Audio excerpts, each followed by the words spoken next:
Dark Game, a Lance Brody novel. Written by Michael Robertson Jr. Narrated by Joe Cliff Thompson. Chapter 1. His mother had always told him that a fresh slice of pie and a hot cup of tea was all any good soul needed to temporarily forget their problems. The type of pie and the flavor of tea were of no consequence. Fresh and hot, that was all that mattered. For the first 22 years of his life, Lance Brody had shared many an evening in his family home's kitchen, crowded around the small table with his mother, eating her fresh pies and discussing the way of things. He'd never acquired the taste for tea, however, and preferred coffee for their long discussions. Black. His mother hated coffee, but his substitute of another hot beverage in place of the tea, instead of something from a bottle, seemed to satisfy her. Alcohol was strictly forbidden in the house. If there was a familial reason for this, Pamela Brody had never told Lance. Nor was religion to blame. The only time Lance's mother ever prayed was when the Bulls were in a tight one with whichever NBA opponent they were competing against, and those prayers were directed at unseen basketball gods who inevitably cared little of an individual's libations. She had no affiliation to the team, nor to the city of Chicago. When Lance had finally asked her why she chose the Bulls as her team, she'd simply replied that she liked their mascot. He was funny. Her love of basketball in general was a mystery to Lance, as she'd never played the sport herself, but it was the only organized activity she'd ever encouraged him to participate in throughout his entire upbringing. But the alcohol, she said it poisoned the mind and the body, and Lance could see no argument against that. He'd never tasted a drop of the stuff. Not even on the night she died, where no pie big enough and no coffee black enough seemed adequate to alleviate the pain. He hadn't cried.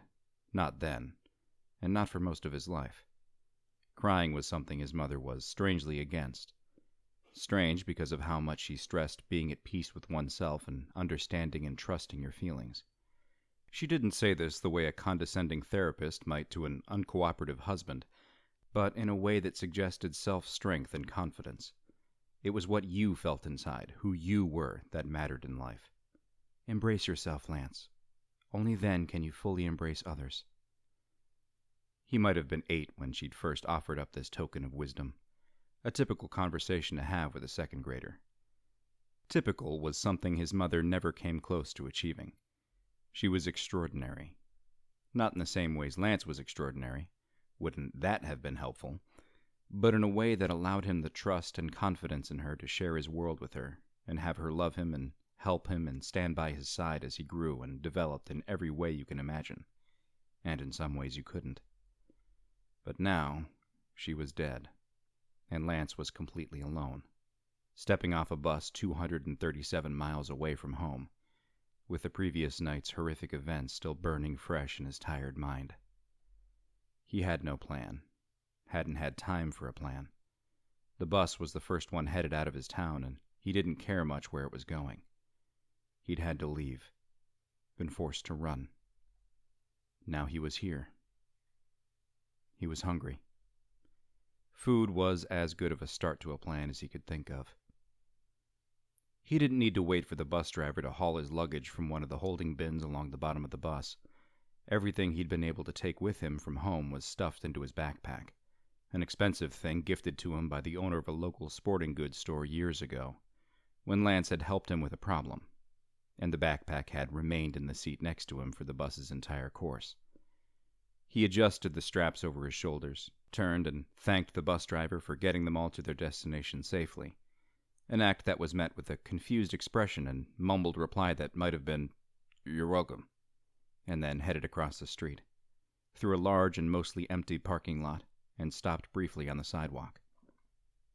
He breathed in deeply and closed his eyes, exhaled and opened them, turned right and started walking, the soles of his basketball sneakers making gentle scraping sounds against the concrete. A warm breeze blew into his face, and a warmer sun was just rising above the horizon at his back. He was walking with the traffic, the occasional vehicle slowly passing by on his left. The drivers all looked bored, looked like they'd rather be anywhere else. It was Thursday morning, so Lance imagined that might surely be the case if they were all headed to a 9 to 5 so they could pay the mortgage. Well, that's one thing I don't have to worry about. He kept walking. A mile later, after passing a small strip mall and a McDonald's, he found what he'd been looking for. The momentary flit of happiness the sight caused him was so brief, it might not have happened at all. Just a teasing scent carried off by the wind before it could even be enjoyed. Lance felt something pushing it away. The diner was called Annabelle's Apron, and looked like it might have been built before Nixon resigned. A rough shoebox of a place with a shiny aluminum front and lots of windows. The roofline looked to be sagging a bit, and there was no telling whether the bright neon signage atop it actually still had any juice left. But there were a few faces on the other side of the glass windows, and all of them were forking food or sipping coffee. Lance stepped off the curb, allowed a pickup truck to back out of a parking space, and then crossed the lot and pulled open the door. The interior of Annabelle's Apron looked, sounded, and, most importantly, smelled exactly as Lance had hoped. Directly ahead was the long counter with a matching row of stools. A few folks seated there, elbows resting atop the counter as they read the morning paper while they ate. The windows were lined from end to end with booths, the upholstery a bright blue, robin egg, that's what his mother would have called it, and the tabletops showed their age, full of cracks and streaks and blemishes, the battle scars of thousands of meals, tens of thousands of cups of coffee and tea and glasses of orange juice and soda pop. The air hummed and chimed with the noise of the kitchen crew working hard, glimpsed sporadically through the open window behind the counter. 2 waitresses went to and fro from table to kitchen to table, smiles plastered on and only a faint sheen of sweat on their brows so far. Hushed conversation and soft playing country music from a lone overhead speaker was occasionally punctuated by the yelling of a young child in the rearmost booth, a location surely chosen as a strategy by its not-our-first-rodeo parents. And all of this was accompanied by the smells of bacon and eggs and butter and coffee and biscuits. Lance had been standing at the door for too long, and the woman behind the counter called out as she refilled a patron's coffee, "Sit anywhere you'd like, sweetie. Be right with you." He looked over his shoulder, back to the parking lot and the everything beyond it, scanned the horizon. The sun was higher now, almost full form. Then his stomach grumbled and he took a seat at the counter, setting his backpack at his feet and taking the laminated menu from the woman who'd told him to sit. The menu was smudged with grease and dried grape jelly, but the text was readable. Lance ordered 4 scrambled eggs, bacon, hash browns, and a large stack of pancakes.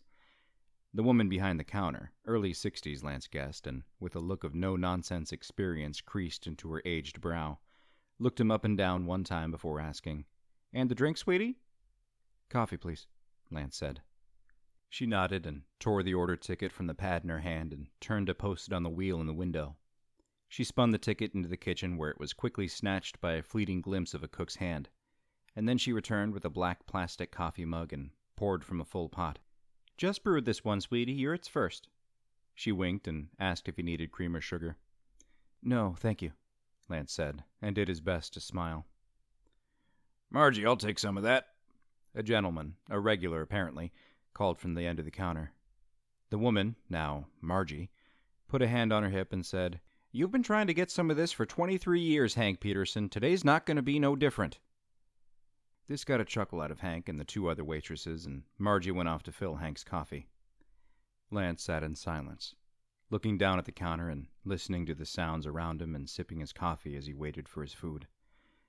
His mother had always said that diners were some of the greatest places on earth, because everything was real, the food and the people. Honest Americans cooking good old American comfort food.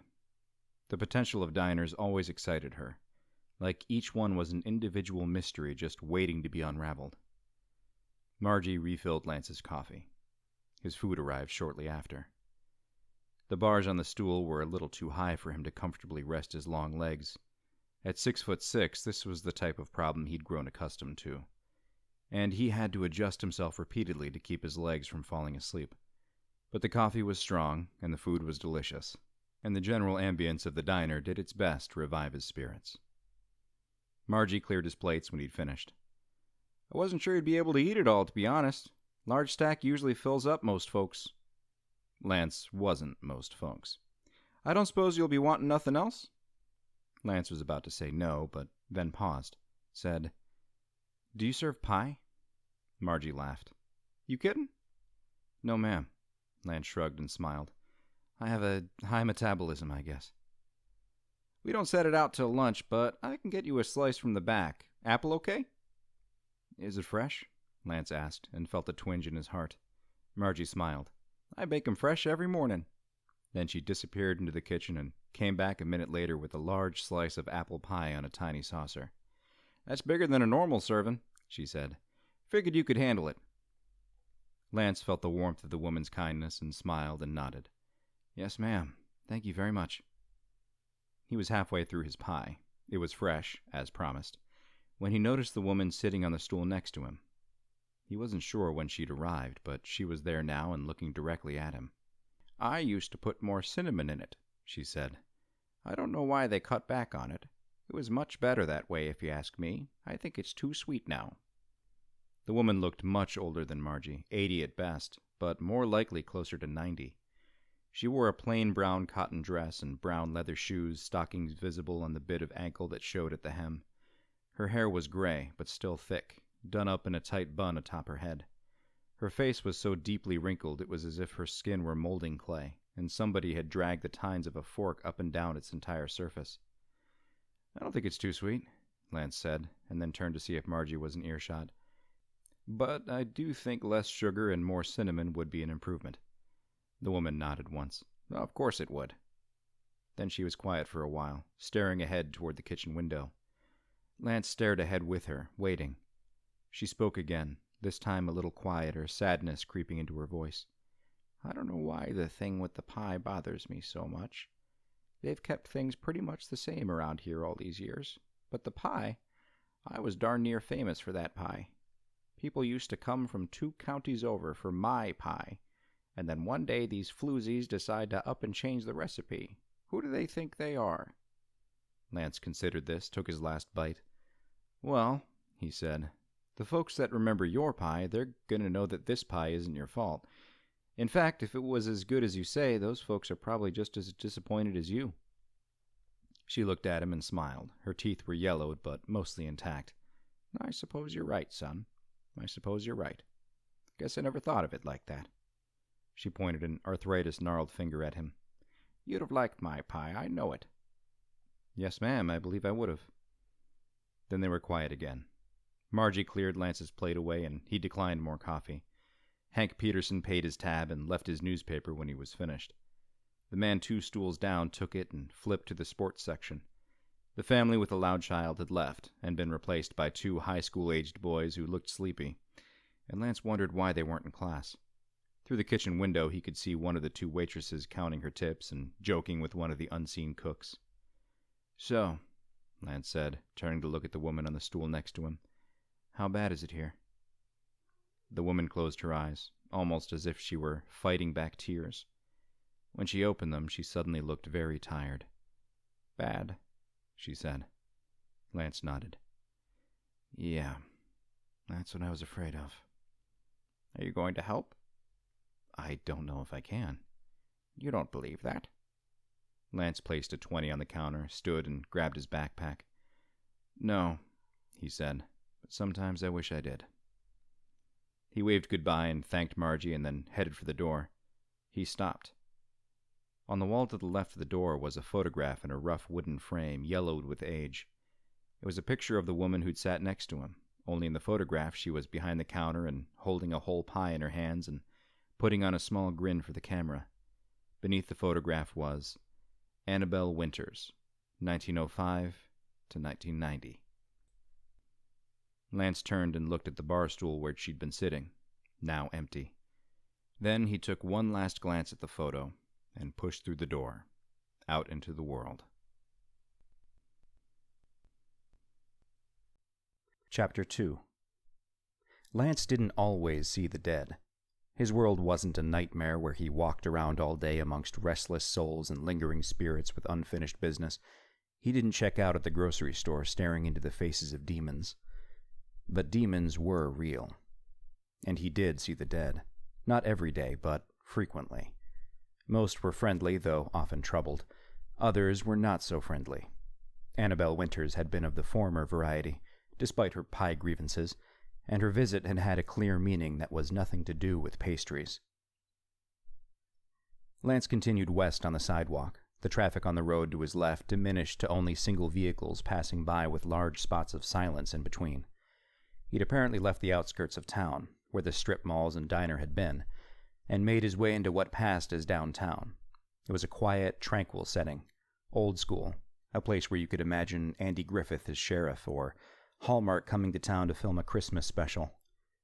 The street was lined with rows of brick buildings with dull-colored awnings. Above the awnings, large hand-painted sections of the brick exteriors, badly faded by the sun and years of rain, advertised businesses and stores whose proprietors, and revenue, had surely died long ago.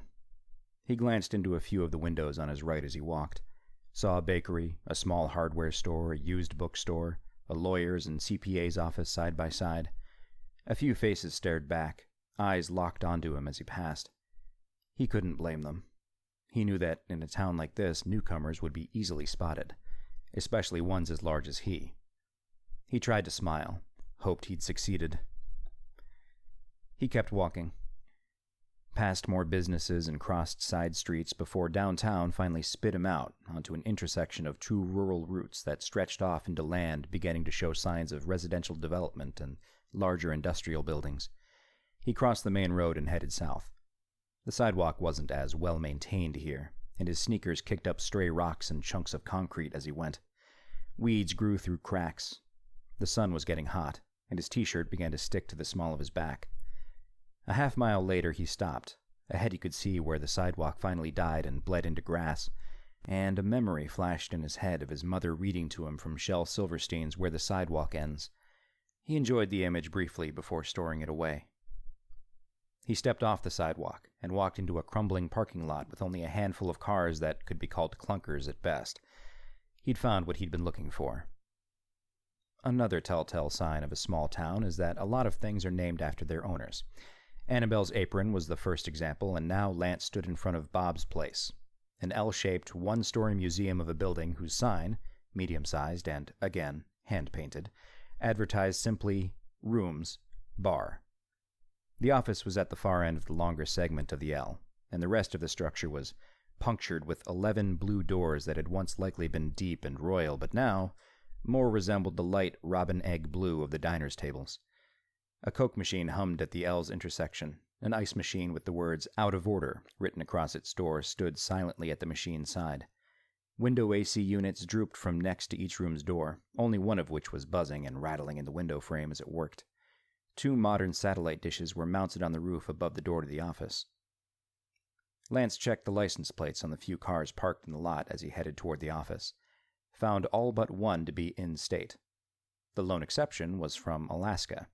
Lance always found Alaskan plates to seem very foreign, considering you had to drive through a whole other country to get from Alaska to the 48. Large trees loomed from behind the building, the perimeter of what appeared to be deep forest. He grabbed the handle of the office's glass door and pushed.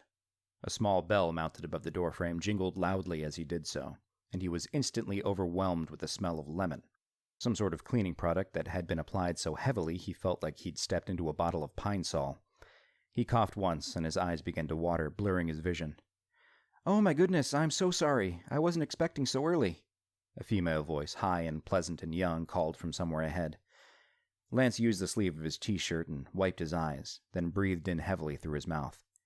When his throat stopped burning and his vision began to clear, he was genuinely surprised at what he saw.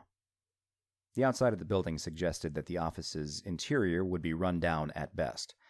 At worst, it might have had hourly rates posted on a sign beside a pane of bulletproof glass, which the desk attendant would sit behind and take wads of cash through a sliding metal drawer and immediately forget any faces seen coming or going. In actuality, the office was immaculate. The floor was a freshly polished, maybe it was Pine Sol, wood, whose color matched an elegant front desk that ran along the short left wall. Centered on the right-hand wall, a large television was mounted above an entertainment center with a satellite receiver sitting on top, along with a large tray full of various liquor bottles neatly arranged. 6 small glasses and a small ice bucket with tongs filled the rest of the surface, and nearly sparkled in the overhead lighting. An old but inviting leather couch provided seating. Lance looked at the liquor for a moment. It poisons the mind and the body. And then over to the front desk, behind which stood a girl whose beauty was as elegant as the office itself. "Is that the bar?" he asked, pointing to the entertainment center. The girl smiled, a grin that suggested she wanted to laugh, but her professionalism kept it inside. "It is." Lance made a show of looking around the office. Heck, you could go ahead and call it a lobby, and then shrugged. "Not what I imagined." The girl's smile was still there, but now it was her turn to shrug and say, "I could say the same thing." "About the bar?" "About you." Lance left the door and made his way to the desk. His left sneaker squeaked and nearly slipped out from under him on his first step. He caught his balance before going down, and the girl behind the desk said, "Careful!"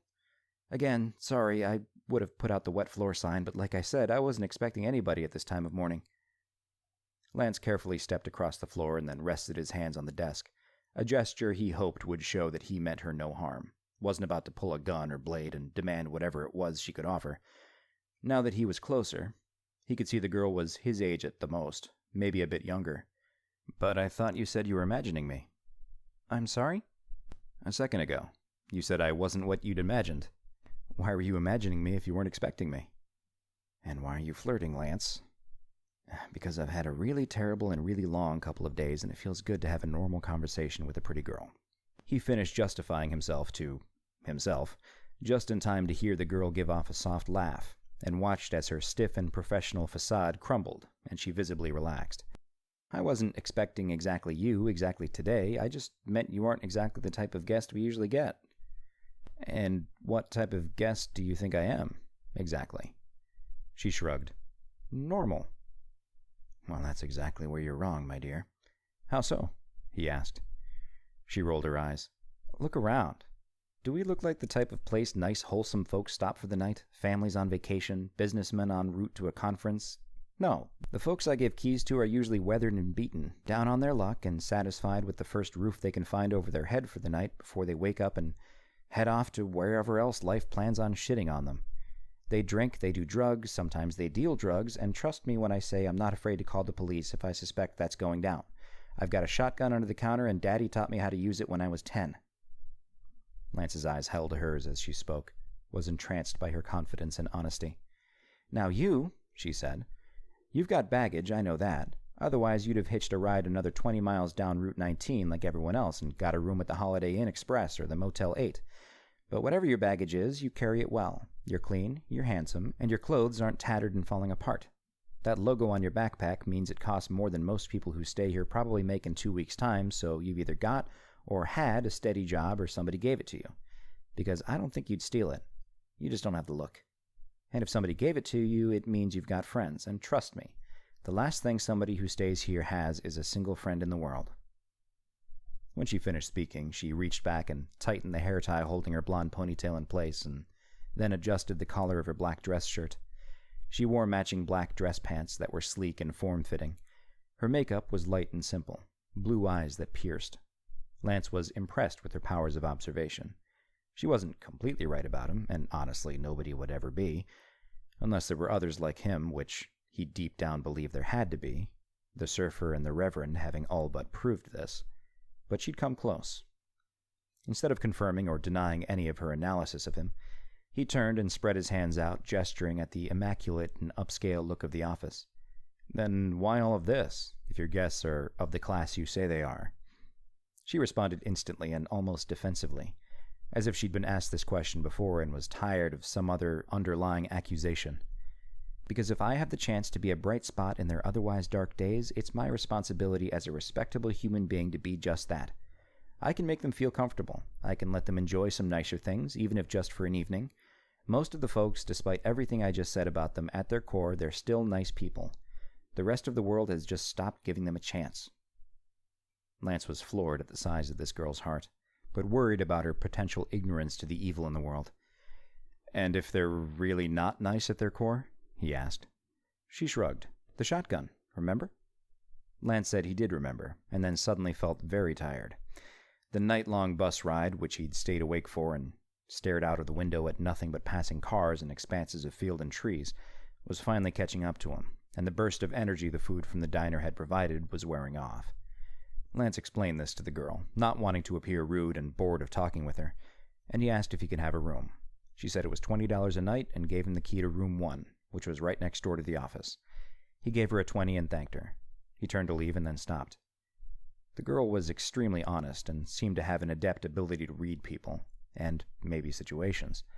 "Hey, listen," he asked, knowing his question was going to sound weird, but also knowing this was his best chance of making his job a little easier. "You live here? In town, I mean." She looked at him for a moment, eyes searching for a meaning to his question before she finally nodded once. Lance took a breath and said, "Do you think there's anything bad going on? Like, I don't know." "Don't say it, Lance. Don't say it." "Evil?" Then quickly, "I mean, like, anything out of the ordinary been happening lately?" She didn't move, just stared at him for what felt like an hour. Then she finally reached behind the desk and, oh God, she's going to pull the shotgun on me, brought out a newspaper. She held it out to him and said, "I almost forgot. All guests receive a complimentary paper at check-in." Lance stepped forward and reached for it, and when his hand touched it, she leaned forward and whispered, "Come back here tonight at 8. Daddy works graveyard, so he won't make a surprise visit. We can talk then." Then she stood, straightened her shirt, and said, "I hope you enjoy your stay." Lance took the paper and was still processing the girl's words as he made his way to the door. He turned back. "Hey, what's your name?" "Leah," she said. "I'm Lance," he said, and then walked through the door and out onto the sidewalk. He'd taken 2 steps when he stopped dead and sucked in a quick, deep breath. He staggered back a step. He closed his eyes and concentrated hard as the cold feeling tried to bury itself into his chest. It didn't last long, but the gloomy feeling that accompanied the moment lingered in the air. Lance opened his eyes and turned around at the parking lot, then out to the road. Turned his head up and looked to the sky, still bright and clear. It knew he was in town. It knew what he was. Chapter 3. The elegance and upkeep from the motel's office didn't make its way to the guest rooms, but it was still better than Lance was expecting. Not that he really would have cared either way, but still, being comfortable never hurt. The room was small and dark because of the heavy curtain drawn across the window. Some sunlight shining in would have helped to erase the gloomy feel, but Lance planned on sleeping some if he could, and he definitely didn't want any peering eyes looking in on him. A double bed was centered on the left wall, its headboard plain and chipped. The bed was neatly made, and the comforter, though worn and faded and thin, appeared clean enough. The carpet had been vacuumed recently, because the tracks were still visible, and the small nightstand and TV table had either been wiped down in the past few days or the room was oddly devoid of dust. The television was a small, unimpressive flat screen, something off the clearance rack at a discount electronics store or a Black Friday special used to reduce some dead inventory, and beneath it was a basic satellite receiver, an ominous blue circle glowing from its center. The devices looked like something brought back from the future compared to the rest of the room's decor. Lance gently set his backpack on the bed and checked the bathroom, switching on the light from outside the door and peeking in. The fixtures were old and chipped and had stopped shining years ago, but he could smell disinfectant and bleach and didn't see any visible signs of soap scum or mildew or, well, urine or feces. It was always good to not see urine or feces. They could dampen a mood pretty quick. He used the toilet and then washed his hands, unwrapping the minibar of soap next to the hot water knob and finding that it had nearly no smell at all. But it would clean. That was soap's job, after all. Smelling nice was just a bonus. He avoided looking at himself in the mirror, not ready to face how terrible he might look after the past couple days. "Hey, Leah said you were handsome." "Yeah, but she also thought I was normal." He went back to the bedroom and double-checked that the door was locked and then secured the chain. He stole a quick glance out the window, found only the same parking lot with the same cars, and then pulled the curtain shut tight and lay down on the bed. The pillow was soft and smelled like detergent, something off-brand, bought in bulk for cheap, but better than nothing. He closed his eyes, took 2 big, heavy breaths, and tried to fall off to sleep. He couldn't. How could he? His past few days had been a whirlwind that had resulted in him having to flee the town where he'd been born and raised, the town he'd loved his whole life, and his mother. Tragedy seemed too weak a word. He tried to push out the images of their last few moments together, but it was impossible. With the realization she was gone surfacing once again, and the sadness filling him from the inside out, his own sadness this time, not the looming threat of an outside presence. Lance clasped his hands behind his head and looked around the tiny, dark motel room and felt more alone than he'd ever imagined was possible. Alone and carrying a burden that even now he still didn't fully understand. He missed her. Loved her. But still, he did not cry. He closed his eyes again and tried to focus, tried to concentrate on the one thing he could right now that would keep his mind busy and dispel, if only temporarily, his sorrow. The dead didn't show themselves to him for friendly social visits. He'd yet to have one appear and invite him to a barbecue or tell him that his hair looked nice. They came with a purpose. Lance suspected that for them to show themselves to him, they required a great deal of energy, whatever great unseen force that somehow governed their celestial world, and they would not go to such efforts without justifiable cause. They usually came for two reasons: to warn him and to ask for help, though Lance supposed the two usually went hand in hand, as the warnings in turn required him to take action. Annabelle Winters' appearance was no different. He'd felt it when he'd gotten off the bus, after he'd crossed the terminal's parking lot and stood on the sidewalk trying to figure out which way he wanted to go. He'd felt that ping of evil. There was no other way to explain it. Evil could not remain undetected to those attuned to the frequencies which it travels, and Lance, despite his best wishes, was attuned more than most. There was something bad lurking in this town, something that had taken root and would continue to blacken what it touched until there was no more to feed on, or until somebody stopped it. Lance sighed heavily on the bed, adjusted the pillow beneath his head. Most of his friends from high school had gone off to college, graduated, and were in the beginning stages of starting a family. Nice jobs in big cities.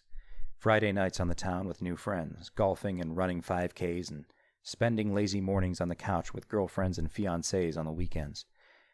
And here he was, by himself, in a dingy motel in a forgotten, sleepy town, getting ready to try and crack the case, as they'd say, battle the forces of evil, and probably end up getting himself killed in the process. And nobody would ever know or care. He sighed again and rolled over onto his side, stared at the locked door and wondered what was outside, what was waiting for him. He longed for golfing and 5Ks, longed for a taste of normalcy. Instead, he feared a fresh, unknown evil, was terrified to look out the window and find a Volkswagen bus the color of a creamsicle waiting for him. He glanced at the newspaper he'd set on the nightstand, was about to reach for it, and stopped. Through the paper-thin wall behind him came a soft singing, a slow tune that sounded both beautiful and sad, soothing. Leah, he thought. She thinks I'm handsome. She continued on with the song, this girl who thought he was normal, her voice imperfect but sweet. Lance didn't know how long she went on, because he finally drifted off to sleep. Chapter 4. Go, Lance. It's only what's right. I love you. Lance gasped and jumped up from the bed, his mother's last words to him still echoing faintly in his mind as the dream faded and the room took shape before him. He dreamed of that night, the one so fresh it was still cooling, the one where he'd lost his mother and had fled, the night that had ultimately brought him here, Bob's place. Leah. He listened, trying to pick up any signs of her. The singing that had lulled him to sleep was gone, as were all other noises from the other side of the wall. The motel room was darker, the sun having shifted across and beyond his window and leaving only a dim strip of gray light to come through the crack between curtain and wall. Come back here tonight at 8, Leah had told him. Daddy works graveyard. The fact there was still light at all outside told Lance he'd not missed his deadline, but he had no idea how long he'd slept. He unzipped the side pocket of his backpack and retrieved the pay-as-you-go cell phone he'd had for years. A black plastic flip phone. The device had been a gift from his mother. She'd purchased one for herself as well, a matching one that they often had gotten mixed up, and her number was one of only a handful Lance had programmed into his phone's memory. As he flipped open the screen, he suddenly had two very conflicting thoughts collide in terms of what he should do with her stored number.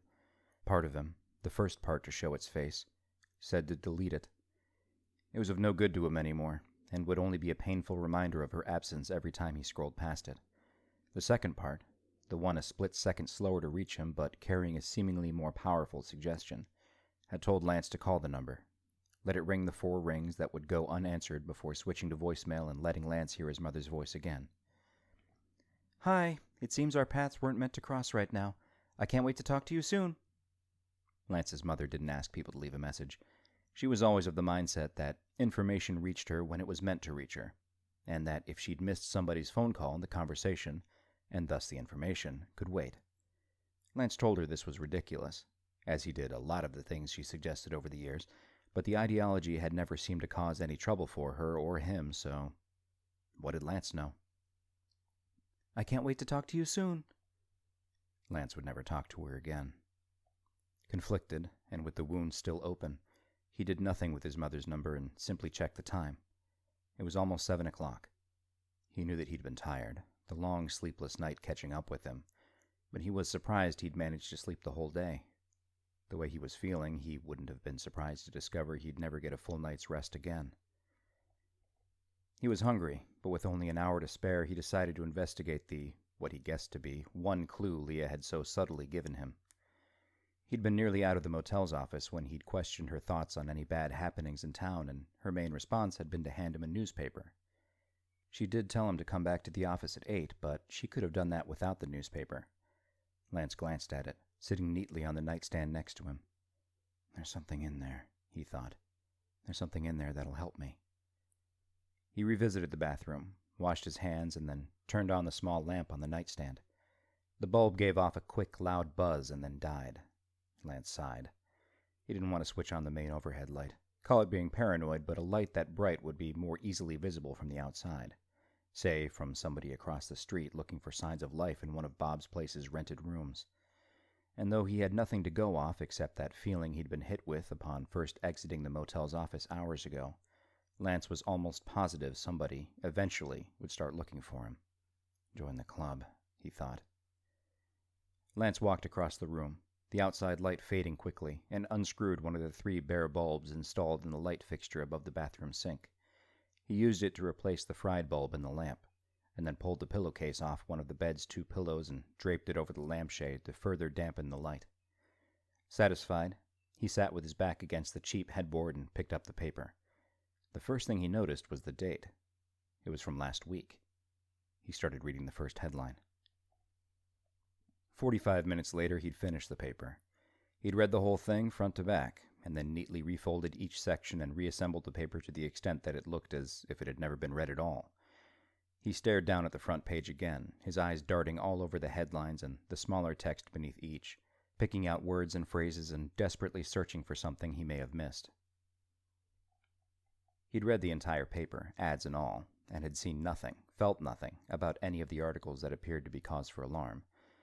Of course, he knew that the workings of evil will often go undetected. It wasn't as if he'd expected a headline to scream out, "Bad person does bad thing! Please help us, Lance!" But he figured he had a better eye, and a better gut feeling, than most when it came to reading between the lines about these sorts of things. Plus, Leah had given him the paper for a reason. He knew that as well as he knew his name was Lance Brody, so the fact that this girl had seen something he hadn't bothered him. Somewhere in these thousands of words on these sheets of paper was a starting point for him, and he was blind to it. "Oh, well," he said out loud to the room, choosing to not dwell on the issue, because he had another way to get his answer, you see. Lance was gifted, but he wasn't too proud to admit needing help. "I'll just ask her." His voice was groggy and sounded weird bouncing off the motel's walls. He cleared his throat and stood, stretching and giving off a big yawn. He ran his tongue across his teeth, and the roof of his mouth wished he could brush his teeth. He'd have to go shopping soon. He had nothing but what was in his pockets and his backpack, which didn't amount to much in terms of daily living. He didn't even have deodorant or a clean pair of boxer shorts. He checked the time on his phone. 10 minutes till 8. He went to the bathroom, which was now 33% gloomier thanks to his light bulb excavation, and ran the cold water from the tap. He splashed his face and then dried it with the small hand towel. He finally braved looking at himself in the mirror and saw that he wasn't too bad off. He could use a shave, and he had bedhead, both from the bus's seat and the bed's pillow, but otherwise he looked okay. He searched the countertop for a mini bottle of mouthwash, but was disappointed. There was only the bar of soap and the hand towel. He supposed Leah and her father, Daddy works graveyard, could only stretch the budget but so far. The 2 remaining bulbs above the sink flickered, once, twice, then remained fully lit. Lance stopped moving and looked ahead into the mirror, listened. He heard nothing but the weak hum of the bulbs and saw nothing but his own reflection staring back at him. It's nothing. He switched off the bathroom light and went back to the bedroom, grabbing his backpack in one hand and the newspaper in the other. He swung the pack strap over one shoulder and made his way to the door, unlocked the handle and unlatched the chain. He pulled the door open a crack and peered out. The sun was mostly set, and only the faintest traces of dusk still remained. The night air looking pallid in the deepest of grays. Single bulbs inside cracked plastic domes were mounted above the doorway of each of the motel's rooms, but the light they offered was laughable. Lance could see the glow of light from the office's door falling from his right, and it cast long shadows on the sidewalk outside his door and into the parking lot. The lot itself was almost entirely deserted. The car from Alaska had moved on, and only 2 other vehicles remained, a battered green Ford pickup with a rusted-out bumper, and a faded blue Jeep Cherokee with expired tags and a stuffed Garfield the cat clinging to its passenger side window.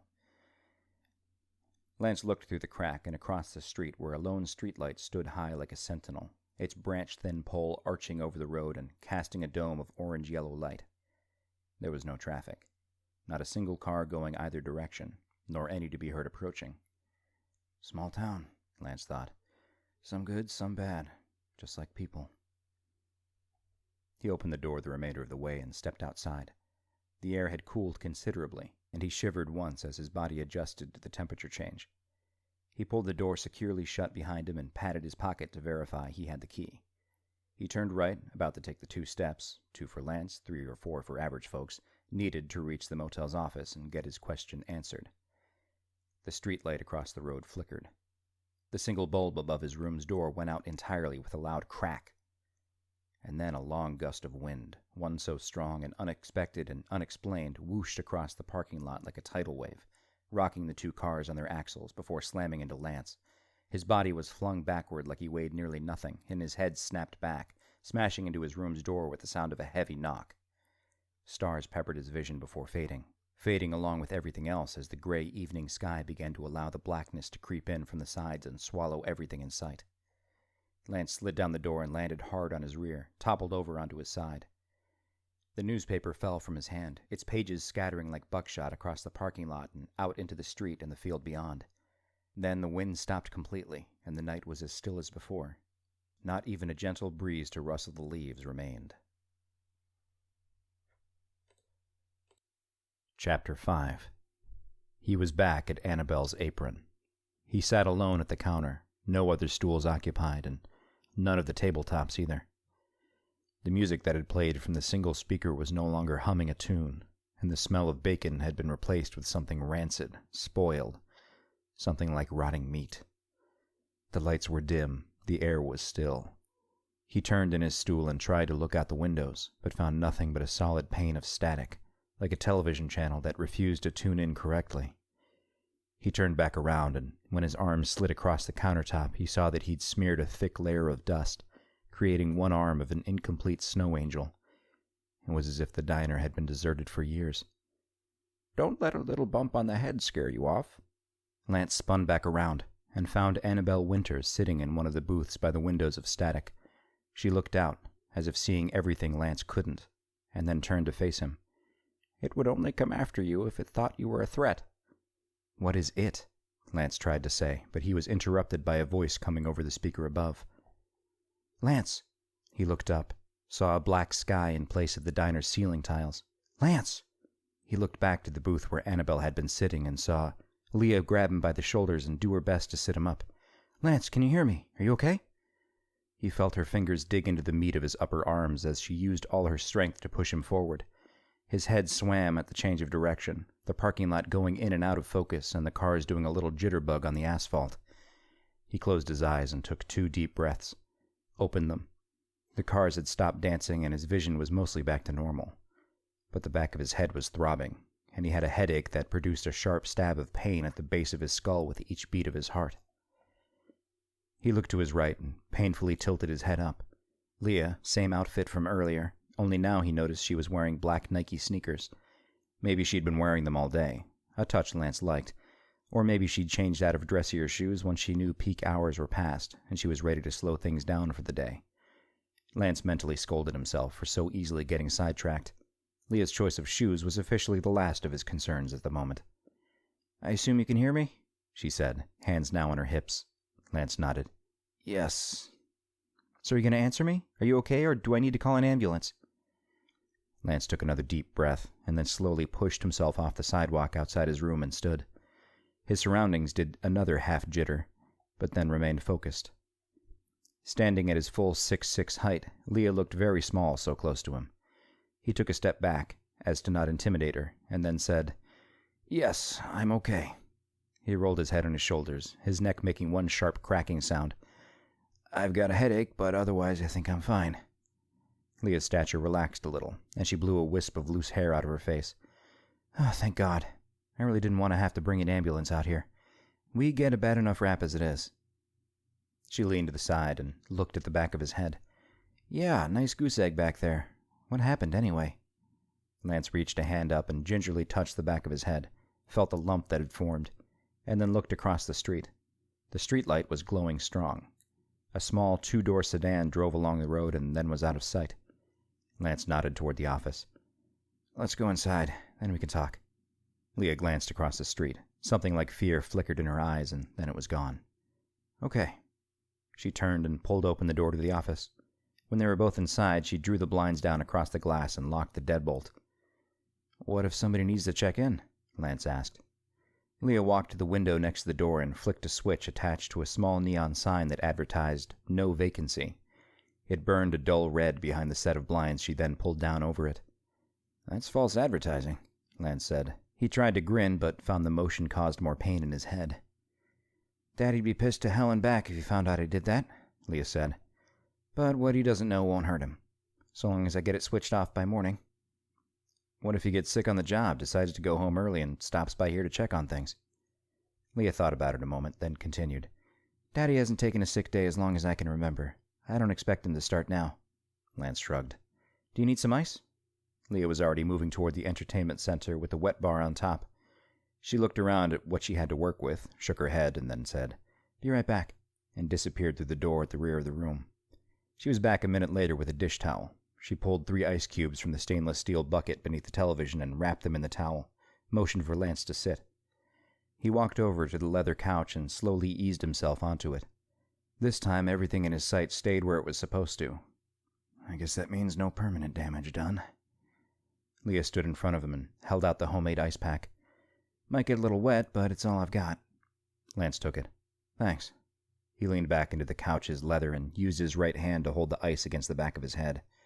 It was cold, too cold, but felt good all the same. Leah was still standing in front of him, watching his every move. They remained that way, looking at each other in silence for a full minute before she finally said, "Well?" Lance glanced down to her sneakers. "I like your shoes," he said. "You what?" Leah looked down to her feet, then glanced at Lance's basketball shoes as if maybe he was making fun of her. "I like it when girls wear nice-looking sneakers," Lance said, reassuring her. "Makes them seem more laid back, in my opinion." She looked at him for another moment, and Lance could see her trying to conjure up some sort of response. She finally settled on, "You were going to tell me what happened?" Lance shifted in his seat. "Oh yeah, sure. Can you sit down, please? You're hovering over me and it's making me nervous." "I'm making you nervous? I'm a small young girl all by myself with a big stranger of a man."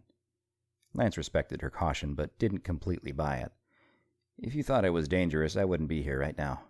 And," he pulled the ice pack from his head and showed it to her, melting ice dripping onto his cargo shorts, "I wouldn't have this." Leah didn't move.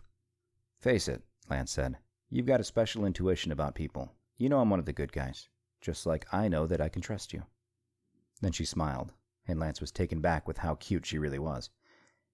"How do you know you can trust me?" Lance wanted to tell her that he could practically feel the good energy that came off her, touch the honesty she had in her heart.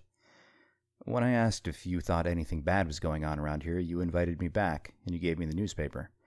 Which, I regret to inform you, I lost when I had my accident outside." Leah didn't respond to his explanation of trust, but she did move and sit on the other end of the couch, leaning against the arm and pulling her knees up to her chin so she could face him. Apparently Bob's place wasn't strict about no shoes on the furniture. "Which you still haven't told me about. What happened to you out there? All the lights in here dimmed, and then I heard a bulb explode outside. When I looked out, you were on the ground and down for the count." Lance continued to hold the ice pack to the back of his head, water dripping down the back of his neck and down his shirt. He shivered as the icy droplets snaked down his spine. He tried to figure out how much of the truth he wanted to tell Leah. In his brief time with her, she seemed more level-headed than most folks, but Lance's hard-to-explain abilities were more than even the most open-minded and trusting types of people could usually accept. In fact, it was those who were, in society's eyes, less deserving of respect and trust that usually found Lance's gifts to be a matter of fact instead of fiction. Few people had ever learned the truth about him, but that small group had been diverse enough for him to be able to form this clear divide of understanding. Which group did Leah fall into? If she believed him, either completely or partially, she could prove to be a valuable asset. He would never expect nor want her to get involved if things had the potential to be dangerous, which, after the violent gust of wind, he was pretty sure things would be. But she could be helpful in other ways. She was a local, and a local would have the type of knowledge he might need to learn from, and would know where to go to find other answers. If she trusted him, and they worked together, he might be able to cleanse? Who are you, that little woman from Poltergeist? This town of whatever evil had found its way here more quickly than if he were at it alone. And then he could get back to... Get back to what, Lance? What exactly are you going to do? Where are you going to go? Figuring out what his next move would be. Figuring out the rest of his life. His life alone. If Leah chose not to believe him, she would think he was just a kook. She would remove him from the safe harbor category of normal guest she'd so quickly placed him, and drop him right down into the pit of the typical guest Bob's place was accustomed to. She would understand why he was drifting. She would understand why he'd chosen to stay at Bob's place instead of making his way another 20 miles to the Holiday Inn. She'd think him a loser, just another crazy person passing through who'd never amount to anything and should have an eye kept on him at all times. She might ask him to leave, throw him out, and then he'd be all, where will I go? Alone again, with just his expensive backpack and his troubled mind and his dead mother's voicemail greeting to keep him company. She won't do that. She's more like you than not. She's one of the good ones. The ice was almost completely melted now, the dish towel just a soppy mess with a few small ice chips left over. Lance stood, his vision solid but his headache no better, and placed the wet towel inside one of the small glasses atop the entertainment center. Leah's eyes never left him as he moved. He sat back down and turned to lean against the other arm of the couch, so that the two of them were able to face each other comfortably. He got situated, took a long, heavy breath, and said, "You can ask all the questions you want, but it might be easier if you just let me finish first before you do. Is that okay?"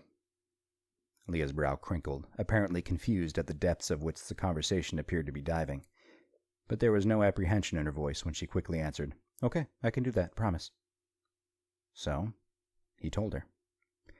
He told her the condensed version of why he was different, told her a couple stories from the past, the less dangerous type of stories, showing her how his talents had been used to help people and some humorous tales of how he'd used them to help himself. She'd laughed at those, but he could see the gears turning behind her eyes, could see her brain scrambling frantically trying to decipher what exactly it was she was hearing, probably wondering if this was all a dream. He did not tell her that he occasionally saw ghosts or spirits or worse. That part was always the kicker. Always the part where even the ones who'd begun to trust him finally held up their hands and said they'd heard enough. If the time came, and if it was needed, then he'd tell her. He also did not tell her two mysterious and powerful men, are they really men, were after him, hunting him. He finished talking and Leah was quiet for a moment. She looked around the office, absently, eyes darting from place to place as she thought. Finally, her eyes found his again, and she said, "So, you're like a psychic?" "A little." "Or maybe clairvoyant?" "Sort of." "You've got like a sixth sense?" "Maybe more than six." "I'm a lot of things, honestly. I don't fully understand it myself." "How do you sleep at night?" "In a bed, usually." He knew the joke was dumb, and sure enough, it fell flat. Leah looked at him for a moment, not realizing at first he was attempting to be funny, lighten the mood a bit after his speech. Finally, a small grin twitched her lips, and she reiterated, "No, seriously, how do you sleep with all that going on?" He nodded. "It's not always easy, but think of me like a radio, okay? I can sort of switch on and off, or not tune into certain channels unless I want to. Sometimes things tune in for me, but that's not an everyday thing." Leah nodded, trying desperately to understand. But, Lance continued, things can also tune into me. I guess I sort of broadcast my own signal all the time, and other things can pick up on it, and that's not always good. And a realization lit up Leah's face. And that's what happened outside. Smart girl. Smart girl. Yes, that's what happened outside. Lance told her about the strong sense of dread he'd been picking up since he arrived in town, and then added the bit about feeling as though whatever evil was present had noticed him, picked up his signal, and was concerned. It knows I'm here, and it knows I can feel it. It's worried I'll intervene with whatever it's gotten its teeth into around here. He told her about the flickering lights, and then the gust of wind that knocked him out. It can control the weather? Leah had asked, eyes wide. Lance thought about it. Yeah, maybe. Leah was quiet for another moment, deep in thought. When she came back to the present, she said, So you're kind of trapped in between, aren't you? You're here with all the rest of us, but it's like you've got one foot on the other side, wherever that is, too, right? Lance thought about the analogy. I don't know if I have a whole foot on the other side, maybe just a toe or two, but yes, I'd say that's accurate. Leah's face had grown with pure excitement and fascination now. Do you have any idea how you got to be this way? My mother had a theory, he said, but forget about that for now. I've done a lot of talking. Tell me what you think is wrong in this town. So, she did. Chapter 6. You lost the newspaper I gave you? Leah asked, mocking heartbreak.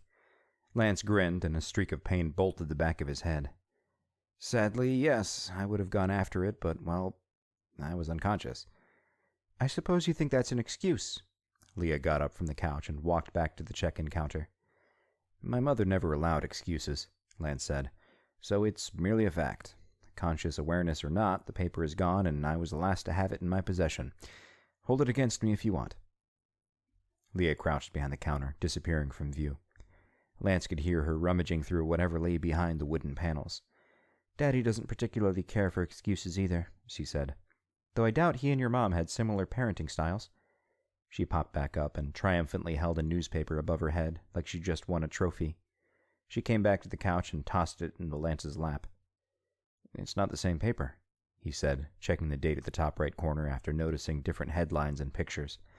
You're right, Leah said. You are gifted. Lance said nothing, just looked at her.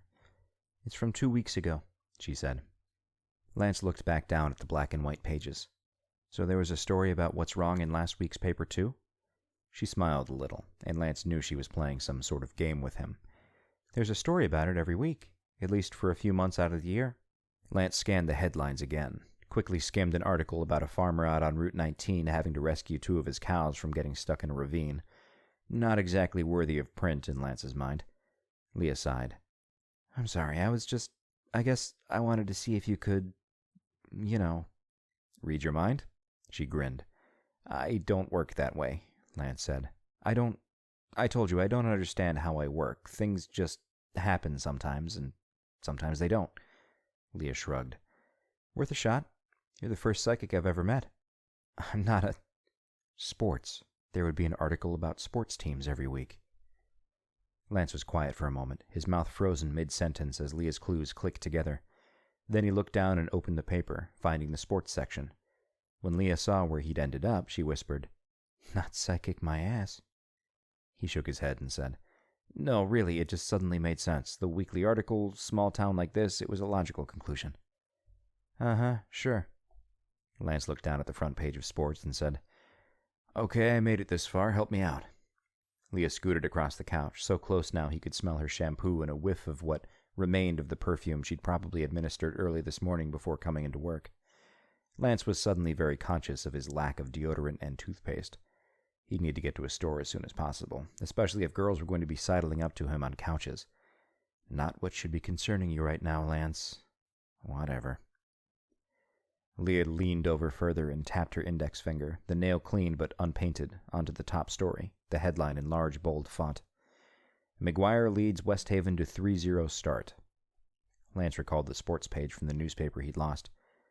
They're 4-0 now. They beat a team from... He paused to think. Newbury last week. They scored a touchdown and field goal in the fourth to seal the win. Leah nodded. Nice memory. Like you said, I am gifted. Lance looked at the black and white snapshot chosen for the article's picture. A Westhaven high school player was walking off the field toward the sideline, helmet off and dangling from one hand, and using his other to high-five a man whom Lance assumed must be the coach. The photo's caption read, Westhaven quarterback Anthony Mills and head coach Kenny McGuire celebrate victory over non-district foe. Coach McGuire was somewhat atypical of what you might expect from a football head coach.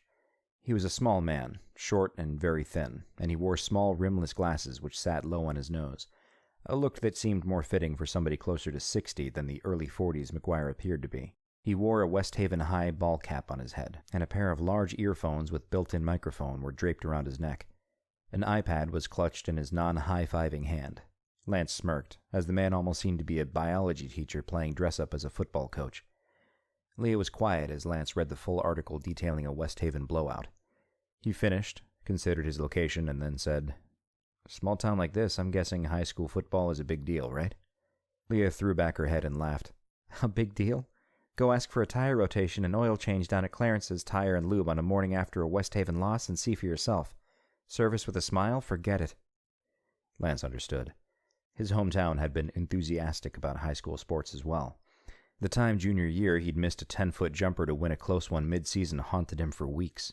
People still smiled at him in the streets, but he knew deep down they blamed him for the loss.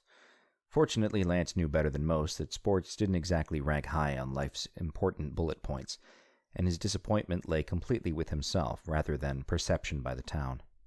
Leah leaned back against the couch cushion, kicked off her sneakers, and pulled her feet under her. Her socks were so white they could blind you.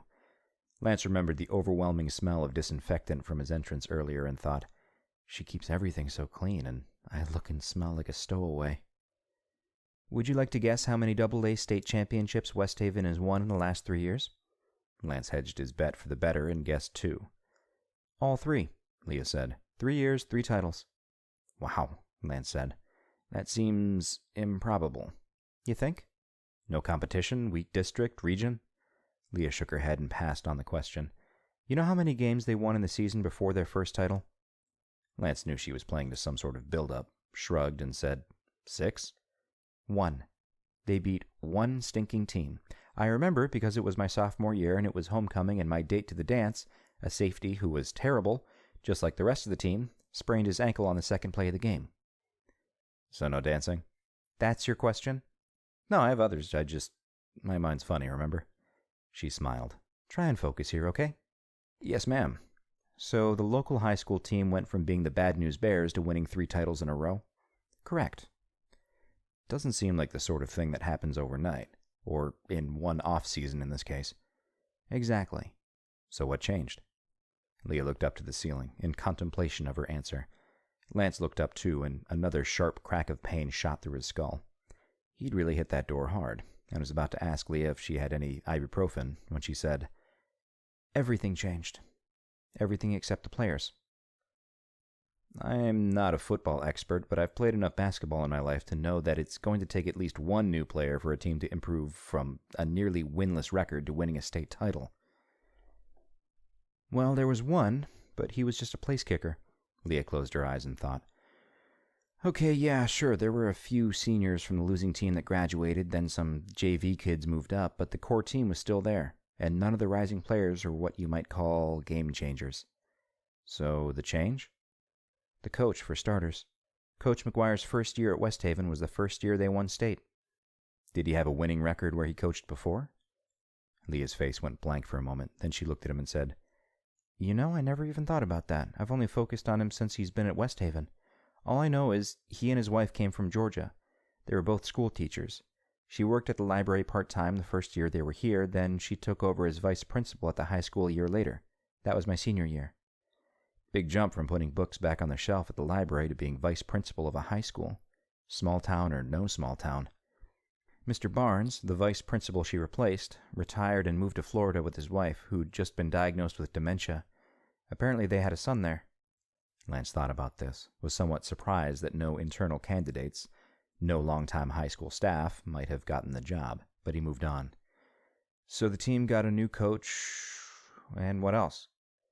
The paper mill sold to new owners. This seemingly unrelated bit of information made zero sense to Lance, so he nodded his head and said, "Elementary, my dear Watson." "What?" "Sherlock Holmes." Well, it's a misquote. He never said that exactly, but people get the idea. Okay. Another fallen flat joke. He was on a roll. "I don't understand why a paper mill selling to somebody new affects the football team." "Ah, right." Leah readjusted her legs under her and continued. "It wouldn't normally, I guess, but in this case, it did in a big way. When the paper mill sold to the new owner, some big business out of Atlanta, they moved in a new general operations manager, Glenn Strang. Glenn's son, Bobby, was the place kicker I mentioned." Lance's brain was trying to figure out how any of this had anything to do with the team's miraculous turnaround. Unless Westhaven's offensive strategy was to kick 15 field goals a game, I fail to see why this changes much. And you've already alluded that the new kicker wasn't a big deal. Leah shrugged. Well, he wasn't, in terms of being an on-the-field contribution, but his daddy quickly became the piggy bank for a school football program that had been having the players wash their own uniforms at home. Before Strang, it would be generous to say the Westhaven athletic department was on a shoestring budget. It was more like a stray thread of a budget. But Glenn Strang is apparently a huge sports fan, played D1 football somewhere out west, and then had a somewhat lucrative stint as a pro. Now that he's got more money than he knows what to do with, he's living vicariously through Westhaven players by making sure they've got the shiniest, most sophisticated everything. Uniforms, training equipment, you name it. He contributes to the other sports programs as well, but I think it's just so he doesn't appear biased. Everybody knows football is his baby. Lance thought about this. Could understand the situation fully. He knew some people could never let go of a game they loved. And he also knew from his one and only season of officiating Pee Wee basketball that parents were just about always borderline insane and dangerous fans of their kids. He supposed dumping a ton of money into a program was a good enough way to support that habit. But a new place kicker and fancy new equipment still doesn't take them from zeros to heroes. You can't buy a game. Well, wait, are we talking about bribery? Payoffs? Kickbacks? Leah closed her eyes and took a deep breath, shook her head. No. Well, I don't know, maybe. There's something else, too, something worse. The thing that came to mind when you asked me earlier if I thought something bad was going on around here. Enlighten me. A dull, thunderous sound was suddenly heard in the distance, faint but noticeable. Leah's eyes widened and her face went pale. She jumped up from the couch and quickly began to pull on her sneakers, hopping from one foot to the other as she did so. Her eyes darted around the office, checking everything and nothing at the same time. You've got to go. The booming noise was closer now, very close. That's Daddy's truck. He'll kill you if he finds you with me. Lance jumped up from the couch, the threat of death always a motivation to move quickly if needed. I thought you said he was working, never takes a sick day, employee of the year, master of... He doesn't! Leah spun around on her heels, her eyes darting over every inch of the office. Lance headed for the door and she yelled, No, he'll see you! The booming of what Lance now realized was a truck's exhaust muffler was nearly shaking the windows in their panes. He stopped halfway to the office door, almost turned back, and then continued. He heard Leah begin to protest again, but then he quickly flipped the switch off for the no vacancy sign and unlocked the office's door. He turned around and Leah was disappearing into the black mouth of the now open door at the rear of the office. She was half hidden in shadows as she waved frantically for him to follow her. Lance ran across the freshly polished office floor, one continuing thought in his head. It knows I'm here, and it definitely doesn't like it. Chapter 7. Leah had pulled Lance into the doorway and then told him to hide. She'd given him one hard shove, pushing him out of the way of the door she was closing behind her, and then she was gone, leaving Lance alone in a dark, unknown space, hiding from a man he'd never met for a reason he didn't fully understand. He chalked it up to an overprotective father, remembered the supposed shotgun behind the check-in counter, and quickly decided any man who'd give his young daughter a shotgun to use at will on any human being that might pose a threat was a man whom Lance would like to try and remain on proper terms with. Lance also remembered the panic he'd seen in Leah's eyes when she'd first recognized the sound of her daddy's truck. It was a true panic, one which alluded to fierce repercussions, should she be caught. Lance did as instructed, and began to try and find a place to hide, because apparently being behind a closed door in the near pitch black wasn't good enough. Lance turned around and closed his eyes for a moment, then reopened them, trying to let them adjust. The thundering from the truck muffler was now right on top of them, Leah's daddy having clearly arrived in the parking lot. It rumbled on for another 10 or 15 seconds, and then was stopped completely. The newfound silence was almost as deafening as the noise had been. Need to move fast now. He's here. As things came slowly into focus, Lance was surprised at what he had found. He'd seen the door at the rear of the office from the first moment he'd stepped inside Bob's place earlier that day, and had noticed it again as Leah had helped to nurse his injuries after the great ghost gust and their subsequent conversation.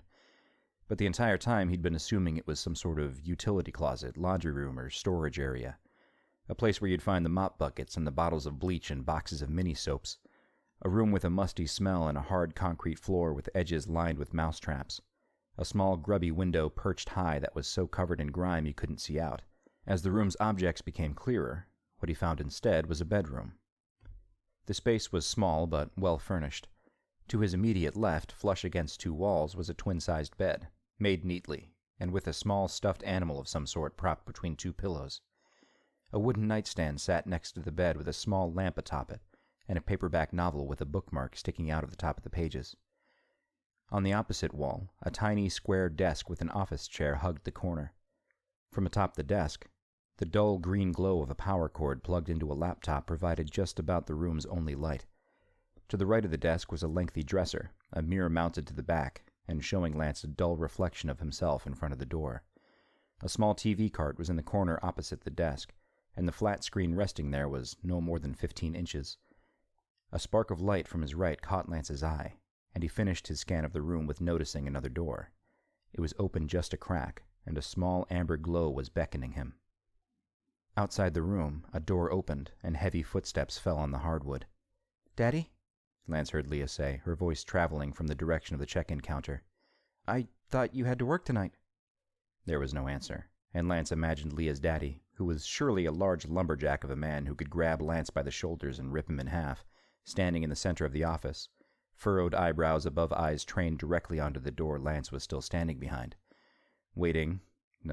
hoping to hear a tiny sound, any excuse to kick the door open and destroy whomever was behind it, whomever was dumb enough to try and spend the evening with his daughter. This day is going a lot worse than I was expecting it to, and that's saying something. Boss told me to go home. A new voice, deep with bass and fitting Lance's imagery perfectly, sounded no more than 2 feet from the door Lance was still standing motionless behind.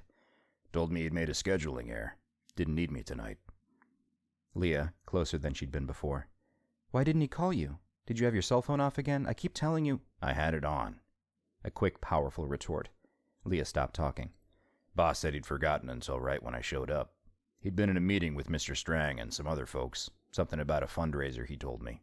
And he forgot all about the scheduling error until he saw me at my post. There was a moment of silence before Leah ventured.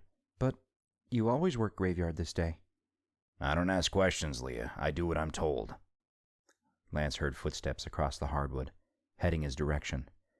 He held his breath, and the amber light caught his eye again. He turned toward the partially open door and walked as softly as he could across the floor toward it, grabbed the handle and pulled gently, begging for the hinges not to whine. They didn't, and Lance slid into the new room and closed the door softly behind him. "So why'd you come back here, Daddy? Why aren't you home or out with your buddies?" There was more silence again, and Lance didn't like it. Leah's daddy was thinking about something, contemplating some move he wanted to make. Lance could nearly sense it. Somehow, in some fashion, Leah's daddy knew Lance was here. Maybe. On my way out to the parking lot, Strang himself found me and asked if you were minding shop tonight. I said you were. And he'd mentioned that he'd heard on the police scanner earlier that there'd been reports of a suspicious-looking man heading down Route 19 toward the motel. Though slightly muffled, Lance could still hear the words, and his heart stopped in his chest for a moment. He knows. He knows I'm here and he's going to kill me. Okay, maybe he won't kill me, but I doubt he wants to sit down and talk about things. The paranormal and supernatural and whatever else you wanted to call the things Lance had dealt with his entire life didn't scare him half as badly as a pissed-off human being with easy access to a loaded weapon, especially one with an attractive daughter to protect. "Daddy, you worry too much. Been business as usual here. And besides, I've got Bonnie behind the counter if I need her." Bonnie? Lance hadn't met Bonnie. A loud sigh, clear as day, was followed by, "If I'd known you were going to pick something so girly, I'd never have told you about people naming their guns." "Oh, Bonnie. It's not girly. It's because of Bonnie and Clyde. She was a badass. Silence again, and Lance looked around the room, waiting any second now for the bedroom door to be flung open and the search to commence. He was in a bathroom, one larger than he'd expected based on the size of the bedroom. There was a porcelain bathtub to his left with a shower head sticking out of a crudely tiled wall like a weed. The shower curtain ran along a circular rod, half open, swirling with a pattern of flowers and vines. A toilet to Lance's right, and between tub and pot was a wooden vanity with a single sink. A medicine cabinet with a mirror front was mounted about the sink, and Lance again looked straight into his own reflection. There was a neatly organized arrangement of products on the countertop, and a toothbrush holder held a single brush. No boyfriend then, I guess. And Lance wondered why this information mattered to him. The source of the amber light that had caught Lance's eyes was a plug-in nightlight glowing beneath a plastic cover next to the sink. Lance's other senses kicked in, and he inhaled the sweet smells of shampoos and lotions and perfume, briefly imagined Leah standing in front of this mirror and... Seriously, Daddy, everything's fine here. I was just going to read a little bit until I was ready to go to bed, then I'd lock up and go watch some TV. Another long, pregnant pause. Lance found himself just wishing the man out there would kick the door down, try and come find him.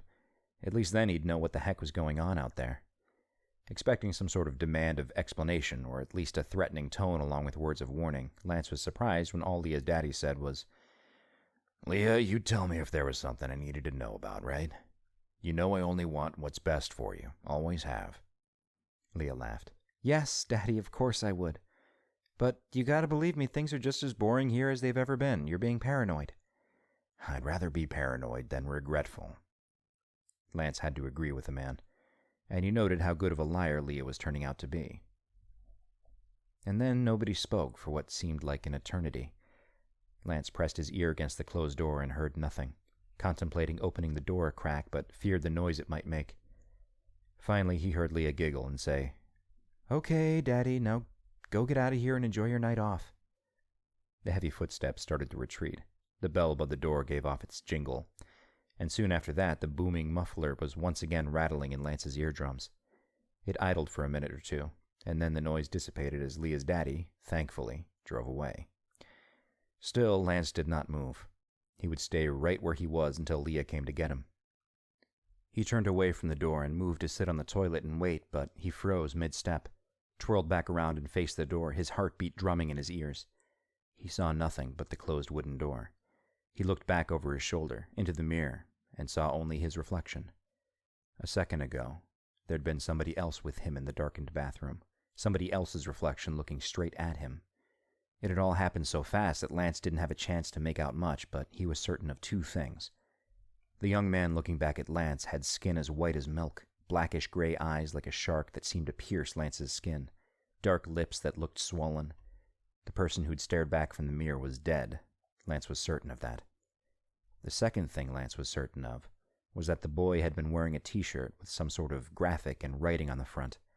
Lance closed his eyes and forced himself to think, to rebuild in his mind what he'd only briefly seen, or hadn't seen. He stood still in the bathroom, eyes closed tightly, and his mind closed off to everything else. The graphic came to him first. It had been a single letter, printed large in the middle of the shirt in a fancy script, words printed above and below. The letter was a W. And then, just like that, the words fell into their places.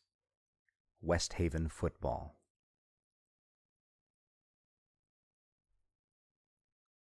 Chapter 8. 30 minutes had passed, and Lance had to pee, which was an ironic task to be withholding because he was sitting on a toilet.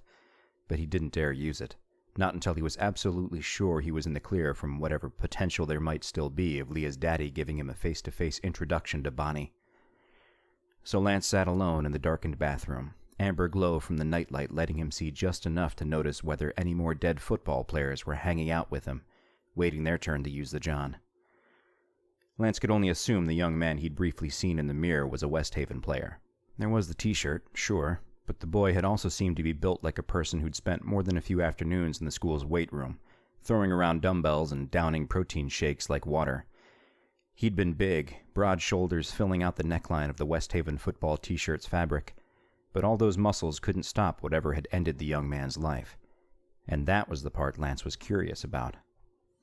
Not just the cause of the boy's death, but also why his ghost had been present.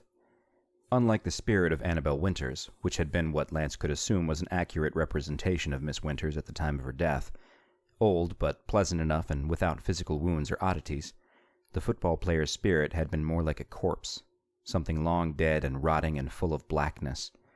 The image reminded Lance of a drowning victim, one whose body had been submerged for far too long.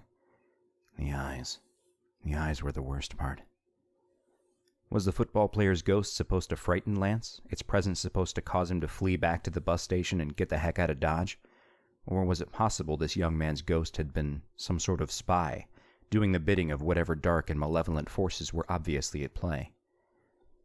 Neither option seemed appealing to Lance, but neither much bothered him either, at least not in the sense his assumed antagonist was surely hoping for. He would not flee, because where would he go?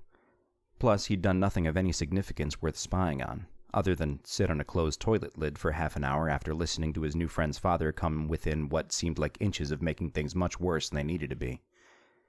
He was rolling all these thoughts around in his head like a handful of marbles when Leah nudged open the bathroom door, stuck her head in, and said, "You are extremely patient." Lance looked up to her, startled. He'd been so deep in thought he'd not even heard the bedroom door open. He'd seen 2 ghosts in one day, which was something that had happened only one other time, back when... "It didn't seem like he wanted me to meet your father, and from what I gathered, he didn't seem too keen to meet me either. It was in the interest of both parties for me to stay put until called for. I figured he might be the type to stake the place out, peek through the windows, and wait to see if you'd lied to him." "Well, you're right. If he'd have seen you, well, I'm not sure what would have happened. But it wouldn't have been good." A pause. "For either of us. But he does trust me. He's been long gone." Lance stood from his sitting position and stretched his lower back. "So why'd you keep me waiting?" Leah shrugged. "Just being cautious, I guess. And maybe I was curious just how long you'd wait." She gave him a grin, and Lance returned the favor by telling her he needed to pee. "But you've been in a bathroom all this time." He shrugged. "Just being cautious, I guess." Leah left and closed the door, and Lance relieved himself with the level of self-consciousness reserved for every guy the first time or two he urinates with a new female companion within earshot. He was certain he sounded like a fire hose opened full strength into a swimming pool. He flushed, washed his hands, and dried them on his shorts. Then he opened the bathroom door and found Leah sitting on the edge of the bed. She'd turned the bedside lamp on and was staring at him intently. "You're the first guy I've ever had in my room. You should feel very privileged." Lance stood in the open doorway, connecting the bathroom and bedroom. "It is an honor I will receive with respect and gratitude." "Do you always talk so weird?" "I didn't know I talked weird, so yes, probably." "You're just different, that's all." "No kidding." "Different than what?" "Most people I talk to." "Well, if you spend most of your time here, I can certainly believe that." The words were out of his mouth before he realized how rude they must have sounded. He blushed, his face warm with regret, and quickly stammered, "I mean, it's just, you said the folks that come through here usually aren't the... What I meant to say," she giggled, cutting him off. "Ha! So you are human. It's good to know you can get flustered. You struck me as kind of robotic earlier." Lance recomposed himself, leaned against the doorframe. "It doesn't happen often, so now you should feel privileged." "Noted." The silence sat in the air before them like the last slice of pizza, waiting for somebody to make a grab for it. Lance reached first, tackling what he figured to be the elephant in the room. "So you live here at the motel?" He gestured to the room, the bathroom. Leah sighed. "Yes, and it's just as glamorous as it seems." Lance recalled his home. "It's not your home anymore, Lance. You'll never go back there again. At least not for a very long time." The small 2-bedroom house he'd shared with his mother his whole life. The unkempt look of the place, the flea market furniture and garage sale knickknacks. Glamorous was a word Lance knew wasn't necessary to make someplace a good home. He'd recalled the conversation he'd overheard earlier, when Leah had been fibbing to her daddy. "But your father doesn't live here." "You think we'd be sitting here if he did?" And that was all she had to say on the topic. Lance shrugged. "Doesn't look so bad to me." "Yeah, it'll do for now. One day I'll get a better place. One day I'll leave this whole town. At least, that's what I keep telling myself."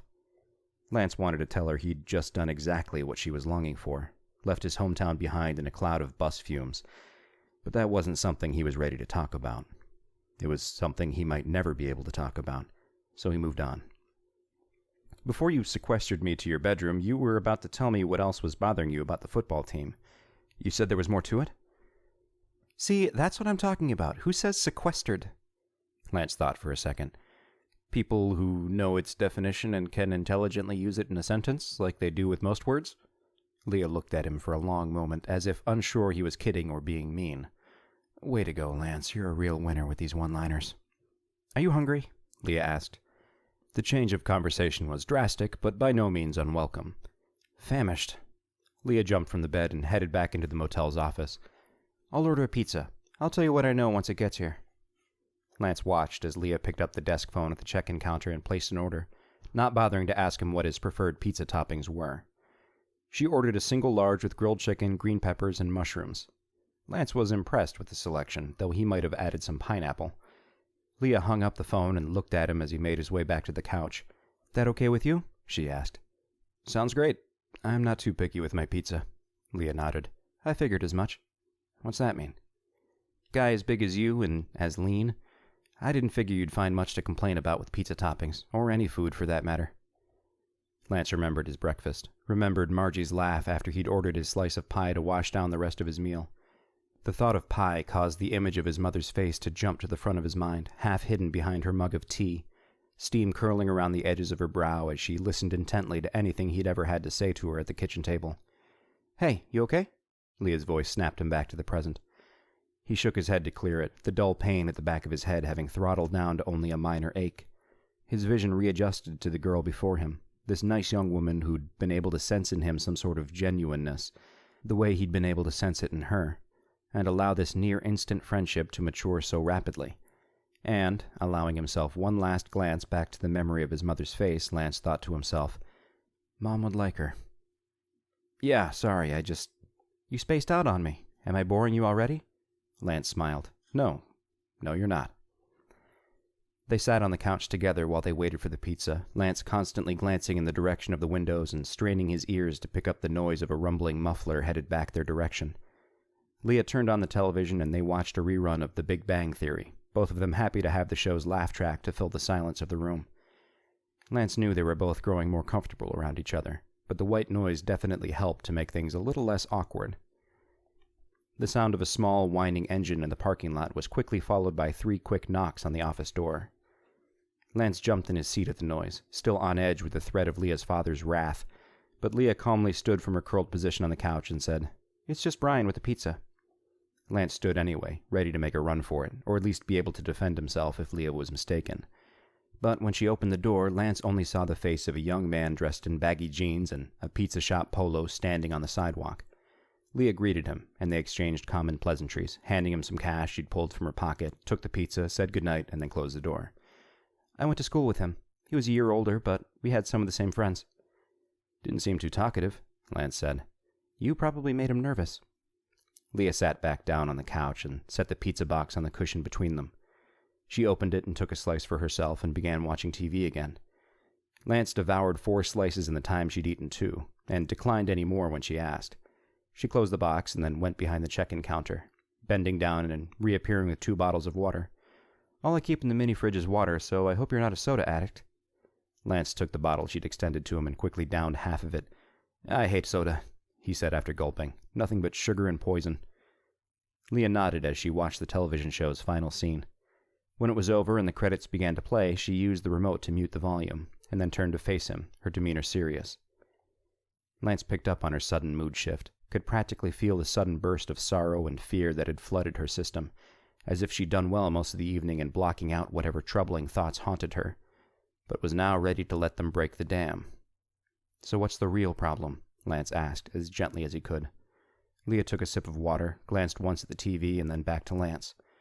Westhaven football has won 3 straight state titles. Each year, 1 player from the team has gone missing. None of them have ever been found. Chapter 9. 3 years. 3 football state titles.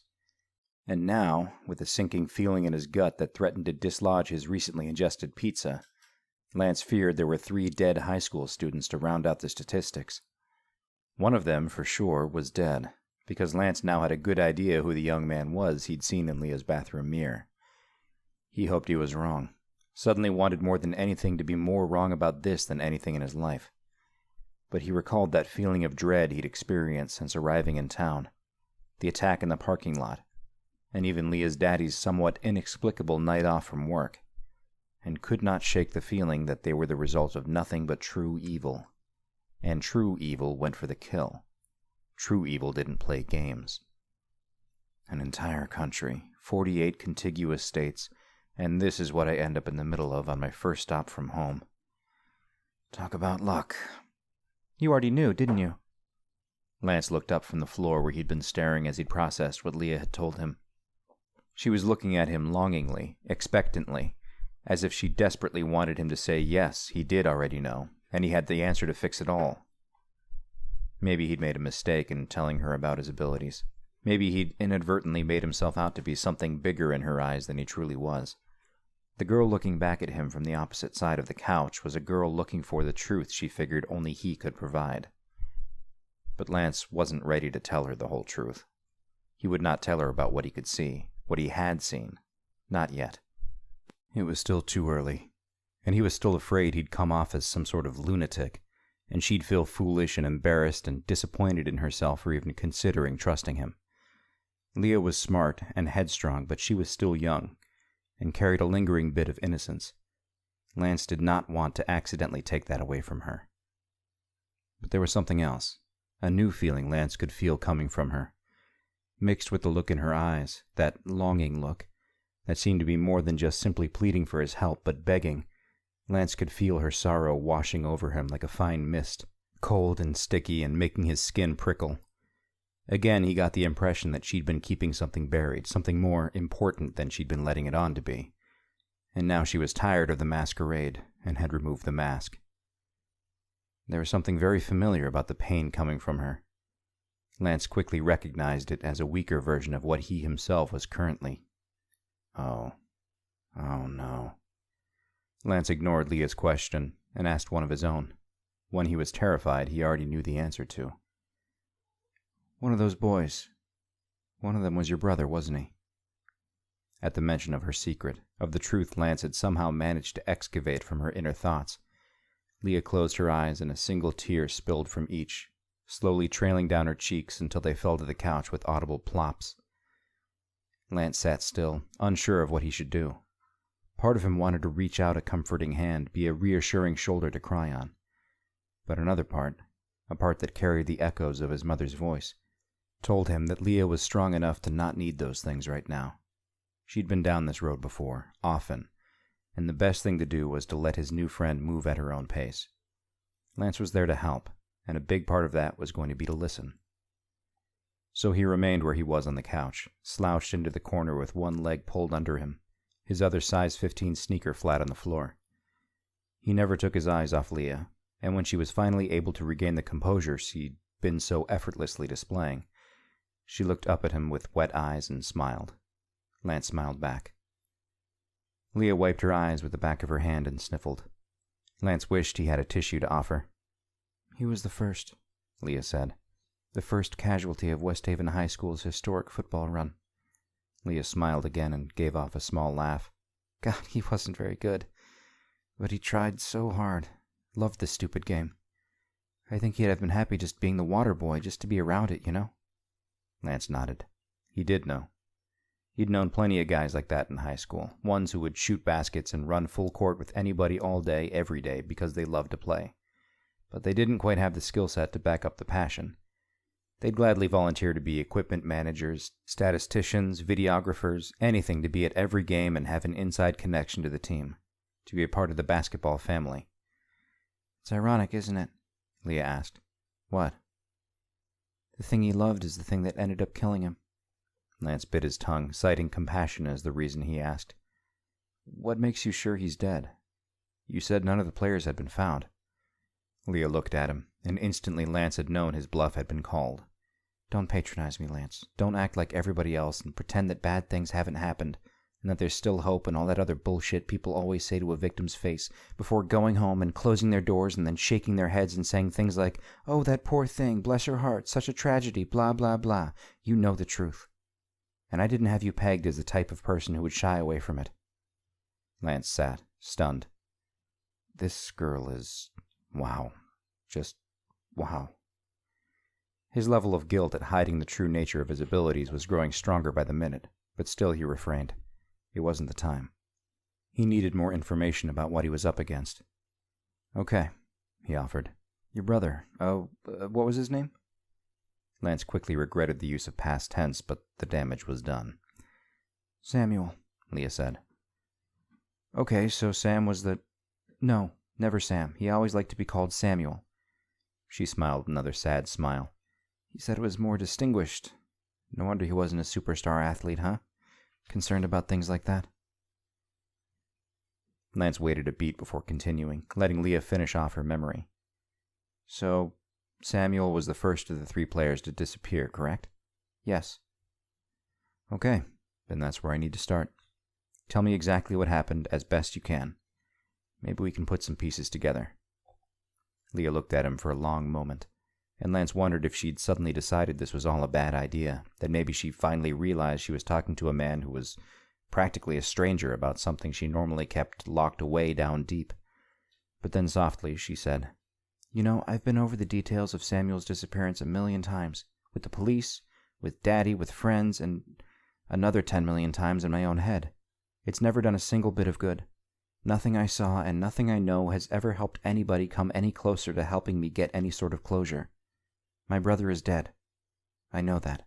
She paused. And I can't explain it. Honestly, I can't, but you're the first person I've ever met who I think, for some reason, might be able to finally help me figure out why. And then, in a move that both melted Lance's heart and also made his skin come alive with electricity, Leah reached across the cushion that separated them and squeezed his hand.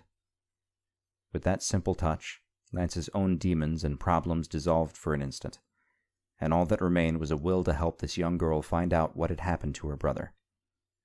He and 2 other boys who had obviously suffered at the hand of whatever force was after Lance as well. For the next 15 minutes, Lance sat in his corner of the couch, eyes fixated on Leah as she did her best to summarize her story.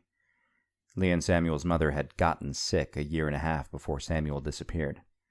Leah didn't say what exactly had been wrong with the woman, but sadly she passed on just a few quick months after falling ill. From there, Leah's family home became a disaster zone.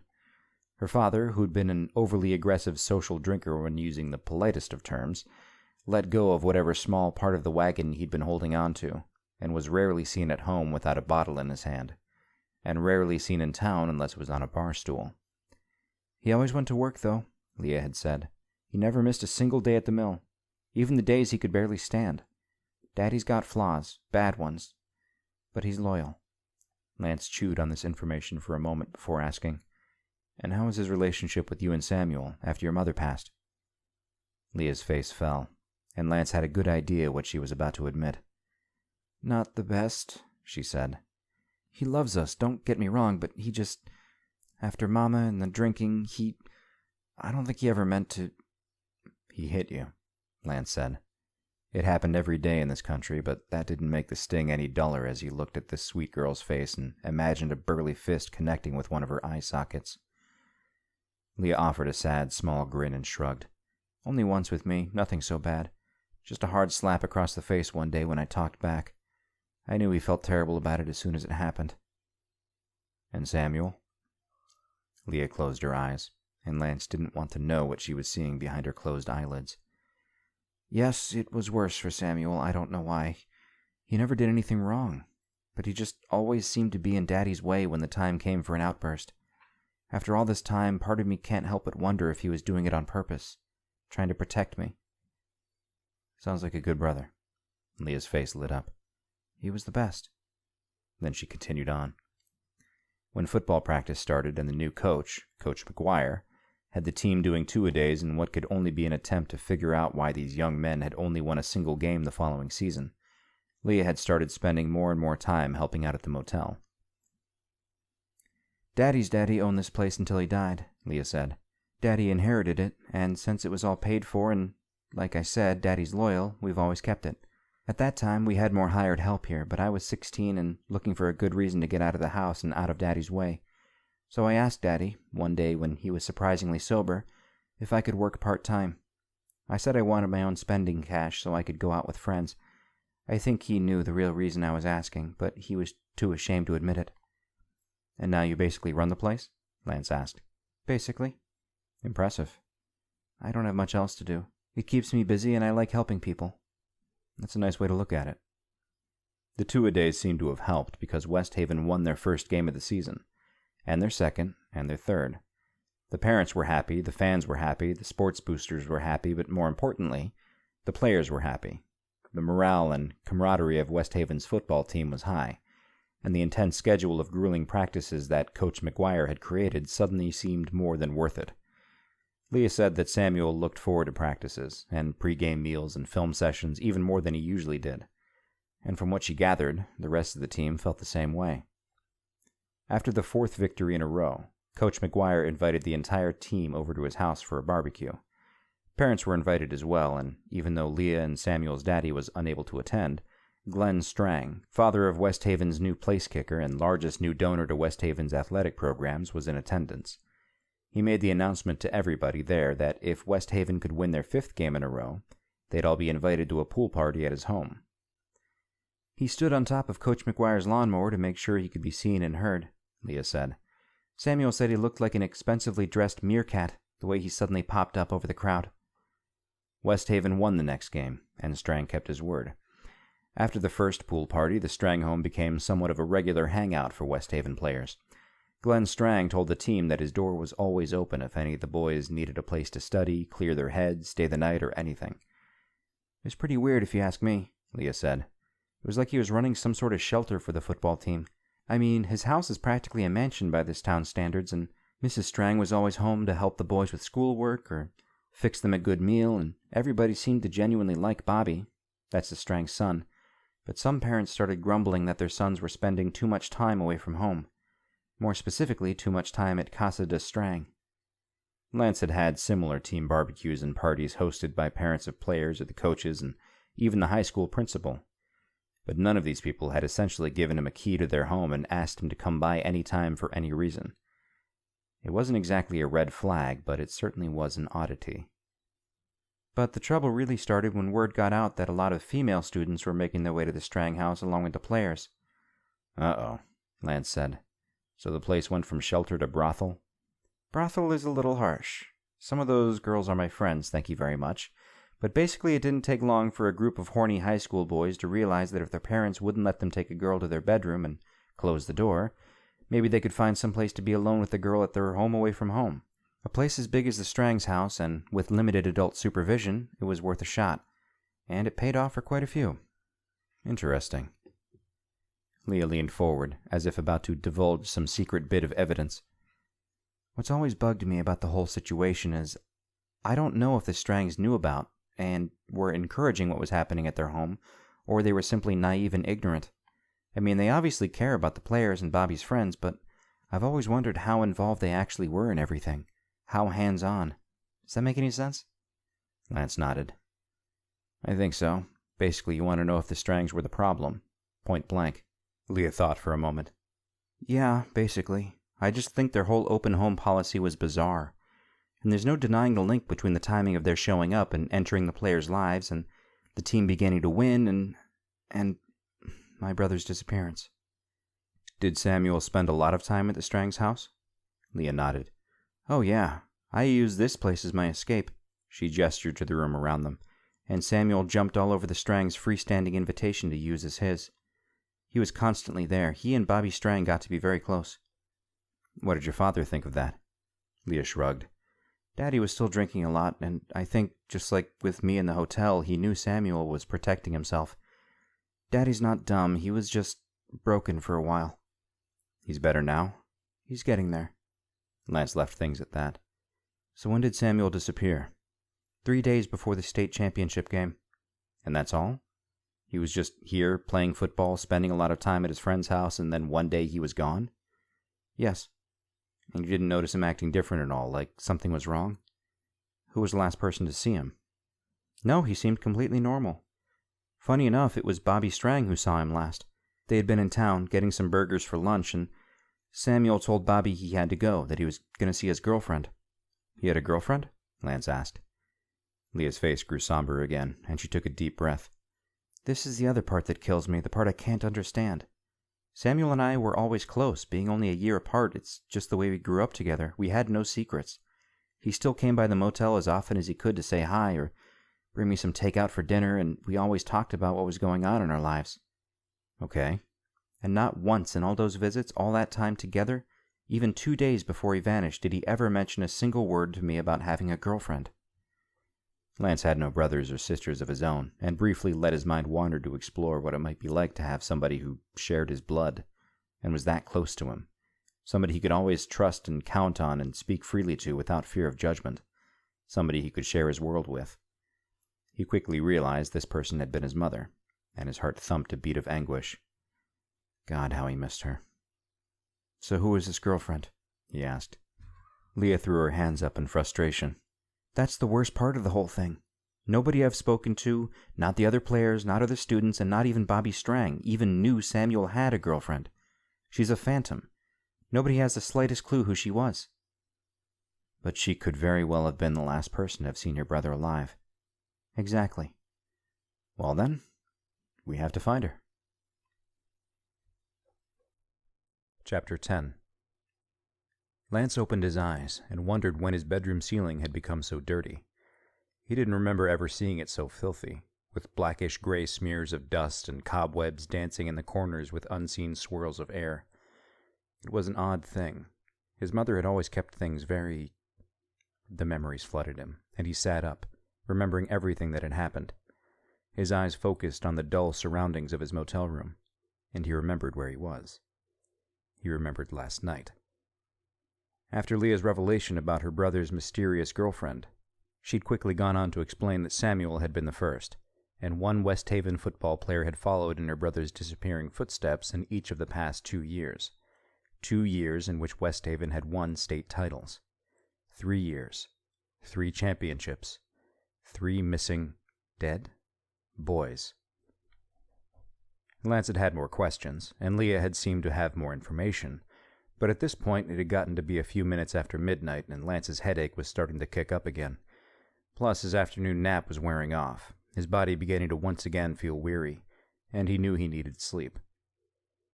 Let's meet for breakfast in the morning, then we can get to work, Leah had said as he'd thanked her for the pizza and made his way to the office's door. Get to work? Leah had cocked her head to the side. Well, yeah, solving the case. Lance was tired and had hated to admit that Leah's enthusiasm to begin chasing down what he knew to be something neither of them were likely capable of dealing with was beginning to irritate him. A normal person might have been quick to vocalize such annoyances, but Lance had better sense.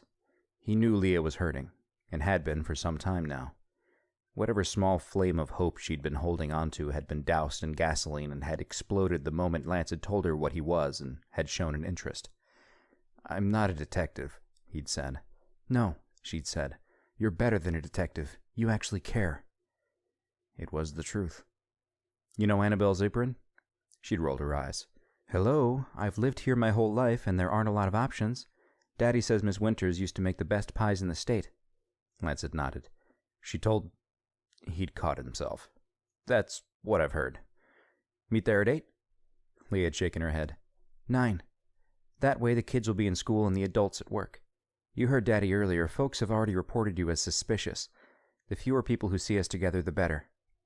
Lance agreed, but knew that no matter how careful they were in their appearances, there was something worse than peeping human eyes keeping tabs on him, things that would not be easily deterred. He had said good night and taken the few short steps to his motel room, his sneakers crunching the shattered plastic from the overhead light that had exploded earlier. He had shuffled a few of the broken shards around on the concrete and looked up at the now blackened hole where the bulb and globe had been, looked across the parking lot to the road, the single street lamp still casting its dull glow. The air had been still and cool, but Lance knew better than to think it innocent. After a quick check of his small room, which included looking into the mirror for surprise guests, and pulling back the shower curtain to examine the empty tub, Lance kicked off his shoes and had fallen asleep almost instantly when his head had touched the pillow.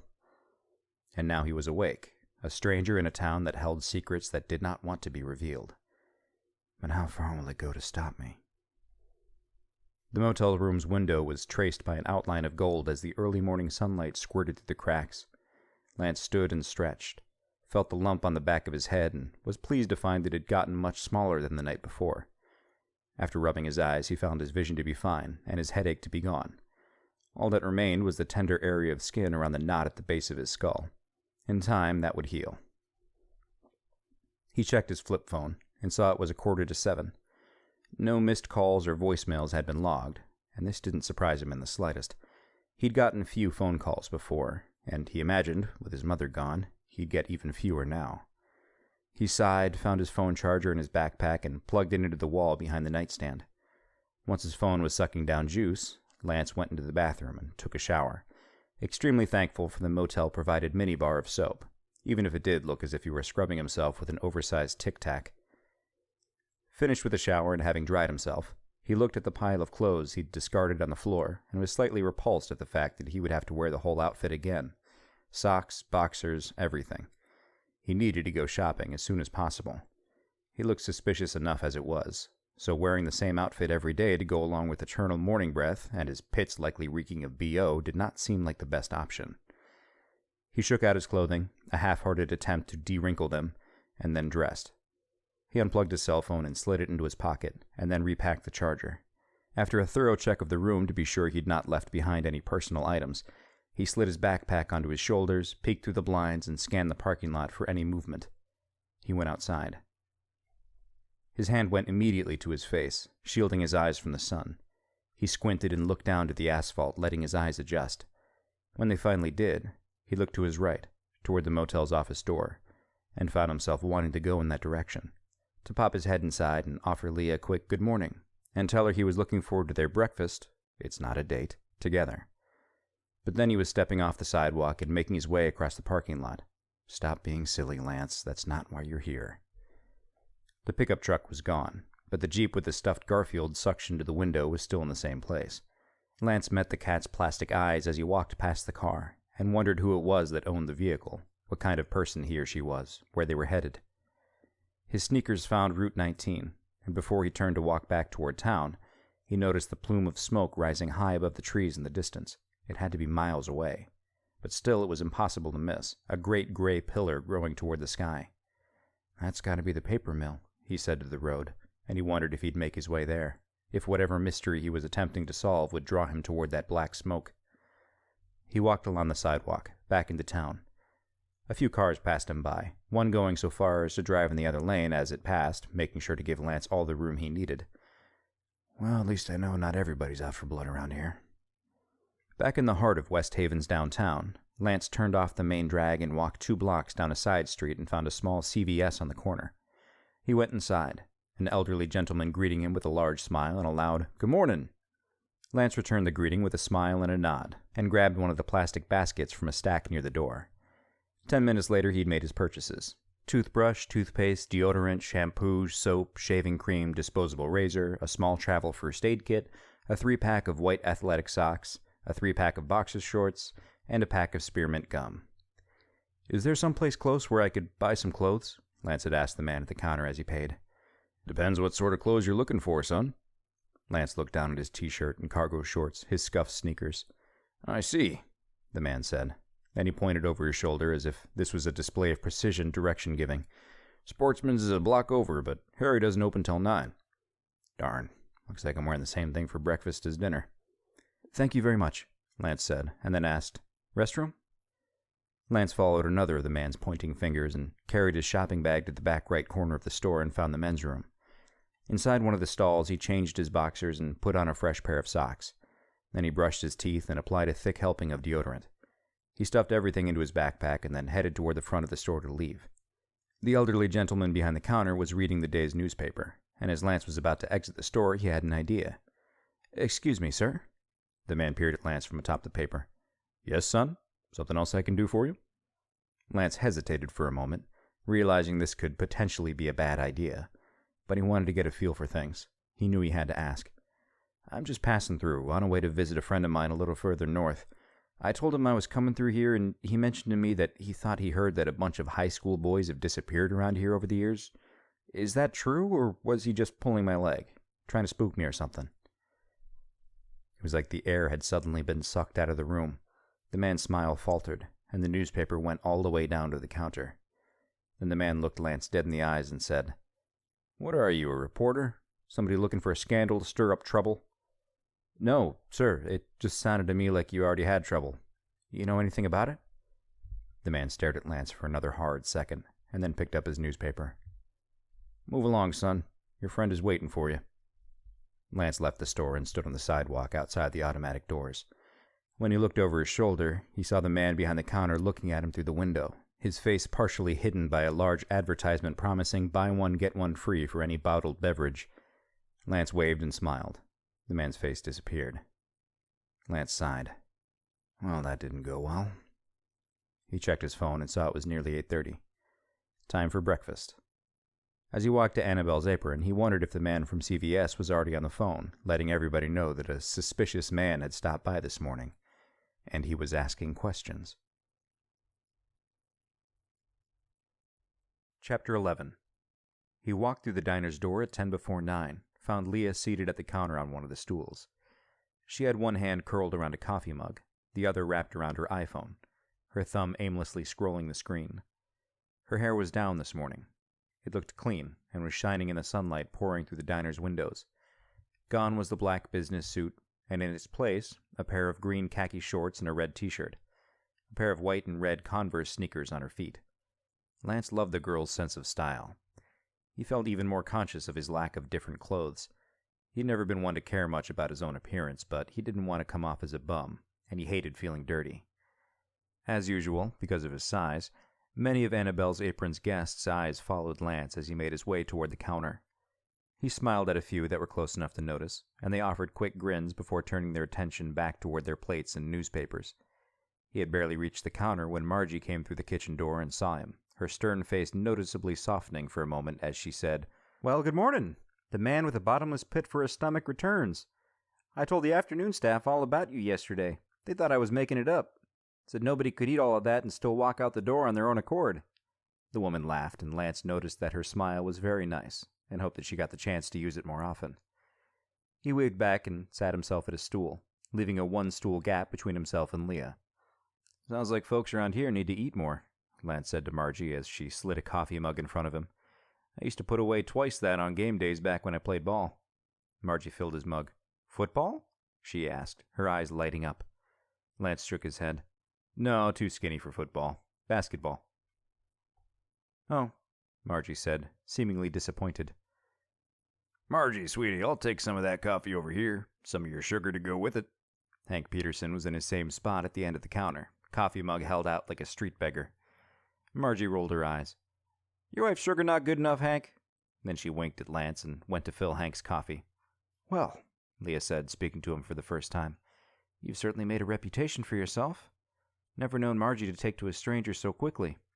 She's usually, well, sort of a bitch. You know, in that great American diner sort of way. I think she just likes me because my bill is high. Plus, well, I'm downright charming." Leah had no comment on Lance's level of charming. Instead, she stood from the counter, grabbed her coffee mug, and said, "Come on, let's go get a booth so we can talk without everybody listening." Lance stood, and when Margie saw him and gave him a questioning look, Lance raised his eyebrows and shrugged his shoulders as if saying, "What am I going to do?" He followed Leah through the smattering of tables, which only a few had actual diners seated, and ended up sitting in the same rear corner booth the family with the young child had been yesterday morning. Lance sat with his back to the side of the building, facing the front. Leah had her back to everything except him and the window behind him. Remembering Margie's look, Lance said, "It's not going to be a secret very long that we're here together." Leah shrugged. "I know. I thought it'd be better coming in later like this, but I wasn't even thinking about the people working here." "Oh well, it's not like we're making out and causing a scene.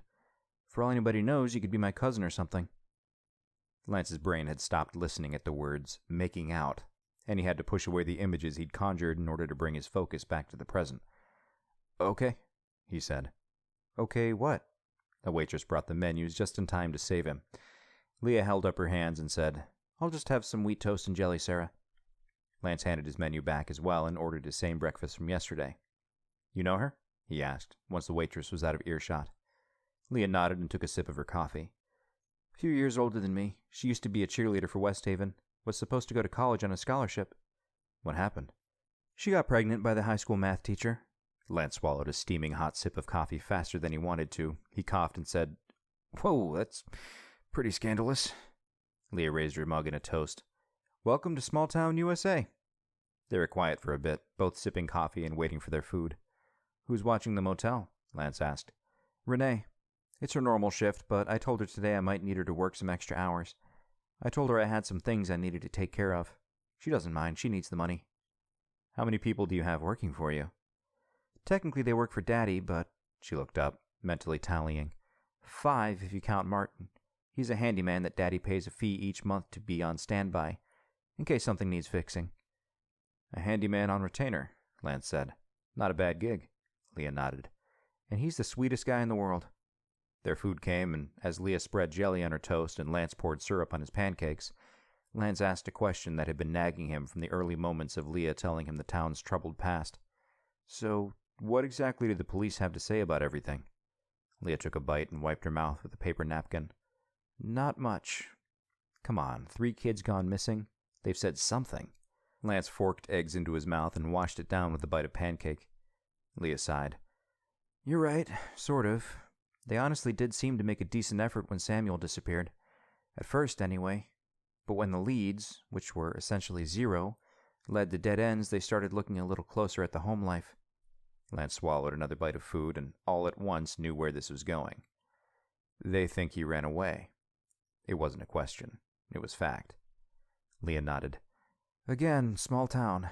Sheriff's office all knew about Mama passing and knew Daddy was drinking a lot. Then, embarrassed, he spent more than one night in the drunk tank after having a few too many and getting started on the wrong topic of conversation. Daddy's got a short fuse. And the alcohol makes it shorter, Lance thought to himself, and felt a twinge of anger at the memory of Leah's confession that her father had struck her and her brother. She continued. Everybody knew things weren't the best at our house. They knew I'd been working extra hours at the motel, and then... Well, when they found out Daddy'd hit us a few times, that was the final nail in the coffin. They immediately assumed Samuel had had enough. Lance shook his head. And just like that, case closed? More or less. I mean, technically the case is still open, cold now, but nobody's following up with it. The last time any member of the sheriff's office came to see me was after the second boy disappeared. After the third, the state police got involved, or at least pretended to, but that fizzled out almost as quick as it started. Because he was trying his best to give Leah his undivided attention, Lance was eating slower than normal, but still he was almost finished with his meal. Leah had only eaten half a piece of toast. They can't possibly think they're all runaways. That's asinine. Leah took another bite, her toast surely cold by now. Do you read a lot? What? Asinine. That's what I was talking about last night. Who says that in daily conversation? Lance finished his coffee, thought about the shelves and shelves of books he'd left behind at his and his mother's home. The tattered paperbacks from yard sales, the hardbacks from library sales and used bookstores. He'd been making his way through all the titles, even going so far as to make a list in a notebook he kept in his nightstand. His mother had read them all. She was the most well-read person he'd ever known. His stomach tightened at the thought that he'd never get to finish his list. Does my vocabulary really bother you that much? She smiled, shook her head. No, I just think it's fun to give you a hard time about it. Honestly, I kind of love it. The tightness in Lance's stomach was replaced by a warmth and fluttering. Anyway, Leah continued, yes, the other 2 boys were also assumed to be runaways. Actually, that's the only thing that seems to make sense out of any of this. How so? All the boys, Samuel included, had reasons enough to make the sheriff's office believe that their wanting to fly the coop was acceptable. On top of that, they were all 18, no longer juveniles. Sarah stopped by the table to refill their cups, and Lance ordered a slice of pie. He asked her to make sure Margie knew he was ordering it, and to tell her that it's the best pie he's had since his mother's. He figured a little damage control couldn't hurt. Maybe if he was polite enough and sucked up enough, Margie wouldn't label him suspicious, as most other folks seemed eager to do. You know Samuel's story, Leah said. Chuck Goodman's family had owned the hardware store for like 1 billion years, but the new Walmart 15 miles up Route 19 finally put them out of business. Chuck's father took it pretty hard, and there was rumors they were going to move during Christmas break to be closer to Chuck's mother's family. And the police thought Chuck was unhappy with the arrangement and lashing out by running away? Pretty much. Leah finished her last piece of toast. Martin Brownlee's brother was in the Marines, got killed overseas somewhere. His father shot himself a month after they got the news. Martin's mother seemed to be handling things as well as she could, but when Martin vanished, nobody asked a lot of questions about him. Why would he want to stick around in that sort of situation, a lot of people asked. To take care of his mother? Leah shrugged. I'm just telling you what people were saying. Sarah brought Lance's pie and he started to eat. Then he asked, So what does the town think? What do they think happened to those boys? Leah's face was calm, but her words carried a tremor of anger that was only barely being suppressed. You grew up in a small town? She asked. Not as small as this, but yeah, pretty much. Well, around here, football is the only goddamn thing that matters to these stupid people. It's like they've got nothing else to live for. Like there isn't a whole vast world out there with other things to see and explore and people to meet. Football. And now that we've been winning, it's only gotten worse. She took a sip of coffee as if trying to let herself settle down. People around here accept the idea of those boys being runaways because that's the easy way out.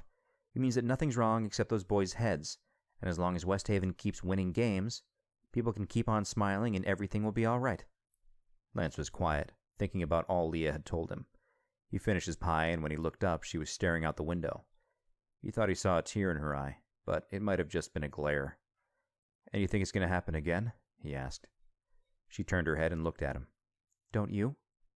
Lance closed his eyes and took in a deep breath, letting his mind reach out through the town, sending out the sensors that he didn't understand how he could sometimes control.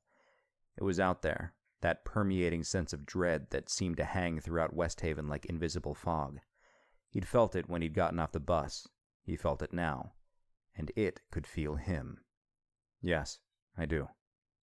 Leah's face looked thankful. So what do we do now? Lance pulled out his flip phone and said, I don't want to sound too forward here, but may I please have your phone number? Leah looked at his phone as though it were something recovered from a time capsule. As long as you promise not to wait 3 days before calling. Lance opened his phone and went through the laborious process of typing out Leah's name to add a new contact. Does your thumb get cramps working that thing? She asked. Lance smiled, keeping his eyes on the screen. Number, please? Leah laughed and recited the digits, adding, Man, I just got a wicked chill. Must be a draft somewhere. Lance's thumb froze over the keypad, one last digit stored away in his memory that needed to be typed. He pressed the button slowly, the cold chill Leah had brought to his attention enveloping him, the booth, everything around him. He hit the save button and then shut his phone. You gonna give me yours now? Leah asked. Lance lifted his eyes from the scratched tabletop, used all his willpower not to show how startled he was. The young man standing directly next to their booth had been burned badly. He was muscular and well-built, just as the boy in Leah's mirror had been. Only that boy's swollen face and blackened eyes were nothing compared to the charred and disfigured body Lance was looking at now. The boy was naked, every inch of his skin marred and melted, a hideous orange and red and black swirl of blood and blisters and bone showing through splotches of missing skin. The boy's eye sockets were empty. Traces of white and yellow and green fluids caked and dried the remaining caverns where eyeballs should have been. Half the boy's left cheek was gone, slightly yellowed teeth winking out at Lance from a blackened and drooping gum line. Lance felt his food shift in his stomach. Hey, Leah said. You holding out on me? Lance's vision blurred for a moment.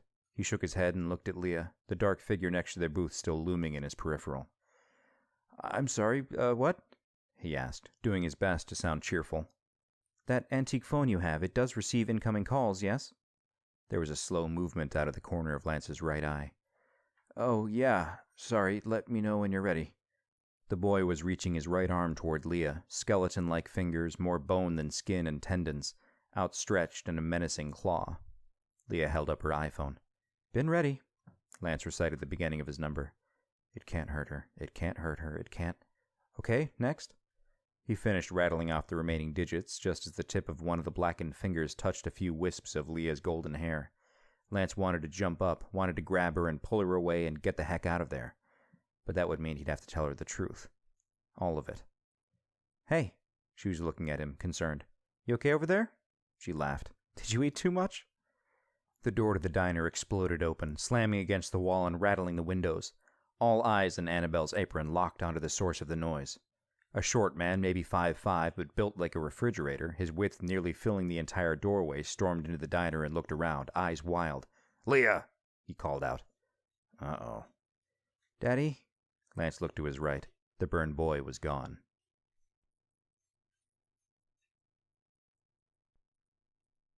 Chapter 12.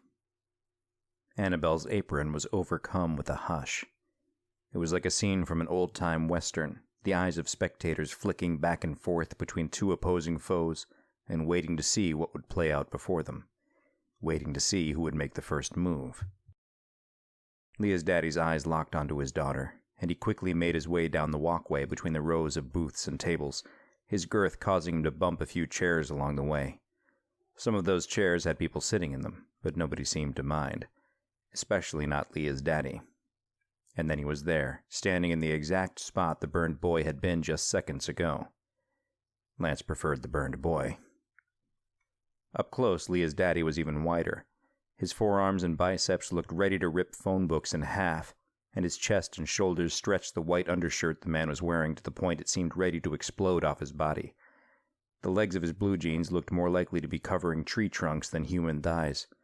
The heavy, steel-toed work boots seemed primed and ready to kick a man's teeth in or stomp a rib cage until the bones inside rattled around like castanets. The man was completely bald, not a single hair on his egg-shaped head. Whether this was by choice or by genetics, Lance didn't have time to ponder nor ask.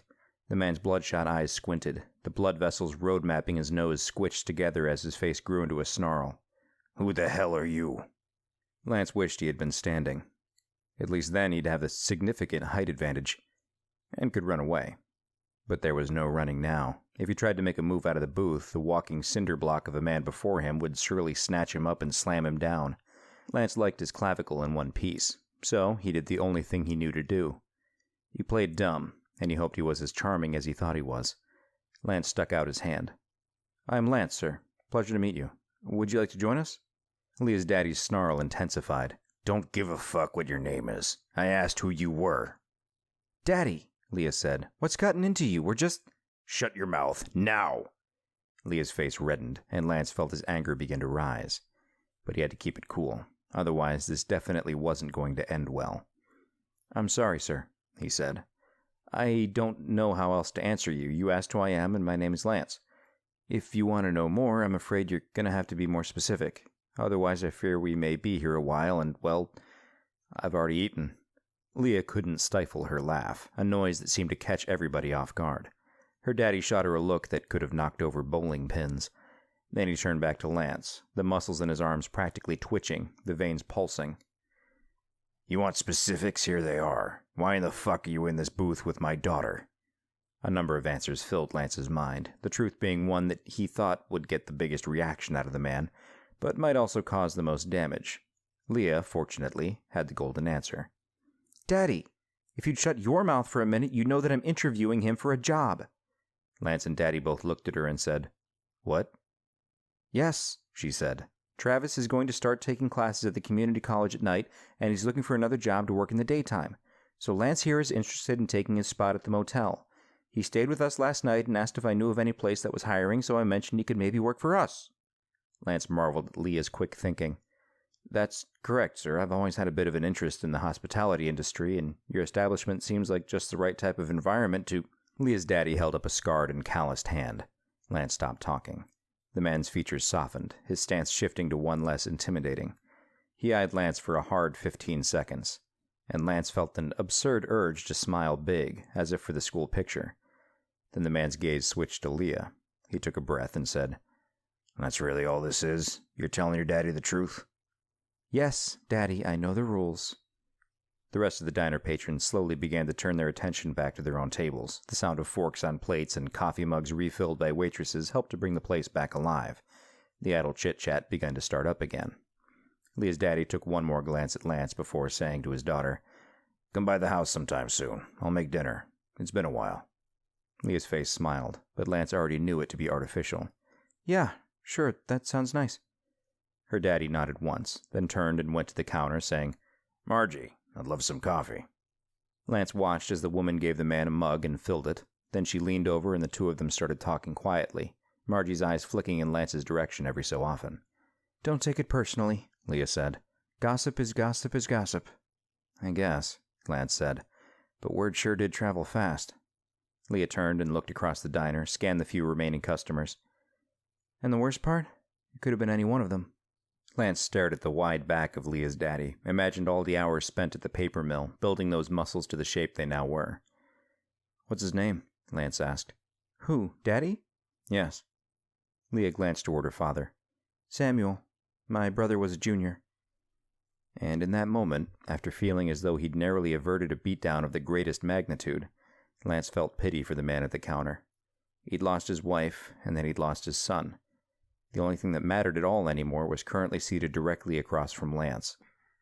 Lance's mother had told him that alcohol poisoned the mind and the body, but it sure as heck didn't dampen a father's urge to protect his only daughter.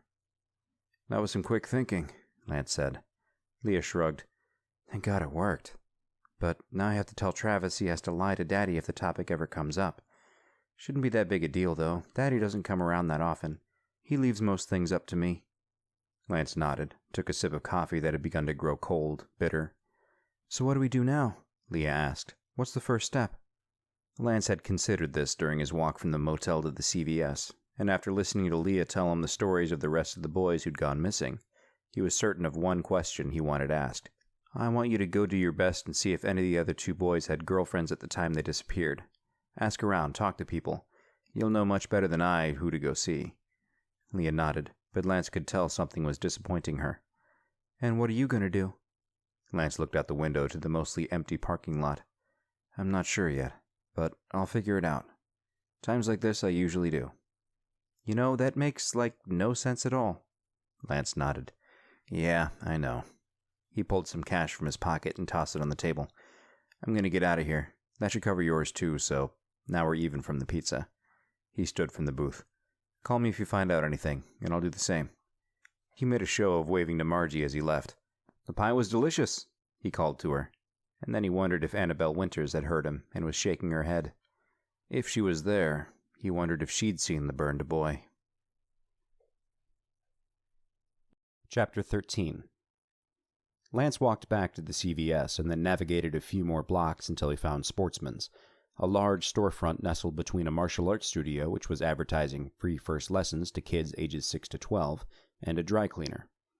Lance looked through the glass front of the dry cleaner and saw a small woman with gray hair perched on a stool behind the counter, the eraser of her pencil bouncing against her bottom lip as she studied the crossword puzzle book she held. The rack behind her held only a few garments waiting to be picked up. Lance pulled open the door to Sportsman's and was greeted by modern pop music playing through overhead speakers. Something by one of those trendy new boy bands who like to wear skinny jeans and slick their hair up and sing about love and sex at the ripe old age of 17. Lance didn't care for the music, but the decor was refreshing, like finally finding a person who speaks your native tongue after traveling abroad. The store was large and separated into different sporting goods groups: hunting and fishing, camping, baseball and softball, basketball, football, golf, you name it. The entire back wall displayed athletic shoes of every make and model. Large cutouts and posters the likes of Kevin Durant and Cam Newton and Ricky Fowler were bright and flashy and surely convinced folks they needed the same shoes these insanely gifted athletes wore. The air smelled of leather and rubber and new shoes and competition. There didn't appear to be any other shoppers in the store. Lance figured this was because it was still early. A store like this wasn't going to survive long in this town without some revenue. And if Leah's words were true, which Lance figured them to be, athletics really did appear to be more and more the lifeblood of Westhaven. Lance's eyes gravitated to the basketball goal on display in the corner, an expensive model gleaming and beautiful, and he was hit with the urge to find a ball and go dunk it as hard as he could. Just to feel normal for a bit, to relax. But there was no time for that. He wasn't here to have fun. A man wearing chinos and a sportsman's embroidered collared shirt stepped out from behind one of the aisles. He held an old-fashioned clipboard in his hand and had a pencil tucked behind his ear. "Hi there, welcome to Sportsman's. Can I help you find something?" "Yes, I'm looking for something that's been killing off your town's football players. Something from the supernatural line, probably. Not very flashy, but gets the job done." Lance smiled and nodded toward the racks of clothes near the wall of shoes. "Need some new outfits. I think I see where I need to look." "Be sure and let us know if you need any help." The man flashed a quick smile and then disappeared back into his aisle. Lance found a clearance rack of t-shirts and managed to find 3 in his size, then did the same with basketball shorts. In the hunting and fishing section, he found a pair of brown and green camo shorts. At the checkout counter, the man in the chinos rang up Lance's purchases, and the total exceeded the amount of cash Lance was carrying. He slid his debit card from his wallet and wondered for the first time just how far his money would stretch. He'd saved up a decent amount from part-time work back home, odd jobs here and there, but he'd never held a full-time position anywhere, and sooner or later he was going to run out of money. He'd have to find work, or play the lotto. His mother would scowl at him for that joke. The lotto was for the unambitious. The transaction was approved, and Lance asked the man if he'd mind terribly if he used one of the fitting rooms to change. The man gave him a quick glance up and down, as if his question had suddenly provoked concern, but then smiled and nodded and said that it was no problem at all. As Lance thanked him and began walking toward the fitting rooms, the man called out, "Did you buy that backpack from us?" Lance turned and smiled. "No, sir, it was a gift from a friend." The man nodded. "I didn't think I'd seen you in here before. You new in town?" "Just passing through," Lance said, and then wondered just how true of a statement that was. His thoughts of the future were too overwhelming to dwell on. He had to focus on the task at hand. Lance changed his clothes, pushing his 2-day-old t-shirt and cargo shorts into the bottom of his backpack and pulling on one of the new shirts and pair of basketball shorts. He instantly felt better, almost re-energized, and as he was walking back down the center aisle of the store to make his exit, he caught himself whistling along with the tune playing overhead. Then he saw the pictures and stopped. To his left, the wall next to the exit door was a collage of photographs of local sports teams and athletes and newspaper clippings of exciting headlines, some framed, some not. The wall was meant to look casual, haphazard, abstract, but Lance knew that somebody in the store took great pains to make it only appear this way. This was somebody's baby, a side project that was fueled with passion. Here's a shot of a basketball player shooting a 3, a defender's outstretched arm desperately trying to prevent the shot. There's a team photo of the Westhaven 2011 women's tennis team, a small group of young girls wearing white skirts and matching red sleeveless tops, their rackets all held sideways across their bodies like they were posing with a trophy. Below this, a framed front page of the Westhaven Journal's sports section, the headline screaming, "Westhaven wins first ever state title." And next to this, large and framed and clearly meant to stand out, a team photograph of the Westhaven football team. They're in celebration in the end zone of the field they just played on, organized but excited and jubilant in their victory. There are 3 rows, the rearmost row standing, while the middle row kneels and the front row sits on the ground. Some boys hold their helmets high in the air, cheers frozen on their faces. Others have tossed their helmets to the ground, dotting the green of the field with their discarded armor and making it look like a ravaged battlefield. There is a large, insanely large trophy on the ground between the middlemost boys on the front row. It towers up and gleams in the sunlight, a lens flare popping up from one side. The boys' faces are sweaty and dirty and tired, but they are clearly living in one of the best moments of their lives. The frame is a dark, polished wood without a speck of dust, and there is a large gold placard embossed in the center of the bottom panel.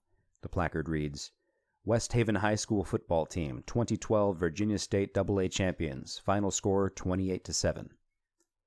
Below the header, in a much smaller script, are the names of the players and coaches. Lance scans the names, recognizes Coach McGuire and Chuck Goodman and Martin Brownlee. He doesn't see Leah's brother Samuel's name. This would have been Samuel's team the year he disappeared. The lack of even an honorable mention or in memoriam side note was more unsettling than Lance cared to admit. He looks at the photo, no way of knowing which boy is which, as the names on the placard are simply alphabetical. Then he moves on to the 2 smaller framed shots to the right of this large one, each one inching folks closer to the door.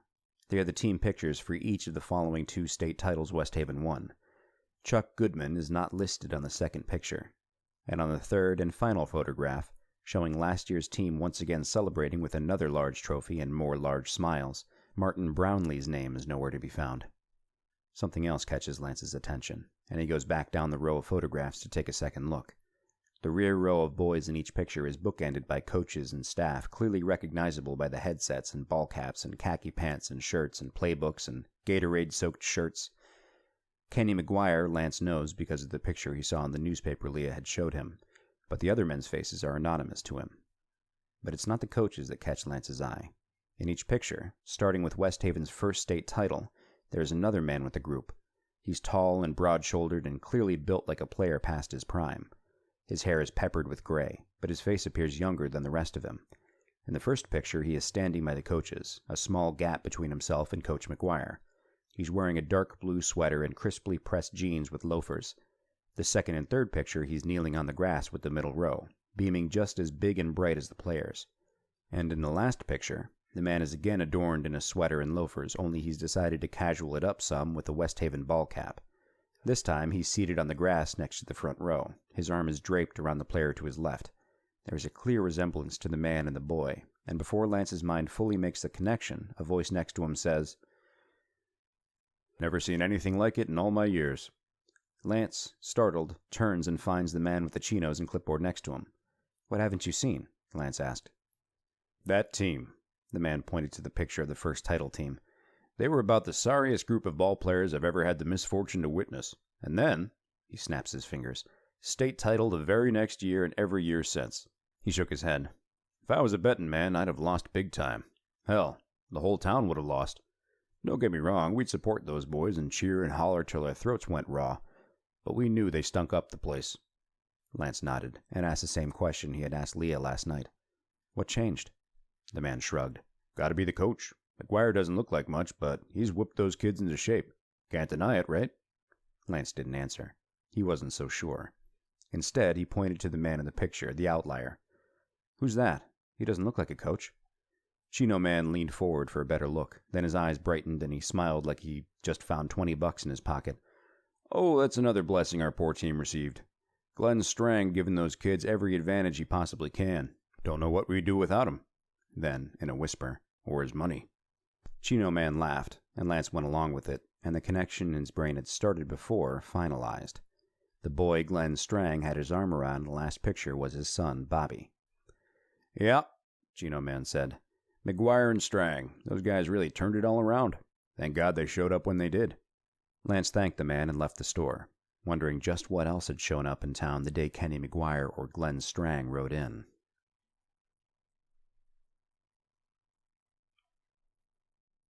Chapter 14. Lance walked away from downtown, intent on dropping his purchases off at his motel room, now that he was clearly staying another day at the least, and then decided where he should go. If Leah did as he'd asked, then hopefully she was well on her way to trying to dig up any info she could about whether any of the other two missing boys had or mentioned girlfriends at the time they disappeared. Ordinarily, a high school boy having a girlfriend wouldn't be enough to set off the alarm bells in Lance's head. But it was the fact that Samuel hid his relationship from Leah that made Lance suspicious. He knew she wasn't the type of person who would exaggerate the closeness she shared with her brother. If she said they were thick as thieves, Lance would believe her. Plus, in a town this small, Lance had a hard time understanding just how a member of the football team, an active member of the town's social circle, could even manage to keep something as significant as a girlfriend a secret. It seemed fairly impossible for Samuel and his girl to go out to dinner, a movie, a walk in the park, anything, without eyeballs noticing and word of mouth traveling. There was, of course, the possibility that Bobby Strang was not being honest. Leah had not mentioned whether Bobby's statement about Samuel needing to go see his girlfriend had been given to her straight from the horse's mouth or passed on via the police during the investigation. Either way, if Bobby Strang made the girlfriend thing up, that meant he was either covering for Samuel or for somebody else, maybe even himself. By the time Lance made it back to the motel, he'd all but decided he'd like to have a chat with Bobby Strang, and he hoped he didn't have Leah out chasing a red herring. But there was no faulting leaving no stone unturned. Her brother had been missing for years now. His story wasn't going to be solved instantly, no matter if Lance was helping or not. His gifts helped with things like this, sure, but life wasn't an episode of Murder, She Wrote. Jessica Fletcher he was not. The Jeep with Garfield as a passenger was gone from the lot, as were all the other cars except the dirty, early-model Honda Civic with an Obama bumper sticker from his first campaign. There was a long scratch along the passenger side door, and as he walked past, Lance saw a tattered copy of The God Delusion by Richard Dawkins lying in the floorboard, and thought the car seems entirely too democratic for a town like Westhaven. The car was parked directly outside the door to the office, and Lance figured it must have belonged to Renee, the woman Leah had watching over things. He contemplated poking his head inside to say hello, but thought better of it.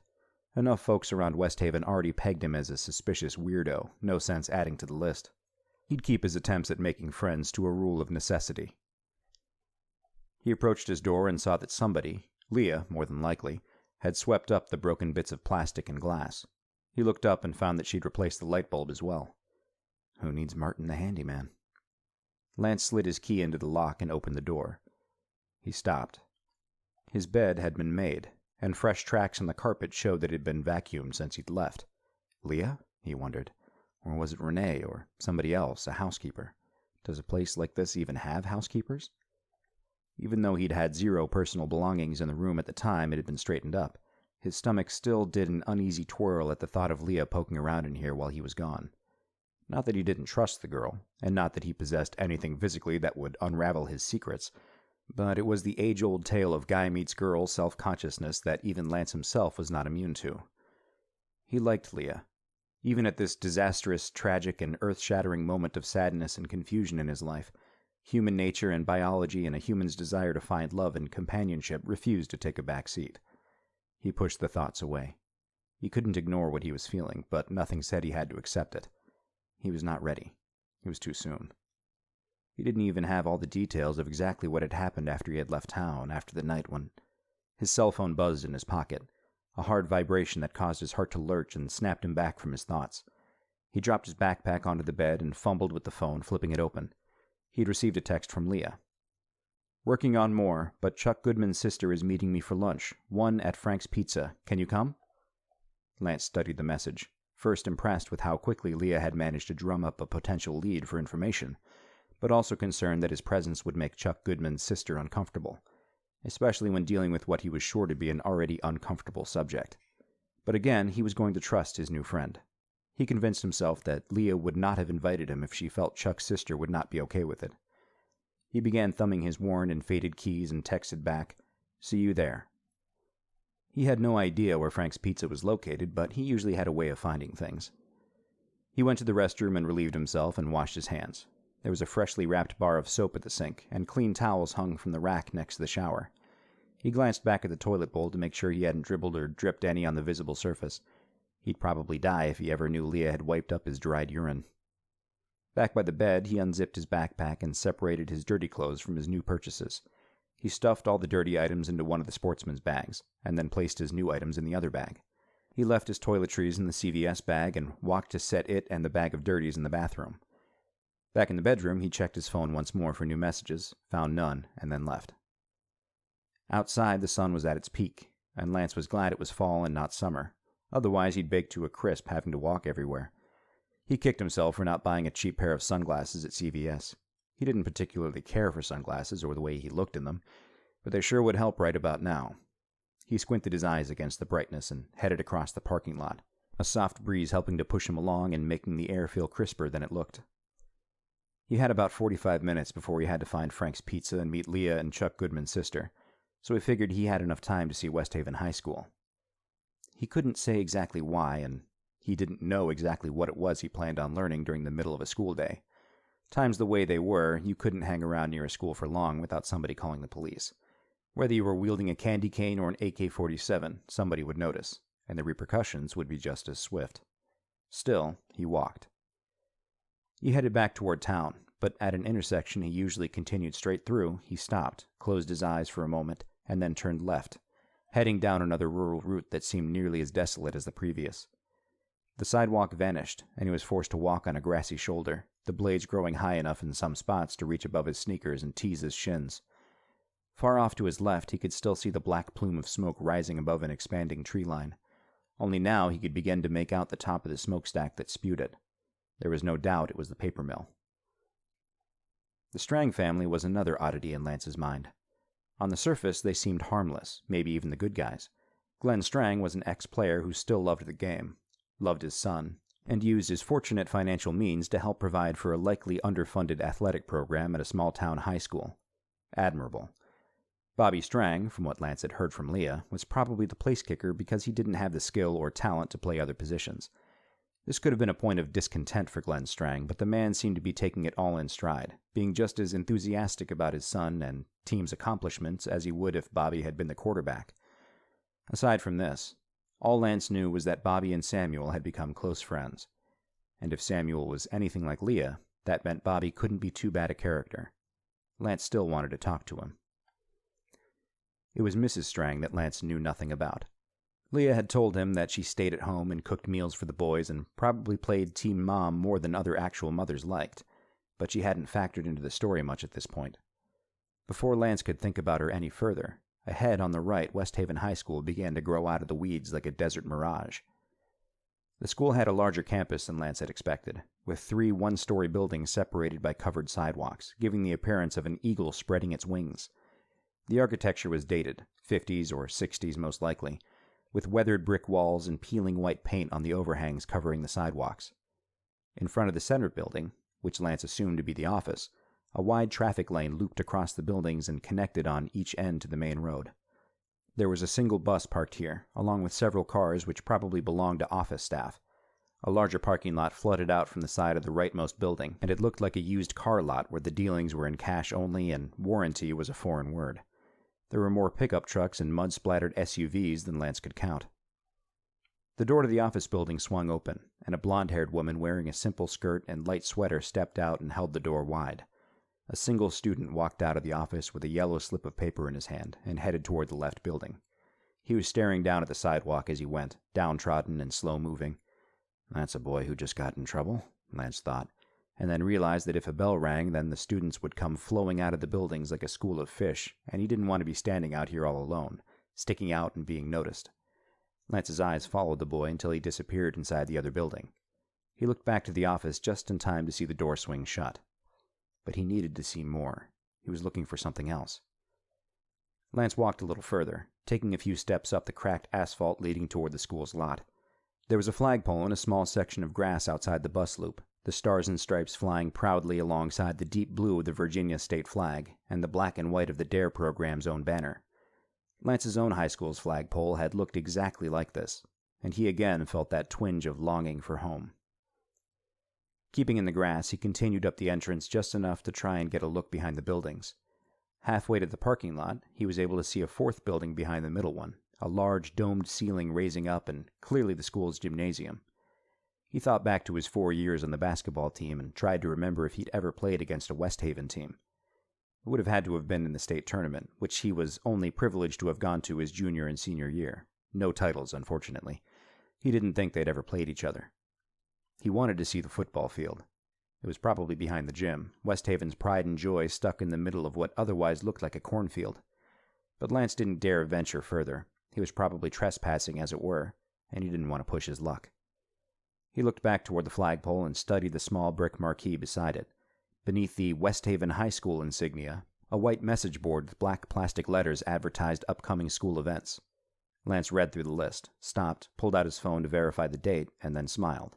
He'd picked a good day to show up in Westhaven. The football team had their next game that night. It's a home game, and he wished he'd thought to ask Leah about when the next game was sooner. It would have saved him a trip out here. Thinking of Leah, he remembered lunch, and as he turned to head back toward the road and start back into town, he heard the crunching of loose bits of asphalt and gravel under tires as a car slowly pulled into the drive behind him. Without even looking, Lance immediately knew he would see a police cruiser when he turned around. Cops, for some reason, were easy to sense. The good ones and the bad ones. The problem was, it was difficult to tell at first. "You took too long, Lance," he scolded himself. "This was a bad idea. Or something knew you were here." The sound from the tires stopped, and Lance heard the gentle hum of a car window being lowered. "Help you?" a voice dripping with southern accent asked. Lance slowly turned around and offered his best smile to the man behind the wheel of the sheriff's department car. "Afternoon, officer," he waved. "No, sir, just on my way into town to have lunch with a friend." And then the thing Lance had hoped would not happen did happen.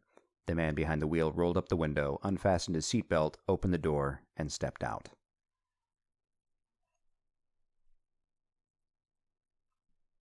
Chapter 15. Lance had seen enough national news television footage. "Such a sad place our world is," his mother often said as they watched. "So much hate, so little love." And he knew that being a stranger in town was recipe enough for a potential disaster. So he stayed perfectly still and didn't say a word as the sheriff's deputy stepped out of the car and stood with his hands on his hips, one palm resting on the butt of his holstered pistol. It had been unwise for Lance to come here, but it was too late for regrets. He knew from Samuel Sr. that he'd already been on the police radar since yesterday, and now he was only fueling the fire of the town's suspicions of him. He'd been caught loitering around a freaking school of all places. Lance stood, waited. The deputy took another step closer, and his eyes met Lance's, and all at once Lance let himself relax a little. The man had kind eyes, not the eyes of a power-abusing ruffian dressed as an officer of the law. He took another step forward, and Lance could hardly believe this, stuck out his hand. "Deputy Miller," the man said, and boy was that accent heavy. "What brings you to Westhaven, young man?" Deputy Miller was almost as tall as Lance, but even thinner, an Ichabod Crane physique with spaghetti limbs and an Adam's apple that looked as if the man had swallowed an arrowhead. His uniform was loose-fitting, and he'd adjusted his hat twice since stepping out of the car. Lance shook the man's hand, and single-story house in the nice section of town, green lawn, likes to garden, wife named Jen with red hair, pregnant with baby number 2, first son's name is Ben. They joke because it rhymes with Jen. There go Ben and Jen. Jen says he works too much, but he says they need the money, and Jen says they aren't that bad off. Church every Sunday, third pew, plays on the softball team, and always brings his famous triple chocolate brownies to the potlucks. Had to stifle his surprise as Deputy Miller's life flooded through his veins and into Lance's mind. He pulled his grip away fast, unintentionally rude. Deputy Miller's eyes scrunched in confusion. "I hate it when that happens. So weird." Invasive is the word he used when he really thought about these occurrences, which appeared at random in his life.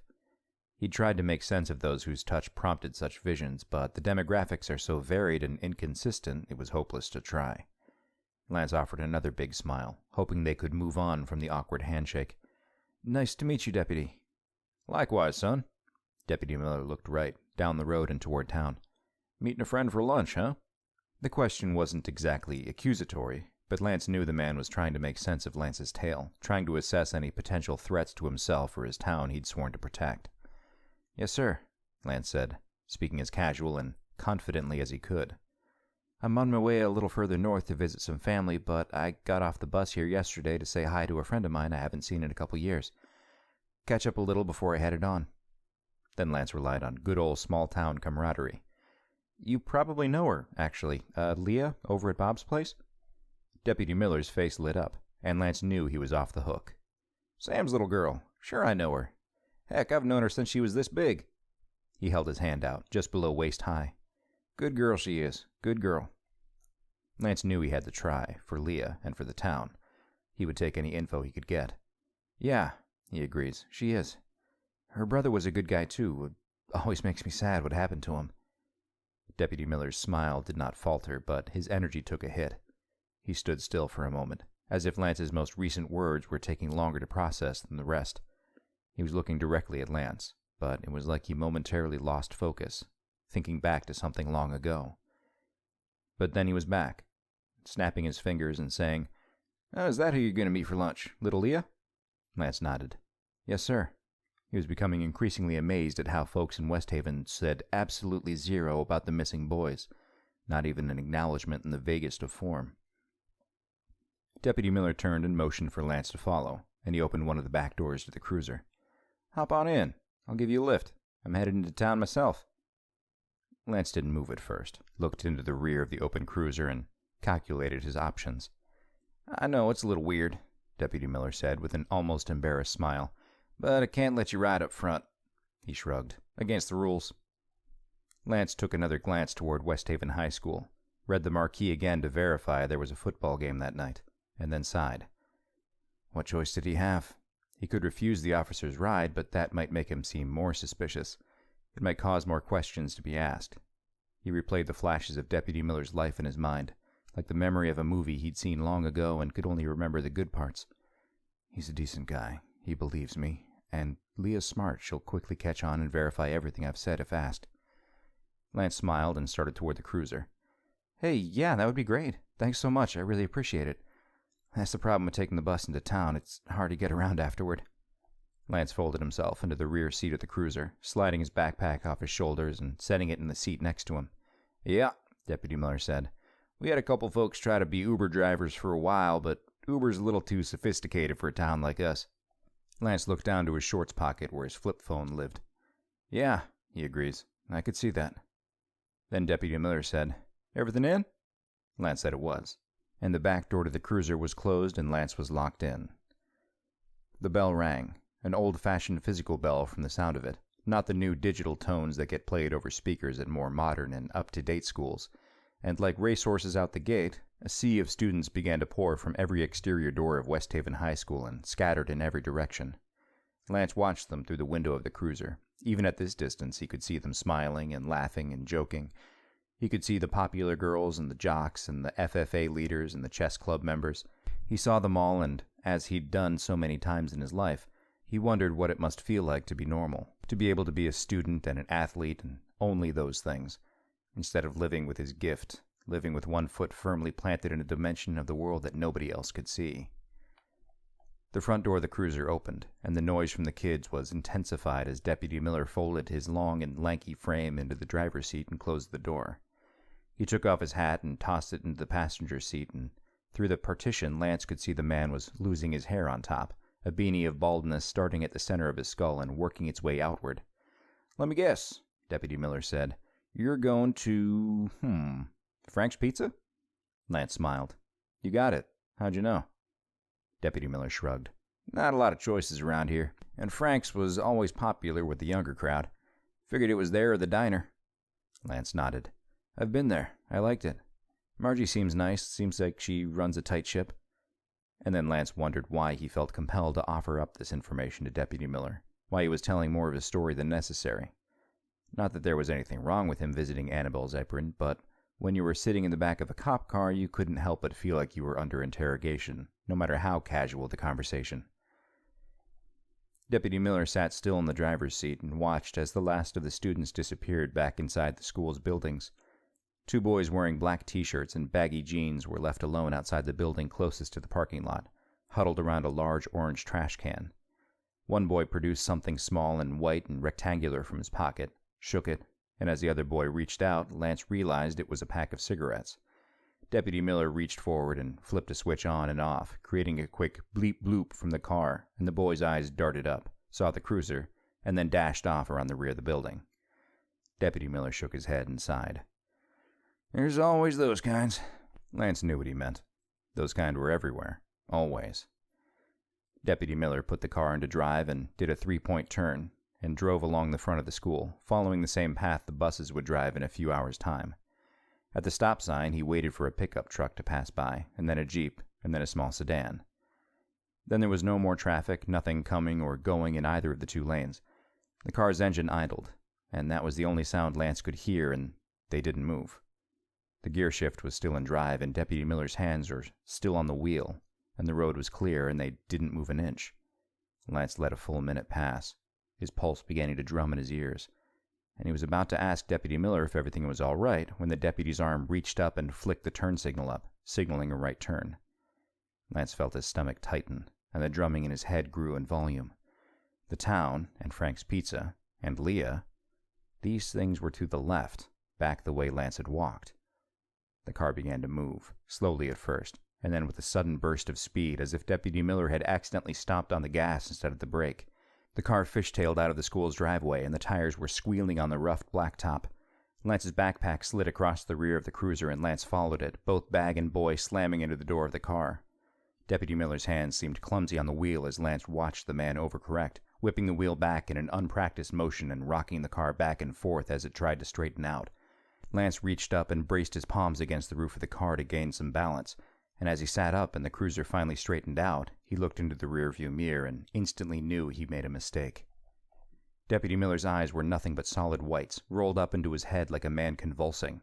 His mouth hung open, slack, his tongue poking out and a bit of drool dripping down to the breast of his uniform. Lance sat up more and saw the speedometer needle pass 70, and it felt like 100 from the back seat. The car was straddling the center line, and all it was going to take was one car coming in the other direction, cresting a hill or turning from a side road into their path, and they would be dead. There was no question of it. And Lance took another look at Deputy Miller's face that wasn't his face, and knew that this had been the plan all along. He'd been found, and he'd been tricked. It was no accident that when he'd shaken the deputy's hand, he'd gotten a glimpse into the man's life. He'd been shown the life of a simple and good family man in order to be disarmed, to have his guard lowered. Whatever force was here in Westhaven knew more about Lance than he imagined. It knew the specifics of his gifts, it seemed, and now it was exploiting them. He'd been baited and lured into the back of the cruiser into a rolling cage from which he could not escape, and would now likely die. He'd failed. He'd failed the town, and he'd failed those boys, and, worst of all, he'd failed Leah. She'd put so much faith in him, and he'd seen the hope he'd inadvertently inspired in her. And now he was going to die, and nobody would ever see him again. Just like Samuel. His anger and his frustration and his fear overcame him. He pounded on the partition and began to shout, "Hey, you're never going to win, you know that, right? It won't go on forever. If I don't stop you, there will be somebody else. I'm not the only one." And then, as he fell back into the seat, he thought, I can't be the only one. Just can't be. Deputy Miller's head snapped to the right, so hard and so fast Lance heard something crack. The whites of his eyes were still all that was visible, and his throat muscles began to shift, and his tongue began to slide back and forth, and his lips began to twitch as a series of deep gurgles and grunts spilled from his mouth. They were audible but indecipherable, like an animal or an invalid. Lance was not afraid, only angered even more that this thing inside Deputy Miller thought Lance could understand it. Lance slapped his hand against the partition, and Deputy Miller snarled and bared his teeth and barked in response, spittle flying against the plexiglass. Lance jumped back, and that's when he saw the semi in the distance. The road was flat, and the truck was still a good distance off, a half-mile maybe, but at the speed they were traveling, that would be eaten up in no time. Lance heard the air horn screaming through the air, could imagine the driver wondering what in the world this policeman was doing. The driver would be braking, doing his best to avoid an accident, but unfortunately for Lance, the truck could be completely stopped and it would likely make no difference. If they hit it going this fast, the cruiser would crumple like a soda can, and Lance would quickly be a lot thinner. He smacked the partition again, Deputy Miller's white eyes still staring emptily at him. Lance's mind raced, spun, and this is really it. I'm going to die, less than 48 hours after my mother, and I'm going... Ben and Jen. The thought smacked him so hard he could barely register its meaning. Then he saw the face of the innocent man caught in a terrible darkness he deserved no part of, and Lance began to scream, Ben and Jen! You love them so much, and they love you, and you have a new baby on the way, and you're so happy and so lucky and blessed, and you don't want to leave them. If you can hear me, Miller, fight! Fight! Ben and Jen! The truck ahead had stopped, but the cruiser hadn't. Lance pounded the partition, his hands stinging with each blow. Ben and Jen! The eyeballs began to flicker, a small sign of life. Then the hands on the wheel shifted, marginally, but they shifted. Lance's heart was about to burst from his chest, the truck getting impossibly closer with each millisecond. He sucked in a deep breath and yelled, Ben and Jen! Deputy Miller's body shaked, like he'd gotten the most violent of chills. His eyes rolled forward, bloodshot now and watering. He saw the road, saw the truck. He screamed. Lance screamed. The brakes were slammed, the wheel was jerked, the police cruiser missed the truck. But it flipped over and rolled off the road and rolled through a field and came to rest upside down 50 yards away. Lance heard crashing metal and cracking glass and the sound of Deputy Miller's screams. And then he heard nothing.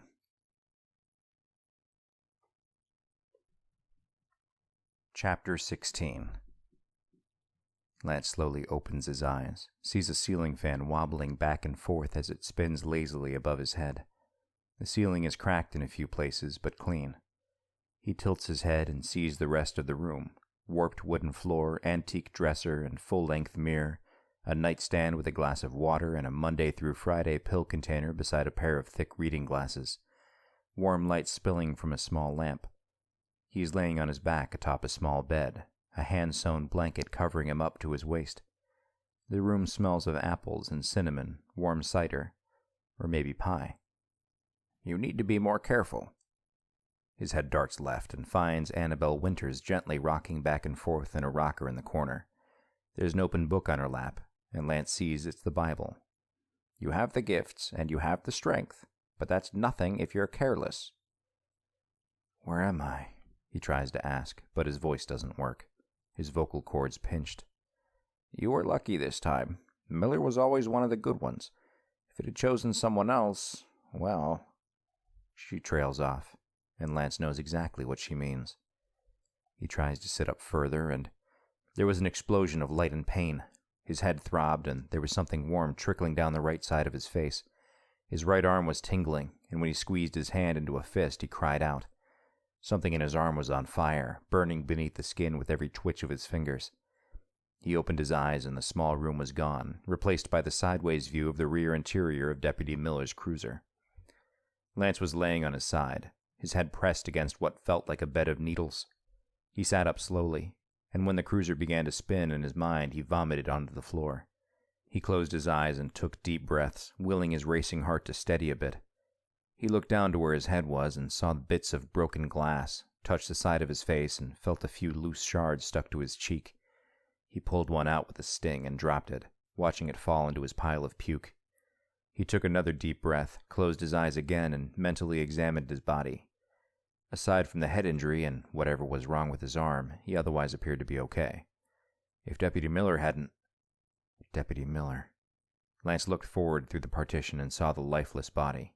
Miller's torso had been nearly impaled by the steering column, his body slumped and askew and his neck hanging at an angle that told Lance all he needed to know. Ben and Jen, he thought, and was filled with a great sorrow in knowing the happy family would never be the same. They had suffered a tragic loss, and they didn't even know it yet. And it's my fault. It's all my fault. You need to be more careful.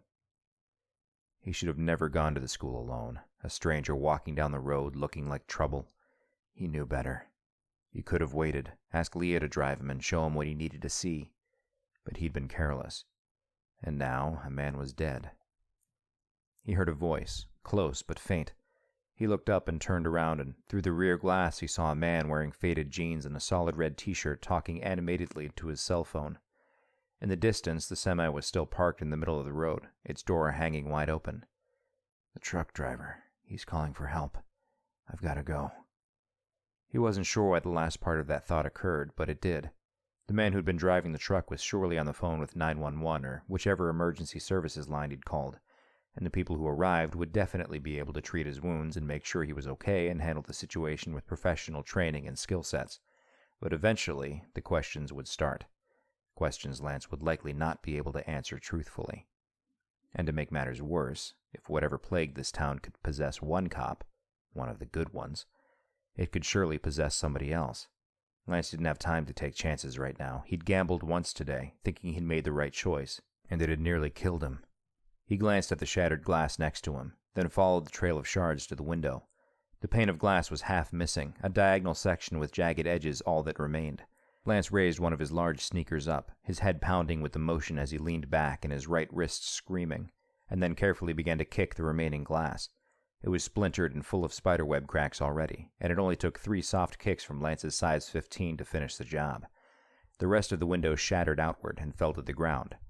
Lance took another glance toward the truck driver, heard the words, "I think they're both dead. You have to come quick." Lance had to move quickly. He winced as he sat back up and pulled himself forward. He gripped the edges of the door where the window had been, a few splintery remains digging into his fingers, and then he used his legs to push off and threw himself over the edge and forward, falling to the grass. He felt the urge to vomit again, but closed his eyes and counted to 10 and willed himself to keep it down. When he opened his eyes, the truck driver was staring directly at him, phone pressed to his ear, mouth hanging open like a man who'd just seen a magic trick. Lance stood, slowly, and reached inside the busted window and pulled his backpack from the wreckage, slung it over his shoulder.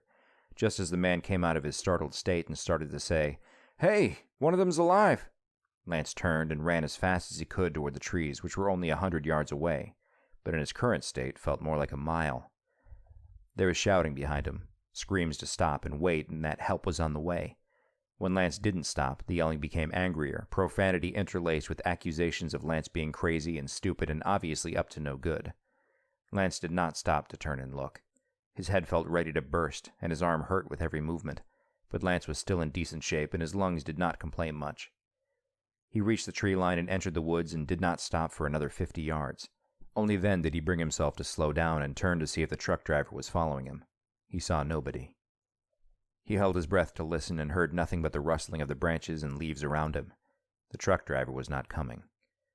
But he had to move. He had to get away. But he had no idea where he was. "Leah!" He slapped at his shorts pocket with his right hand and groaned at the pain, but his cell phone was still there. He reached in and pulled it out and scrolled through his contacts, found Leah's name and pressed send. She answered almost immediately, and to her credit, she didn't interrupt or ask too many questions as he quickly explained he'd been in an accident and needed help.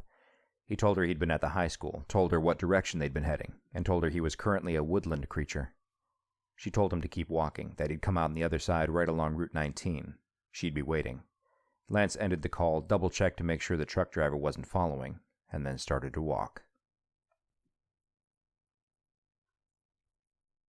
Chapter 17.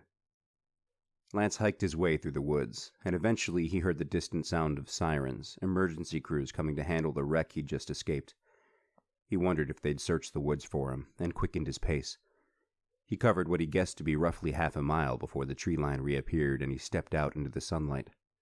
Just as Leah had said, maybe 25 yards ahead, the faded blacktop of Route 19 stretched to his left and right, seemingly heading nowhere in both directions.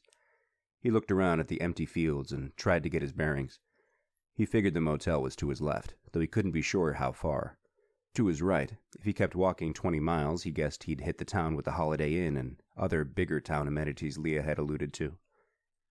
He was ashamed that for the briefest of moments, just a fleeting flash of an idea that popped into view and then vanished before it could be fully absorbed and comprehended, he wanted to walk right. Wanted to trudge the 20 miles on foot and maybe hope for a kind person to stop and offer a ride and leave Westhaven and all its evil behind. He'd left his home, been forced to leave was more accurate, to move on from his painful past and avoid the unpleasant drama that was sure to follow. It had taken every ounce of will he had to step onto that bus and leave behind the only world he knew. He'd picked the destination seemingly at random, the first ride out of town, never imagining that where he ended up would be just as problematic as where he'd left. In the brief time he'd spent in Westhaven, he'd been looped into a terrible secret, a secret he understood more than anyone else in town, and had now been attacked twice. This last time it had nearly been fatal. How many more chances would he get? Despite his insatiable longing to see his mother's face again, he was fully aware that he was not ready to join her in whatever form of afterlife perhaps existed. Lance wanted to live. Between the choice of uncertainty and death, he chose uncertainty. And was it really a coincidence he'd ended up in Westhaven? Was it really just happenstance he decided to stay at Bob's place and had met Leah and learned of this town's horrible history? He almost rolled his eyes at his mother's words. The universe is too smart, too calculated for us to accept the concept of a coincidence, Lance. Do you, a person with your gifts, honestly believe things could be so random? They'd had a similar conversation on more than one occasion, especially as Lance had gotten older. But this particular speech had stuck with him for years, like a favorite scene from a movie. She'd said it after they'd watched an episode of The X-Files on Netflix one night. Something from the show's plot had provoked it, and Lance remembered the only answer he'd offered was a half-hearted, I don't know. He hadn't been in the mood for philosophical discussions that evening. He loved his mother more than anything on earth, but at times she could be exhausting. And now, another of her tidbits of wisdom floated down to him, and he knew there was no way he was going to head right and find that Holiday Inn. I know you didn't ask for this, Lance, but you have it. And whatever higher power decided you were meant for this, you are indebted. You have an obligation. Don't you see, Lance? You are a bright spot in a dark world. You are meant to help people, and that's not something you can turn your back on. The sound of a car engine caused Lance to stiffen, and he briefly considered turning and diving back into the trees, but it was too late for that. The car was only 50 yards away and had definitely spotted him. He stayed in place and tried to look innocent as one could look with a blood-streaked face, and watched as a black Toyota 4Runner slowed down and pulled off the road, parking directly in front of him. The passenger window rolled down, and Leah's face brightened his mood. You look like crap, she said. Get in the back. Lance didn't comment or question. He got in. The 4Runner was a newer model, and its owner had done well to keep it clean. As Lance squeezed into the rear seat, having to twist his feet sideways to fit behind the front passenger seat, he noticed the floorboards looked freshly vacuumed and the air smelled of pine and armorall. The seats were black leather and the trim was tan. This was a nice car. He looked at the driver and saw a tall, heavy-set woman wearing black yoga pants and a long-sleeved Westhaven High School t-shirt. Her black hair was short and spiked with gel, her mascara was heavy, and the eyeliner was thick. She looked as if she could be about to step on stage with a punk rock group and smash a few guitars. As Lance took in the woman's features in the rearview mirror, he suddenly realized she'd been staring right back at him. This silent staring contest had lasted nearly 30 seconds before Lance realized nobody had spoken since he'd gotten into the car. Embarrassed for being caught gawking, he said the first thing that came to mind. I'm sorry if I got blood on your seats. The woman looked at him for another second or two, then turned to Leah, eyebrows raised. Leah giggled. I told you. He's not like anyone you've ever met. Then quickly turning to Lance. But, in a good way. Lance's head felt woozy, and he was still breathing hard from the run through the woods, though his heart was beginning to settle, and it felt more reassuring than he'd expected to be back with a friend. Don't worry about the seats, honey, Miss Mascara said. But I am worried about the blood. Let's get you somewhere we can take a closer look. Her voice was throaty and sultry.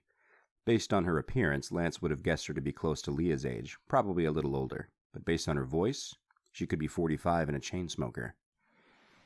None of this mattered now. Lance felt the urge to vomit begin to come back, and he groaned a bit and started to lay down across the seats. Need to go, he said, barely a whisper. They might try and find me. Who? Leah asked, but Lance's eyes were closing as he felt the car begin to move. Who? That was the question of the hour. The motel, Leah said. Let's get him there and you can do your thing. Then we can talk. Lance felt the car accelerate. Then the woman craned her neck back to him and said, Try and stay awake, honey. You might have a concussion. Thankfully, the ride was short, and Lance managed to let the girls help him out of the car and into his motel room. He sat on the bed, and Leah ran to get him a bottle of water from the lobby, and the woman in yoga pants came in a minute later holding a large red first aid kit. Lance, this is Chuck Goodman's sister, Susan, Leah said. She's a paramedic. Lucky for us, right? Do you, a person with your gifts, honestly believe things could be so random? Lance, despite the headache and dull fire in his arm, could only offer a small laugh at this revelation. Miss Mascara, Susan, gave Leah another questioning look. I think it might be delirious. Lance laughed again, harder this time, and then held up his hands. No, it's just... I miss my mother. You reminded me of a joke somebody told me one time. I'm fine. Mentally, anyway. Susan set the first aid kit on the bed next to him. It was huge, the real deal, not some tiny thing you'd buy at Walmart for your family fishing trip, and unzipped it, flipping it open and donning a pair of surgical gloves. Okay, she said. Let's take a look. Soon after Susan started her work, the sound of a police siren came fast and then faded as it traveled past on Route 19. Chapter 18. Susan Goodman asked Lance to lie back on the bed, and he did so, his eyes focused on her makeup-heavy face as she asked him questions and probed at his head and body.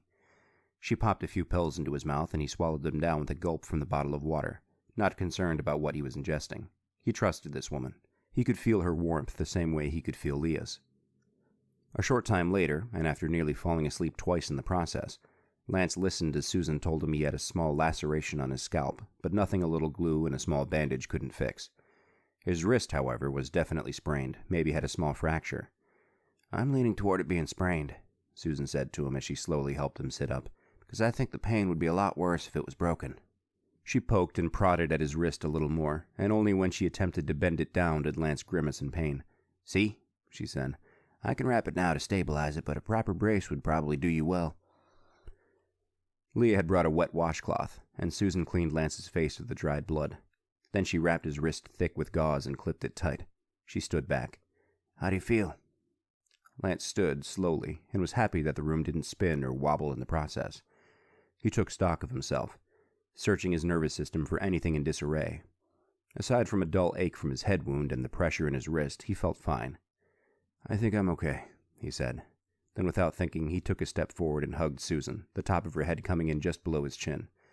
Thank you. This was very kind of you. Susan laughed and stepped out of the embrace. That might be just the drugs I gave you talking. Leah laughed. Lance shrugged. Drugs or no drugs, he was grateful for Susan's help. Her appearance was definitely out of the ordinary for a young Southern woman, but there was no denying her kindness and her skill. So, Susan said, Leah here tells me you think you can tell us what happened to our brothers. I asked her what you could do that the police couldn't, but she wouldn't really tell me. Lance looked at Leah. She gave him a what was I supposed to say look. But, Susan continued, frankly, I don't care what you know or do, or whatever. All I care about now is answers. The room stayed silent. So is it true? Susan asked, leaning against the wall and crossing her arms beneath her broad chest. What? Lance asked. Can you help us? Lance chose the honest answer. I can try. Susan, whose face had been hard and unreadable most of the time Lance had known her, offered a grin and nodded her head. At this point, that's all I want. Somebody to keep trying. Lance got the feeling that suddenly the woman's hard exterior was softening, and the resurfacing of her brother's disappearance weighed much heavier on her than she normally let on. "It's been so long," Susan said, and now Lance was certain her eyes were forming tears. "But I've never given up hope." Lance had been down similar roads before, and hoped his face didn't betray his knowledge that he was almost certain all these boys were dead, Chuck Goodman included. His mission was to find out why and to save future victims. The answers would give families closure, but it would not bring their brothers and sons back. God, how Lance wished he could change the past. Susan took a deep breath and composed herself, wiping under her eyes with her index fingers and offering a small chuckle. "Sorry," she said. "I'm not usually one to blubber all over the place." Lance asked Leah, "Should we talk here or go somewhere else?" "Wait," she said. "You haven't told us what happened to you yet. How'd you end up in a police car, and how did it wreck?" Lance shook his head. "No time right now, but trust me when I tell you it's bad news. And people, the police for starters, are probably looking for me. So is it safe to stay here or not?" Leah considered this. "Let's go to my room behind the office. That way if somebody does show up looking for you, I can show them your room and they can see you're not here. Maybe they'll think you ran off, skipped town, whatever." Lance nodded. "Fine." He grabbed his backpack and followed the two girls out the door, hoping there wouldn't be a Westhaven police cruiser sitting in the parking lot, waiting like a snake ready to strike. The sky had grown cloudy, and the air had cooled. A strong breeze rattled through the motel's overhang, and Lance shivered at the memory of the wind that had knocked him back last night. But the parking lot was empty except for Susan's 4Runner and the Honda Civic he had assumed was Renee's. As they walked the short distance to the office, Lance glanced to his left and saw the paper mill smoke curling up to meet the incoming gray clouds. Inside the office, a middle-aged woman with long black hair graying at the roots was behind the counter. She looked up from a paperback she'd been reading and, upon seeing Leah, straightened up and said, "Hey, Leah, I didn't think you'd be back till later." The woman's face reddened softly, as if she'd been caught breaking the rules. She added, "I finished all the items in your list. Didn't take long." She laughed nervously. "Been a slow morning." The woman's eyes were tired, and Lance wondered when the last time she'd gotten a full night's sleep had been. The dark circles said it had been a while. Her fingernails were painted red, but it was a sloppy job, and the black zip-up hoodie she was wearing had a few obvious stains on the arms and chest. She looked like a woman hanging on for dear life. Leah smiled, and instantly the woman's face relaxed. Lance, special as he was, knew it didn't take his gifts to be affected by the warmth Leah exuded. "Thanks, Renee. I appreciate it. But hey, why don't you go ahead and go home for the day? I can handle it from here. I've got some things to work on." Renee's face fell, and it looked as though she was searching for something to say. Leah beat her to the punch. "Don't worry, I'll pay you for the whole shift. My treat. For all the hard work you do around here." Renee smiled, and though her teeth were coffee-stained and an upper molar was missing, there was no denying the appreciation it carried. "Go on, get out of here. Go spend some time with your kids. Get some rest." Leah nodded toward the door, and Renee thanked her again and again and was gone without so much as a simple introduction to Lance and Susan. When the office door closed behind Renee and the Civic's engine rustled to life, Leah said, "Daddy would kill me if he knew I just let her do that." "It was nice of you," Lance said. Leah nodded. "I feel so bad for her. Sweet woman, but she's made some bad choices. Great worker, though. Can always count on her. Amazing when you consider she's got 3 jobs. I wish I could pay her more." And that was the end of that. Leah took a look around the office, tidied some things up behind the check-in counter, and then headed to her bedroom. Lance and Susan followed.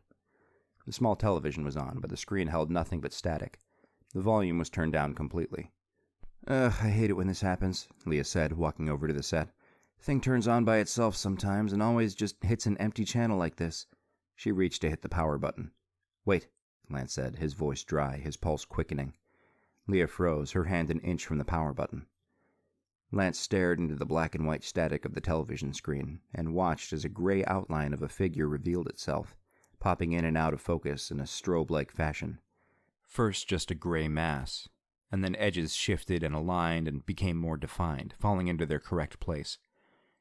It was the dead boy from the bathroom mirror, staring back at Lance with those intense black eyes.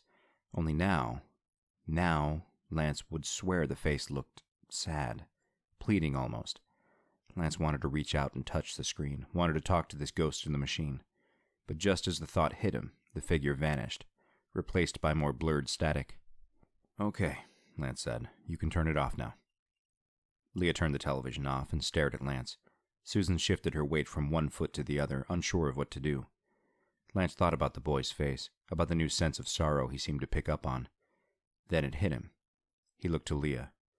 "Do you have a picture of Samuel?" Chapter 19. Lance had asked Leah if she had a picture of her brother before he'd fully realized what he'd done. He was now desperate to see what Samuel looked like, but he knew that seeing the picture and then possibly being forced to explain his request in front of Susan Goodman was not something he should do right now. With Leah in private, maybe, but not with Susan. Nice as she was, and regardless of how trustworthy Lance assessed her to be, there was no way he was going to share his biggest secret with two people in one day. It was too risky. Plus, he and Leah had bonded, formed more than just a "hey, can you do me a favor" relationship. Lance was certain of this, and he figured Leah could feel it as well. "Yeah, of course I do," Leah said, taking 2 steps toward her dresser. Lance spoke quickly, trying not to sound panicked. "Okay, cool. Show me later, okay? I want to talk to Susan." Leah stopped and met his eyes, and boom, just like that, she got it. "Yeah, you're right. Susan's already done more than she thought she'd do today, right?" Leah gave the woman a playful swat on the arm and sat down on her bed, motioning for Susan to join her.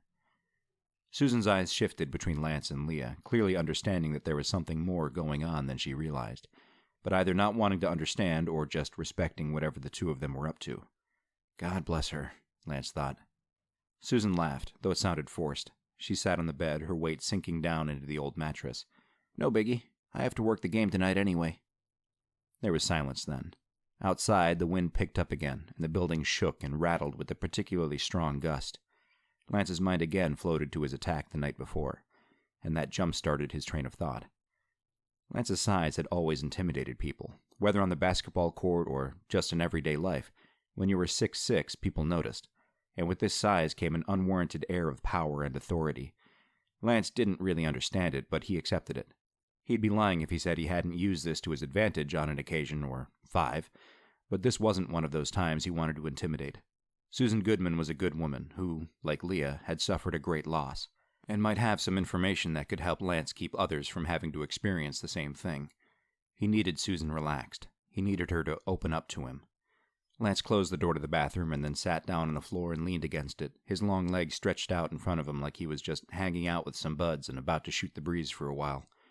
Susan Goodman stared at his basketball shoes. "Size 15, Lance said, grinning, "and yes, they're real." Susan looked up, looked back to Lance's shoes, and then up again. Then she busted out with a laugh so loud and infectious the three of them were in near tears in a matter of seconds. When the laughter began to die down, Susan wiped the tears from her face and all at once grew very solemn. She took a deep breath and said, "Chucky wore a size 14. I always joked he could be a clown if football didn't work out." Lance gave her a minute to relish in her own memory of her brother. Then he softly asked, "Tell me about him. What was your brother like?" Susan became a burst pipe, spewing any and everything about the late, presumed Chuck Goodman. Chuck and Susan didn't seem to have the same relationship that Leah and Samuel had enjoyed. Susan admitted to using her power as the older sister to torment Chucky, when he was a young child, and continued the job well into their adolescence. As Chuck got older, he started to tease and torment back. But at the end of the day, the harassment between siblings was mostly of the playful nature, and the two genuinely loved each other and respected each other. "He punched a guy once," Susan said, looking past Lance and seeming to stare at the wall as she spoke. "For me, I mean. We were in the high school parking lot, and some guy said my ass was, how did he put it, too big for my britches." She laughed. "Chucky walked right up to the guy, some sophomore who thought he was tough shit because he dipped on school grounds and drove a pickup truck that clearly compensated for a tiny dick." Boy, she remembers this very clearly, Lance thought. "And then Chucky said, 'That's my sister,' and socked the guy one solid time in the gut. Poor kid hit the ground and gasped for air for what felt like 5 minutes. Did he get in trouble, your brother?" Susan and Leah both laughed then. "You kidding me?" Susan said. "Football players at Westhaven are like the celebrities out in L.A. that get arrested for DUIs and picking up hookers. It brushes right off." Lance nodded. He understood. He'd been granted such privileges as a basketball player in high school. Not that he used to get away with being a troublemaker, but there were definite perks to being a well-respected high school athlete. "Just ask one." Lance asked. "Was Chuck good at football? Like, could he play in college, even if just Division III? Susan thought about this for a moment, looking up to the ceiling and closing her eyes. When she finally looked down and opened her eyes, Lance watched as the tears began to stream down her face and his heart melted. "We always called him a superstar. My family did," Susan said. We built him up, acted like if he kept working hard and stayed passionate, he could make something of himself with football. We all encouraged him because he just loved it so damn much." She paused. "But honestly, no, he wasn't great. He was just big. I mean, look at me. My parents are big, and they made 2 big children. Not fat, mind you, though I could afford to lose a few pounds, but just wide, stocky, large frames. Chuck lifted weights to put on muscle, but he was big without it. But he wasn't quick. His footwork was always sloppy, and his reflexes were nothing to write home about. His size is what did him well on the team. If he got in your way, he was hard to move. But I don't think that would have cut it at the next level." Lance said nothing, just nodded. "But he always tried hard," Susan sniffled. "Every day he did his best." Lance hated to continue the questioning. It made him feel like a detective. But in a sense, that's what he was. "No other trouble at school or at home? Leah told me about your family store, about it having to close." Susan nodded. "Yeah, that was a tough time. I had already graduated and was taking classes at the community college, so I wasn't too concerned about Daddy saying the family was going to move. I had means to survive around here on my own. But yeah, Chuck was pissed. He didn't want to leave his friends, and he certainly didn't want to leave the football team. I think even then he knew that whichever new high school he ended up at, he might not make the team. Chuck wasn't stupid. He knew his own limitations, even if we tried to give him a big head." Lance waited to see if there was more, but when Susan didn't say anything else, he asked, "But was he upset enough to run away?" Susan looked at Lance like he was stupid. "Didn't you hear what I just said? The last thing on earth Chucky wanted to do was leave his friends and team behind. My brother did not run away. I don't give a shit what the fucking police said. These small-town podunk bastards don't even know which end of the gun to point out." Lance again nodded. Then he went for the million-dollar question. "What about a girlfriend?" "Yeah, sure, he had a couple." Lance and Leah both perked up at this, and Susan sensed their sudden interest, offering a concerned, "Why?" Leah turned sideways on the bed and pulled one of her legs underneath her. Facing Susan, she asked, "Was he dating anybody when he went missing?" Susan looked at Lance, then Leah, and then shook her head. No, he wasn't. He'd broken up with that Yates girl during the summer, right before football started up. He told me it was just a fling anyway, and that he needed his head straight for coach." She laughed, a sad, weary laugh. "See what I mean? He loved that damn sport." Lance felt let down, and he could clearly see Leah did as well. They'd wanted the answer to be yes. They'd wanted a name, a person to lay blame on and interrogate further. And then, as if their disappointment had sparked a rush of memory, Susan sat up straighter and said, "Although..." She looked down at the floor, her brow furrowed in thought. Lance stayed quiet, letting her work out whatever it was she was unraveling. When she finally looked up at him, she said, "He never said he was dating anybody, but there was the perfume." "Perfume?" Leah asked, getting excited. Lance stayed calm. It was nothing until it was something. "What do you mean?" he asked. "I used to stay up late, doing my homework at our kitchen table. Chucky didn't have a curfew. Town this small, good kid like he is, it just wasn't needed. Mom and Dad trusted him. And the last month or so before Chucky disappeared, I can distinctly remember him coming home late. I'm talking 1 or 2 in the morning, looking half stoned, and when he came through the front door and walked by me in the kitchen, I remember like it was yesterday, I could smell a woman's perfume on him." Leah's eyes darted to Lance, and he could see the fire in them, the flash of excitement that they might be onto something. Lance stayed realistic. "You ask him about it?" Susan shook her head and sighed. "No, I never did. I mean, I didn't like to pry into Chucky's life. Tease him, sure, but I respected his privacy. He did the same for me." "So it's possible the perfume belonged to a friend, some girl who hung out in his social circle?" Susan made a face. I guess so. But," she looked at Lance, "how much do you know about perfume?" "Let's say 0. Less." "Right, okay." Susan thought for a moment. "I guess the best way to explain this is that the scent I smelled on Chucky didn't seem like something a high school girl would wear. It wasn't all sweet and sugary and fun like a lot of the Bath & Body Works lotions and sprays. It was, I guess, more mature. It smelled more like something a woman would wear, not a girl. Stronger in a more floral sense." When Lance said nothing, Susan said, "It smelled like something my mom would wear. That's the last thing I can think to say." On one hand, Lance was deflated. They'd not really gained any new insight into what might be happening to the Westhaven boys. On the other hand, there was this one small connection. Samuel's last words had been about going to see a girlfriend nobody knew about, and Chuck Goodman had come home smelling a perfume when his closest family believed he wasn't involved with anyone, having just gone through a breakup. Statistically, assuming Bobby Strang was truthful about Samuel's parting words, 2/3 of the boys who'd vanished had a mysterious female presence linked to their disappearances. Lance, Leah, and Susan chatted a bit longer, and then Susan said she had to go.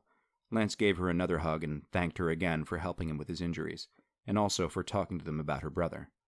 At the door to the office, Susan stopped and said, "I don't see how it's possible after all this time, but you'll let me know if you find out anything, won't you?" "Of course," Leah said. "You'll be the first to know." Susan gave Leah a pained smile, and then cast one final appraising glance to Lance before leaving. When her forerunner was out of the motel's parking lot, Leah turned to Lance and said, "What do you think?"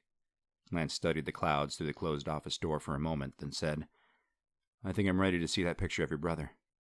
She nodded and took his hand and led him back into her bedroom. Chapter 20. The last time a girl had taken Lance by the hand and led him to her bedroom, they'd done a lot more than just look at pictures.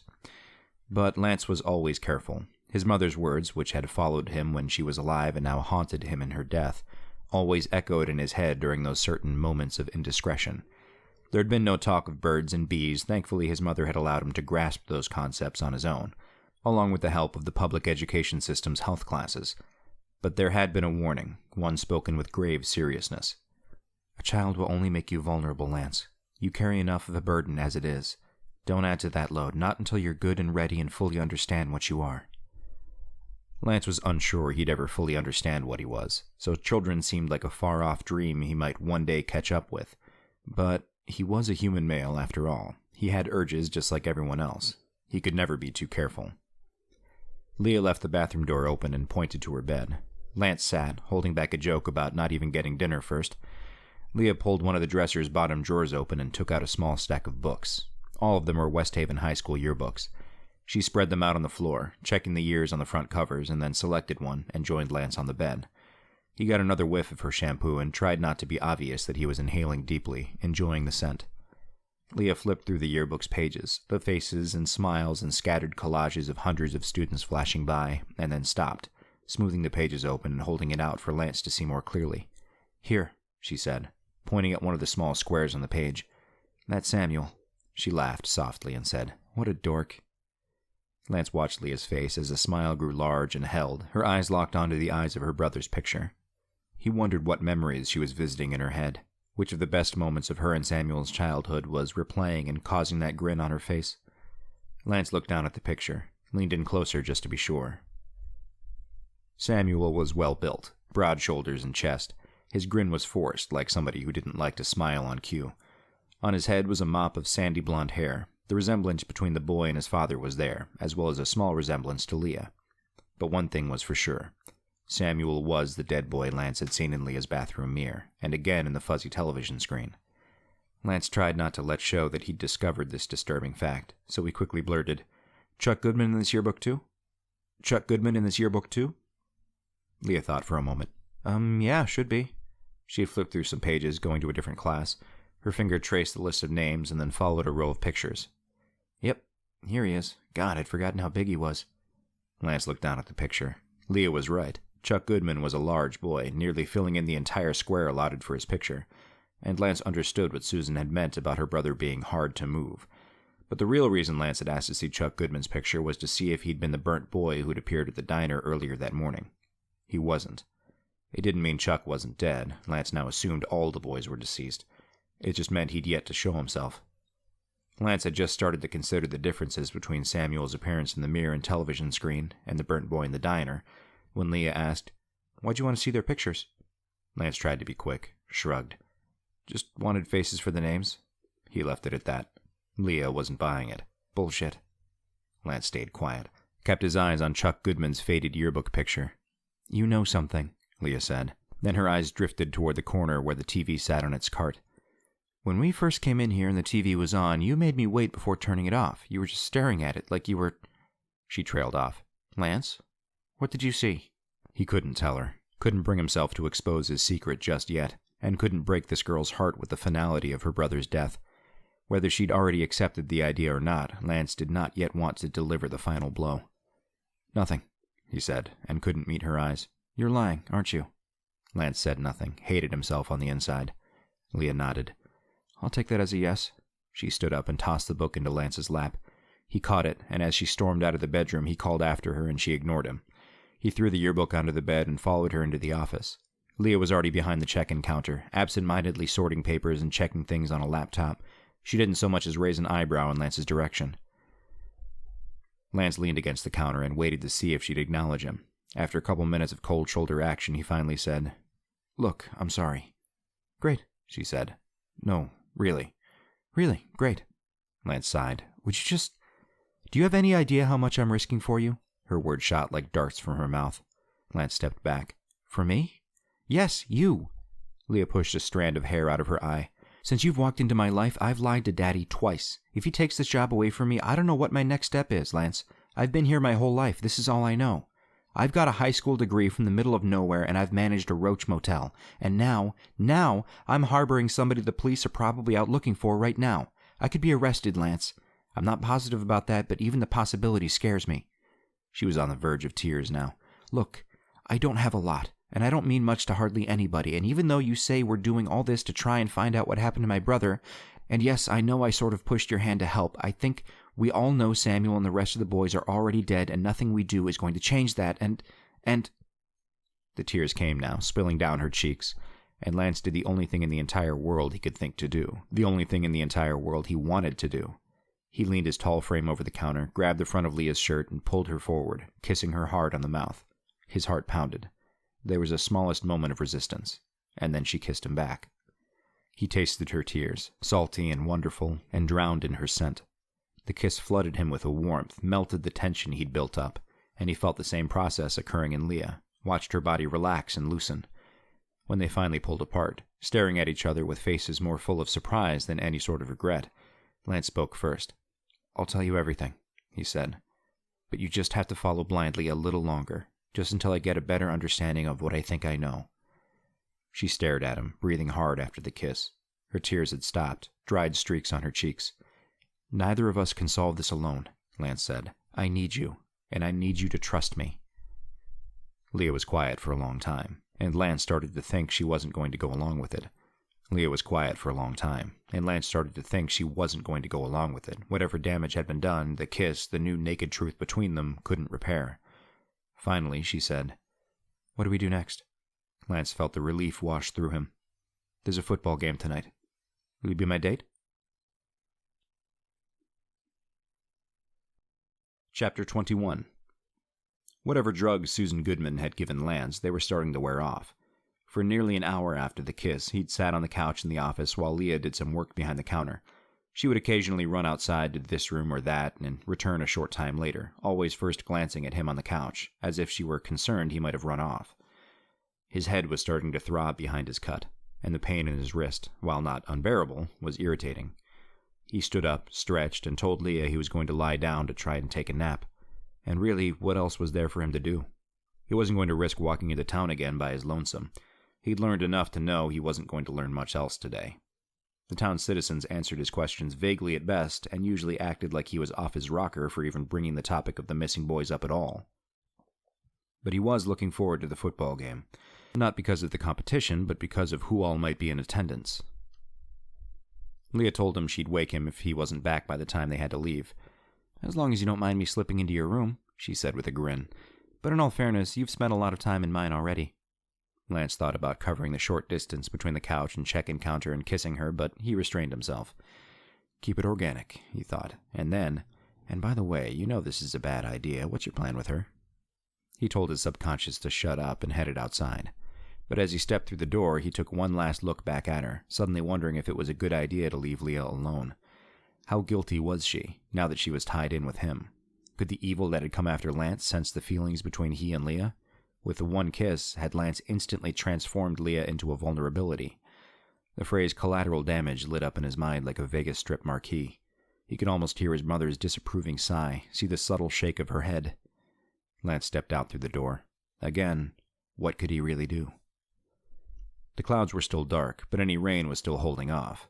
The smoke plume continued to rise up to the sky, and Lance stood on the cracked concrete walkway and stared at it, wondering if the blackness of the smoke symbolized a hidden threat somehow tied to the paper mill, tied to Glenn Strang. He started to pull at this thread for just a minute before the burning pain of his cut forced him to turn away and enter his room and lie down on the bed. He shifted restlessly atop the covers, careful not to put any weight on his injured wrist. When he closed his eyes, he saw Deputy Miller's kind eyes, could hear the southern hospitality in his voice, and then he'd see the slack and broken body twisted in the front of the cruiser. He'd see a mother and child, Ben and Jen, standing over a closed casket being lowered into the earth. Saw them returning to a home that would forever feel emptier than it should. An empty spot at the kitchen table, an empty half of a bed, an unfinished bedtime story bookmarked to a page that would never be read. It's my fault. He tossed, rolled over onto his side, took a deep breath and tried to clear his mind. It's my fault. He forced himself to think of Leah, relive the kiss, that only the first time heat of excitement that had accompanied it. And as he finally started to drift off, sure he'd be met by nothing but nightmares. He could almost taste her tears again, almost smell her shampoo. But it wasn't Leah who he saw in his mind before he fell asleep. Instead, he saw Susan Goodman. The way she gently and thoughtfully tended to his injuries, the way she'd laughed thinking about Chucky, the tears that had come despite her best efforts to fight them off as she spoke. Too many good people were getting hurt in Westhaven. He had to put a stop to it.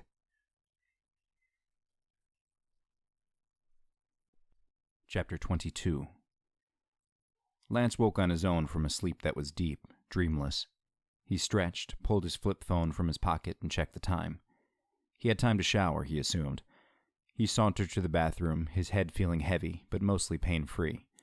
He undressed himself and carefully unwrapped his wrist, doing well to try and remember how to redo it after he had showered. As the water ran hot, he stood in front of the sink and checked himself in the mirror. He looked weary, but considering he'd been in a full-on auto accident earlier which had resulted in a fatality, he figured he could look a heck of a lot worse. The water scalded his body, stung the cut on his head, but the pain and heat rejuvenated him, cleared his mind, helped him find his second wind for the day, both physically and mentally. He stepped out and dried off, brushed his teeth. He dressed in more of his new clothes and, again, stuffed all his belongings into his backpack. He couldn't bring himself to not prepare for a rapid departure, for whatever reason. If he was forced to leave quickly, as he'd been from his home just 2 short days ago, he didn't want to be completely helpless and empty-handed. With his backpack on his shoulders and his mind and body ready, Lance checked the time on his phone one more time before he would head over to the office and see what Leah was up to and when they were going to be leaving. But there was something on his phone. A missed call. A voicemail. He recognized the number, had had it memorized for years, though it wasn't stored in his phone's memory. Marcus Johnston had just started out with Lance's hometown sheriff's department the first time Lance had met him. Marcus and Lance's mother had attended high school together, and Lance's mother had been able to urge Marcus to help her and Lance out during a particularly sticky situation they'd gotten into, the first of many. Over time, as Lance got older and his gifts increased and he was able to put them to better use, willingly or not, Marcus continued to play a role in Lance's life. Eventually, Lance's secrets were spilled to the man, sometimes one drop at a time, other times in great gushes of new information. Why Lance's mother ever trusted telling Marcus Johnston what Lance really was, Lance would never know. Maybe she too possessed a small bit of what empowered Lance, just enough to be able to see the truly great ones, the ones who she knew wouldn't let them down. As Lance grew and developed, so did Marcus Johnston's career, though the two ascensions were unrelated as far as Lance could tell. Marcus climbed the sheriff's office ladder until, when Lance was a freshman in high school, he became the actual sheriff. He held a position through Lance's senior year, and then a few more years just for good measure. And then, 1 year before Lance was forced to flee, Marcus Johnston had become mayor. Do you, a person with your gifts, honestly believe things could be so random? Lance had been lifelong friends with a man who'd eventually become the highest-ranking person in the city. A man who'd helped Lance and his mother in more ways than Lance could ever count. A man who'd helped protect Lance. A man who was there that night. A man who knew the truth. Lance guiltily shoved the phone back into his pocket. He couldn't bring himself to listen to the message right now. Good news, bad news, it didn't matter. Whichever, it would only prove a distraction. Right now, he had more important things at hand. Lance walked out of his room and went 1 door down to the office. The Honda Civic was back, and when Lance opened the office door, he was immediately greeted with the sounds of laughing children. There were 2 small boys, no more than 5 or 6, either of them, sitting on the couch staring intently at the television screen. A brightly colored cartoon was displayed on the screen, and the volume was turned up too loud. Lance looked left and saw Renee and Leah standing behind the counter. Leah smiled at him. Renee looked apprehensive, but not altogether displeased. Leah gave the woman a small hug and said, "Thanks again, Renee. I owe you big time." Renee waved her off and said it was better than sitting at home and that the kids would have a great time, that it was almost like going to the movies. Leah said goodbye to the boys, who didn't even twitch their eyes toward the sound of her voice, and then looped her arm around Lance's and pulled him out the door. "I feel terrible having to ask her to come back in like that," Leah said as the door closed behind them. "But she's right, the kids look like they're having a good time. I've only ever seen the outside of Renee's trailer, but that alone is enough to make me think the kids feel like they're in a castle right now." Lance asked, "What did you tell her the reason you needed her back was?" "I didn't, really. Just said I had some things I had to take care of that couldn't wait, and she'd be doing me a huge favor, and I would owe her one." "The kids?" Leah sighed. "Different fathers, both long gone. Like I said, I feel bad for the woman." Then Leah pulled a single key from her pocket and said, "Oh, and she's letting us borrow her car."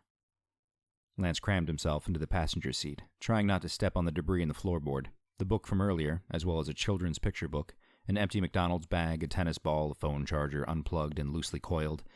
This was a family car, a family that was constantly on the go. It smelled of apple juice and coffee and sweat. There was something sticky on the center console, and Lance made a note not to rest any part of him there. Leah started the engine, which began as a sputter before coughing to life with a whine, and backed the car out of the parking spot. Through the cracks in the cloudy sky, the sun had faded to orange and had dipped nearly below the tree line. "Calling for rain?" Lance asked. Leah shook her head. "I don't think so."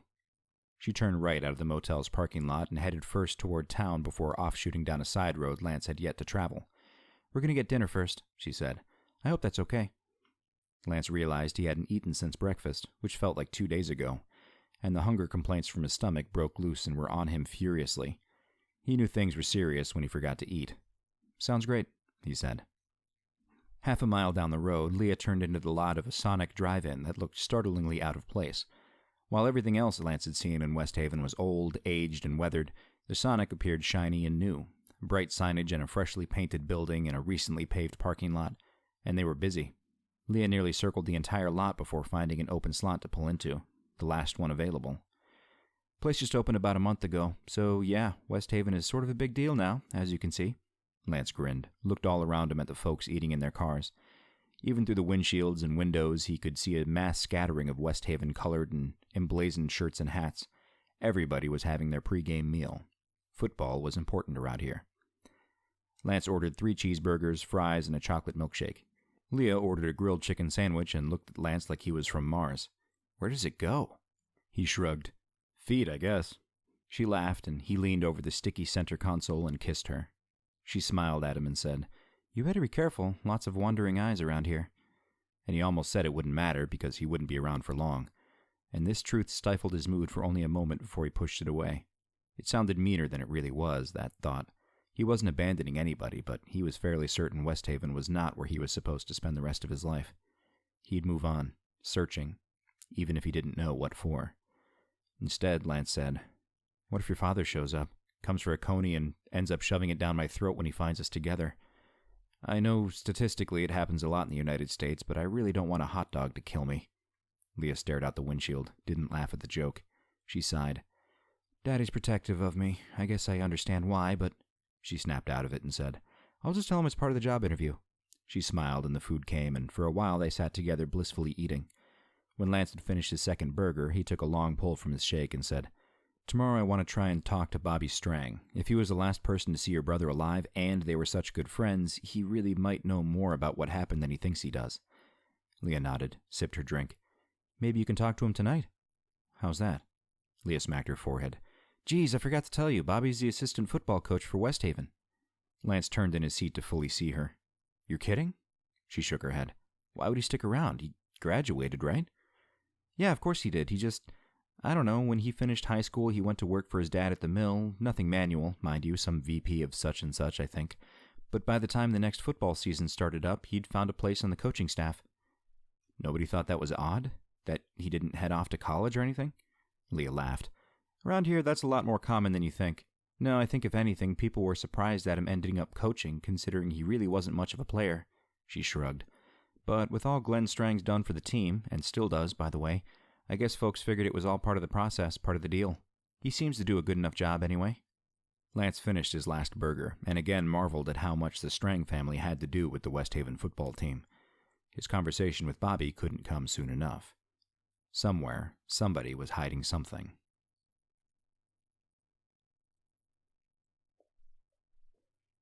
Chapter 23. When the food was finished and the trash disposed of, Leah asked Lance if he was ready. "I've got nowhere else to be," he said. She started the car and headed back the way they'd come, crossing over Route 19 and headed toward Westhaven High School, the same route Lance had taken by foot earlier that day, before he'd met Deputy Miller, before somebody else had died. The sun was gone now, and the headlights of Renee's Civic did the job well enough to light the way. Above there were no stars, only the thick blanket of clouds. But ahead, looming in the distance less than a mile away, was another cloud, a bright explosion of white that hung in the air and lit up the sky and created a dome of light that only grew in size the closer Lance and Leah got.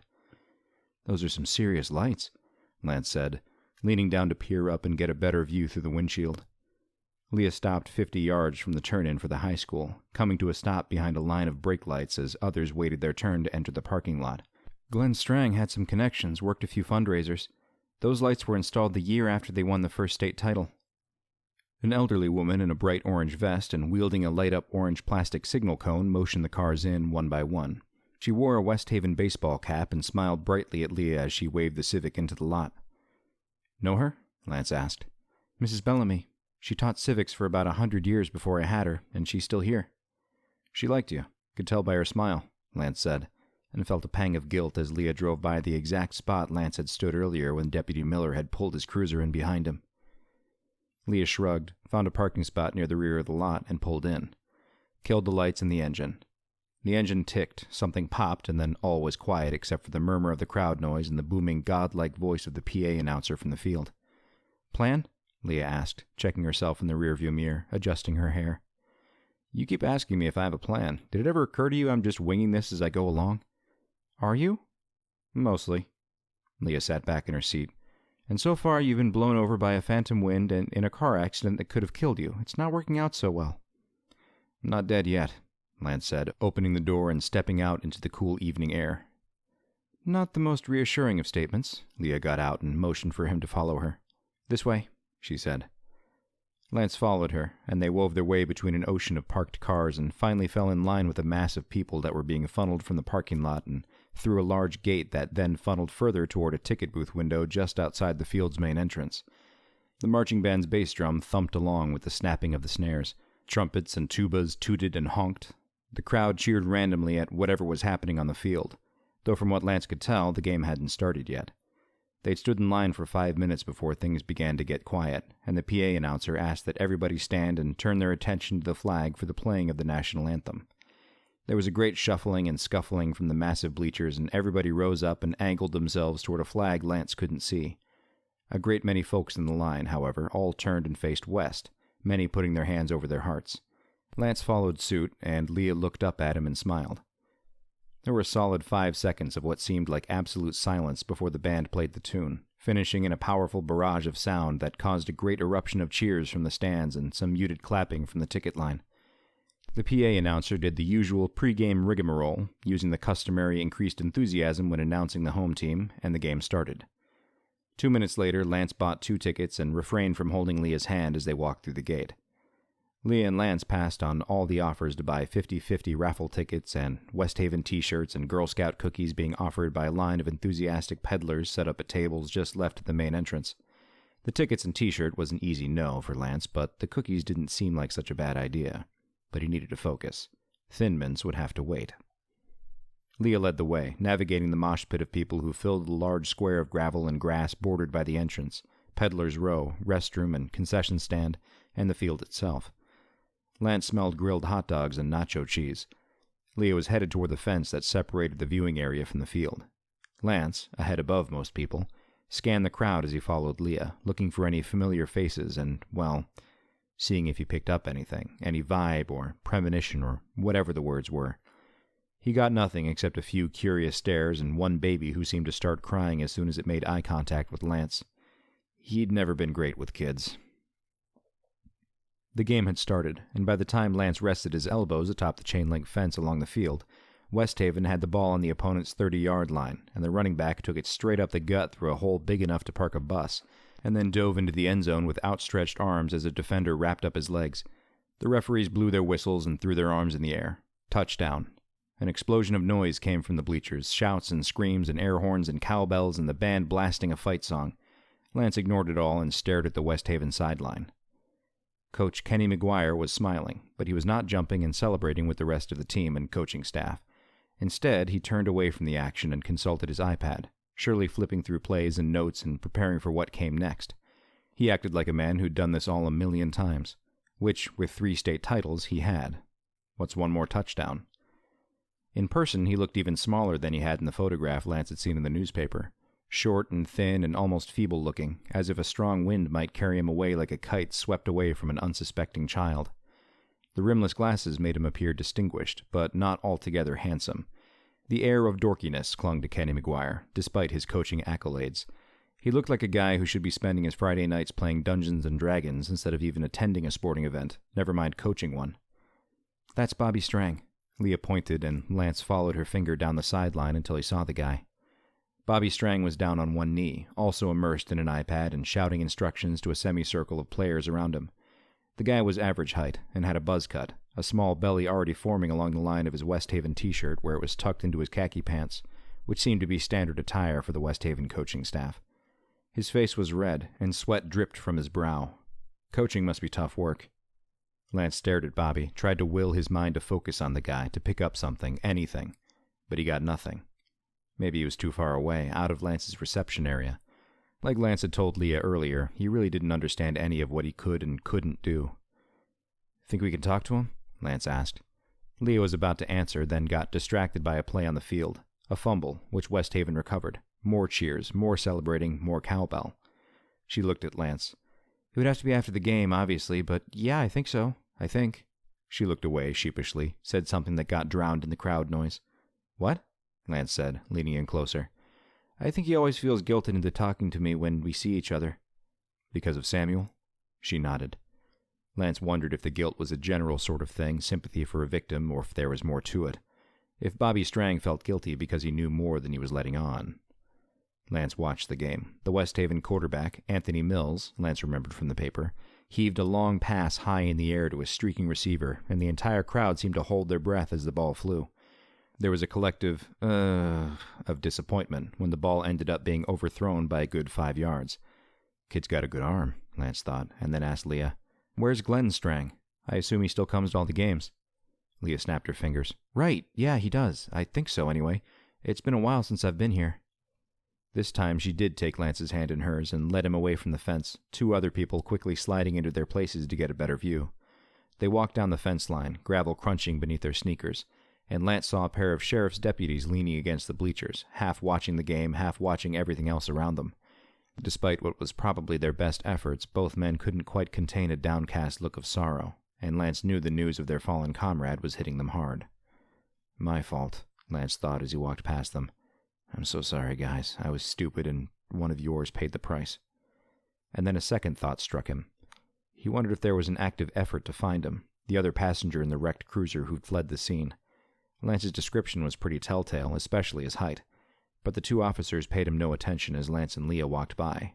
They were distracted.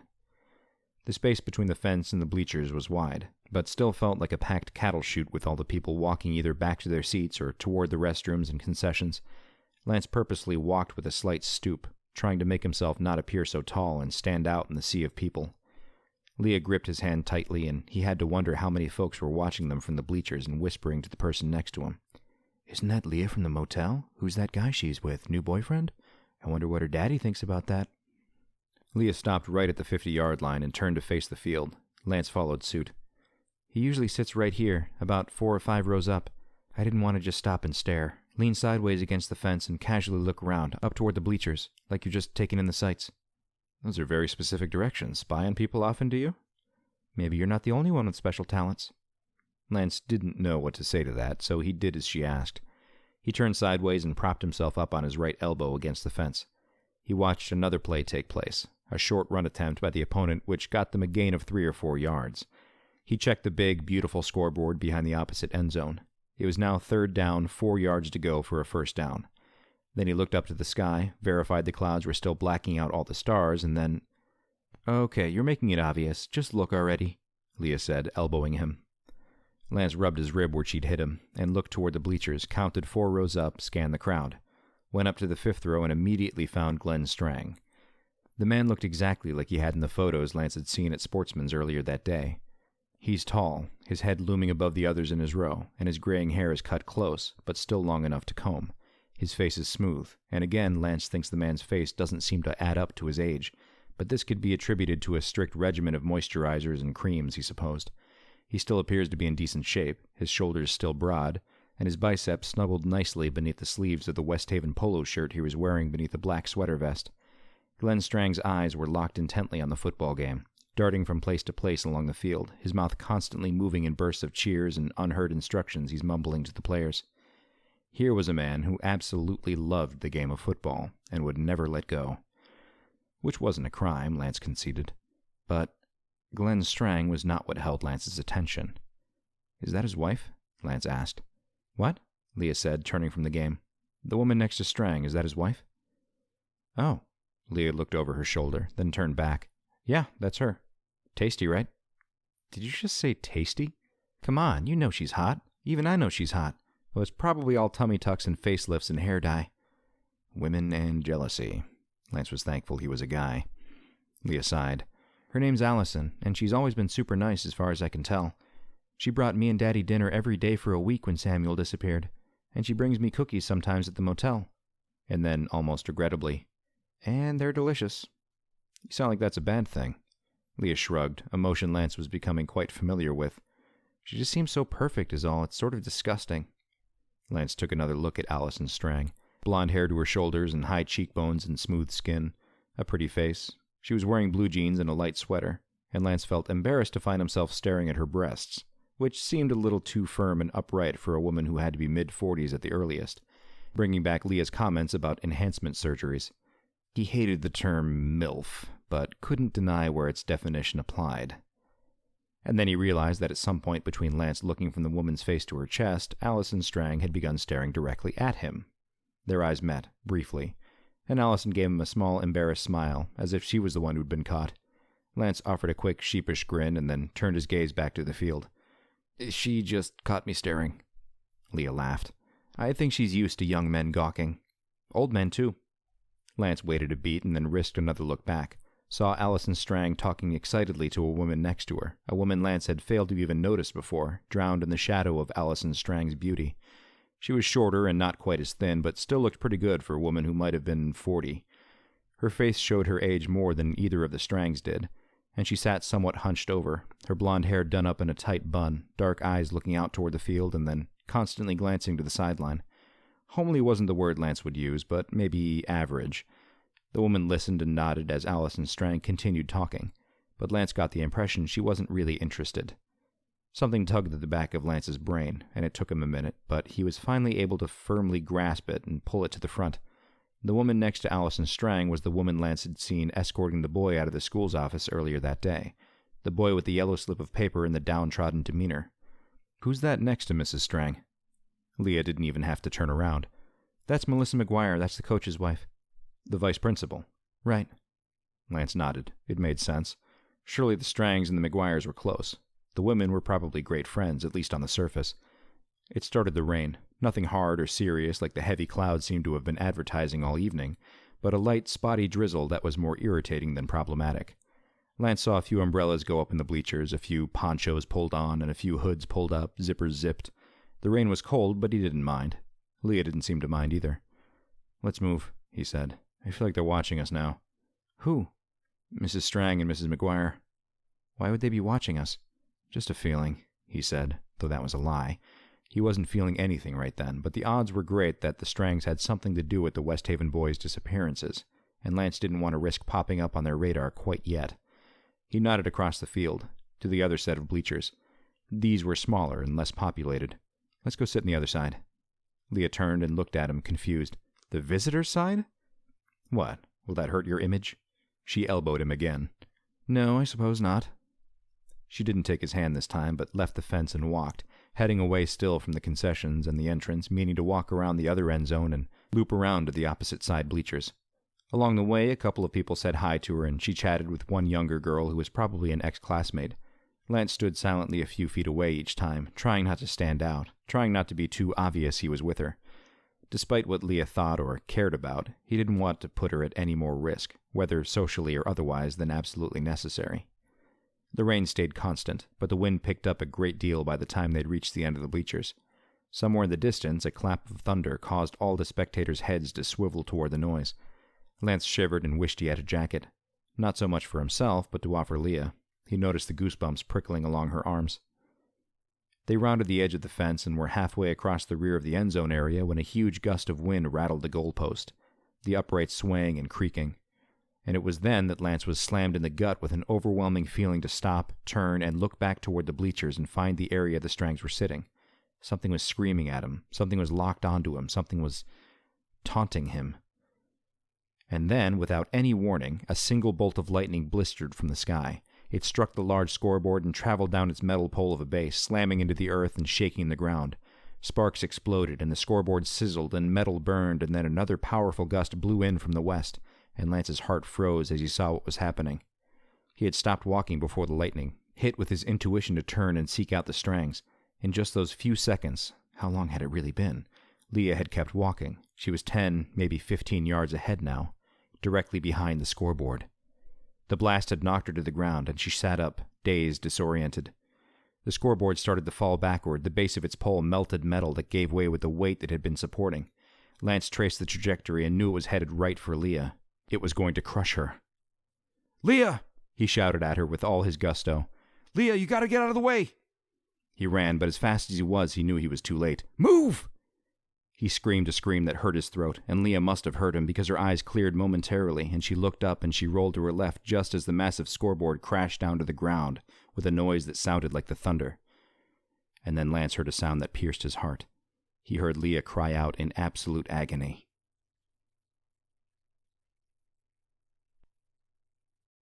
Chapter 24. Silence.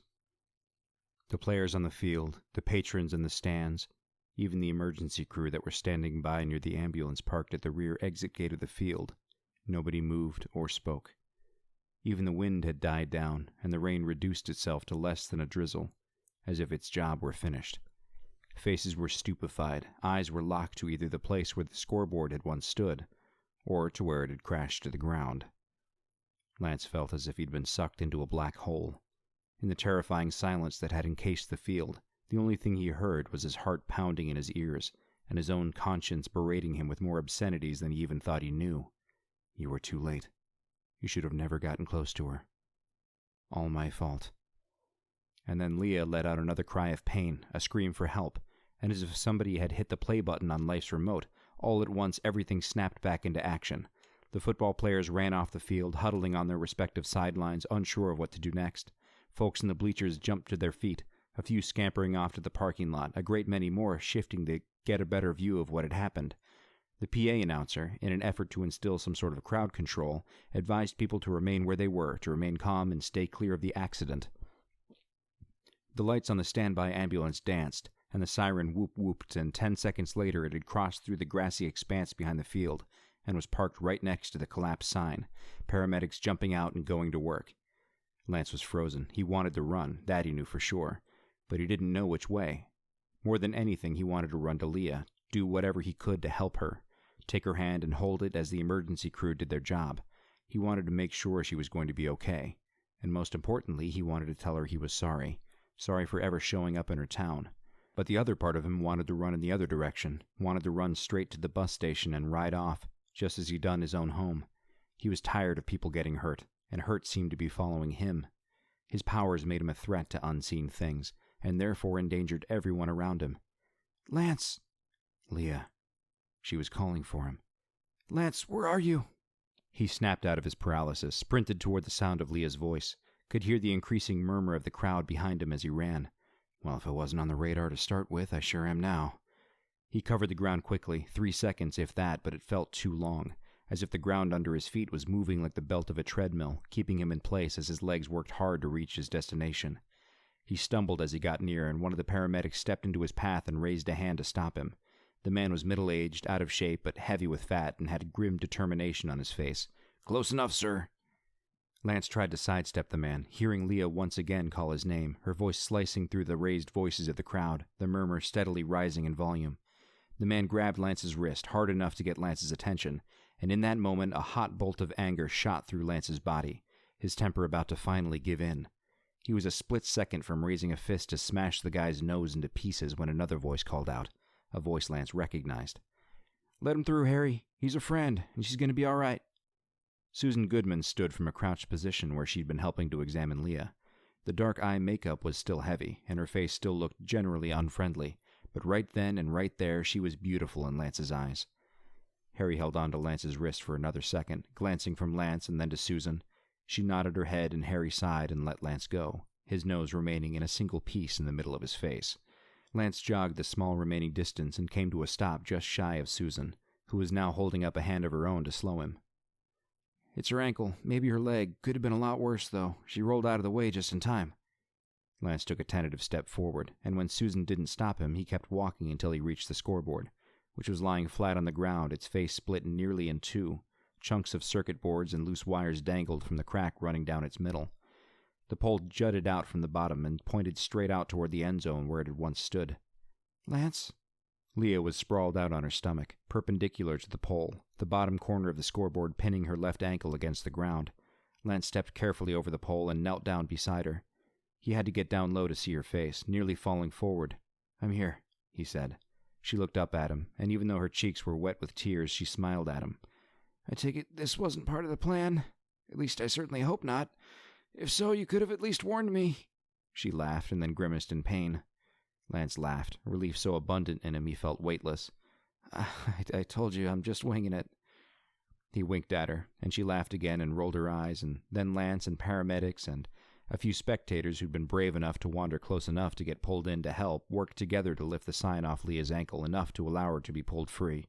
Susan convinced everyone to let Lance ride in the back of the ambulance on the way to the hospital. He watched impatiently as they carefully put her on a stretcher and then loaded her into the back. Lance waited for the signal and then climbed in. He looked back out to the bleachers, scanning the crowd, watching thousands of faces watch him climb aboard, all probably curious as to who he was. Then he remembered the feeling he'd gotten just before the lightning strike, that nagging feeling that something was screaming toward him, taunting and cocky and nasty. He looked to the field and found the 50-yard line, followed it up to the fence, and then the bleachers, counted the rows. Glenn and Allison Strang were gone. He squinted and tried to focus his vision. Melissa McGuire was gone, too. The ambulance doors closed and they headed off, a bumpy ride through the grass and then up onto the smooth asphalt of the road. He held Leah's hand as Susan and Harry carefully removed her shoe and sock and examined her on the way. Leah lay perfectly still, her eyes closed, the occasional grimace or whimper of pain at a bump in the road or a prod or poke from Susan and Harry. Lance used the short ride to the hospital to calm himself, center his feelings. He'd almost snapped, back there with Harry. He'd almost punched the man. He needed to get himself under control. The important thing was Leah was okay, in the grand scheme of things. A broken ankle, maybe, but nothing life-threatening. Lance was feeling better when the ambulance slowed, and once Leah was settled in, he'd be ready to figure out what his next move was. The ambulance came to a stop, and the doors opened, and Lance was told to get out first. He did so, stepping carefully to the ground, looking up to see the 2-story Westhaven hospital in all its glory. He'd barely registered the bright neon emergency above his head when a pair of strong hands grabbed him by the shoulders, twisted, and slammed him to the ground.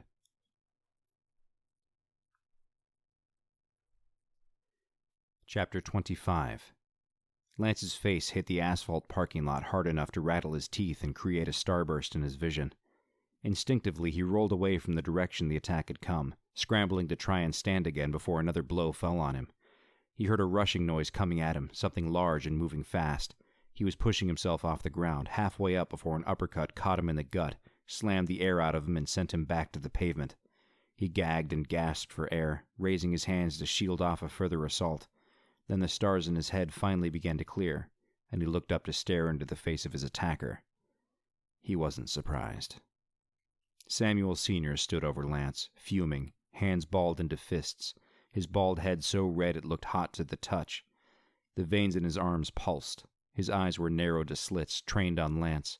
Standing over Lance in the darkened parking circle with the bright neon emergency sign lit up behind him, Leah's daddy looked like a prizefighter basking in the glory of his latest knockout, waiting for the ref to turn the other cheek so he could really finish the job.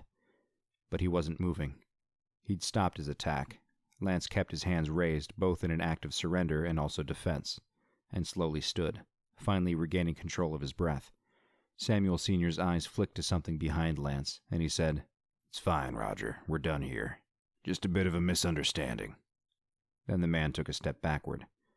Lance twisted his neck around to look over his shoulder and saw a Westhaven sheriff's deputy standing with his hands on his hips in the open doorway leading to the emergency room's entrance. "Had anything to drink tonight, Sam?" the deputy named Roger asked, as if he were exhausted. Samuel Sr. shook his head. "Not a drop. Honest." "Is he telling me straight, son?" Roger asked, looking at Lance. "Just a little misunderstanding, and now you two are going to go your separate ways?"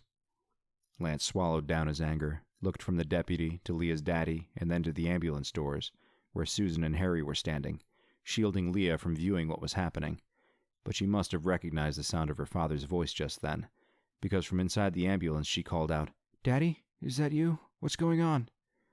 At the sound of his daughter's voice, Samuel's expression softened, and he took a step toward the ambulance.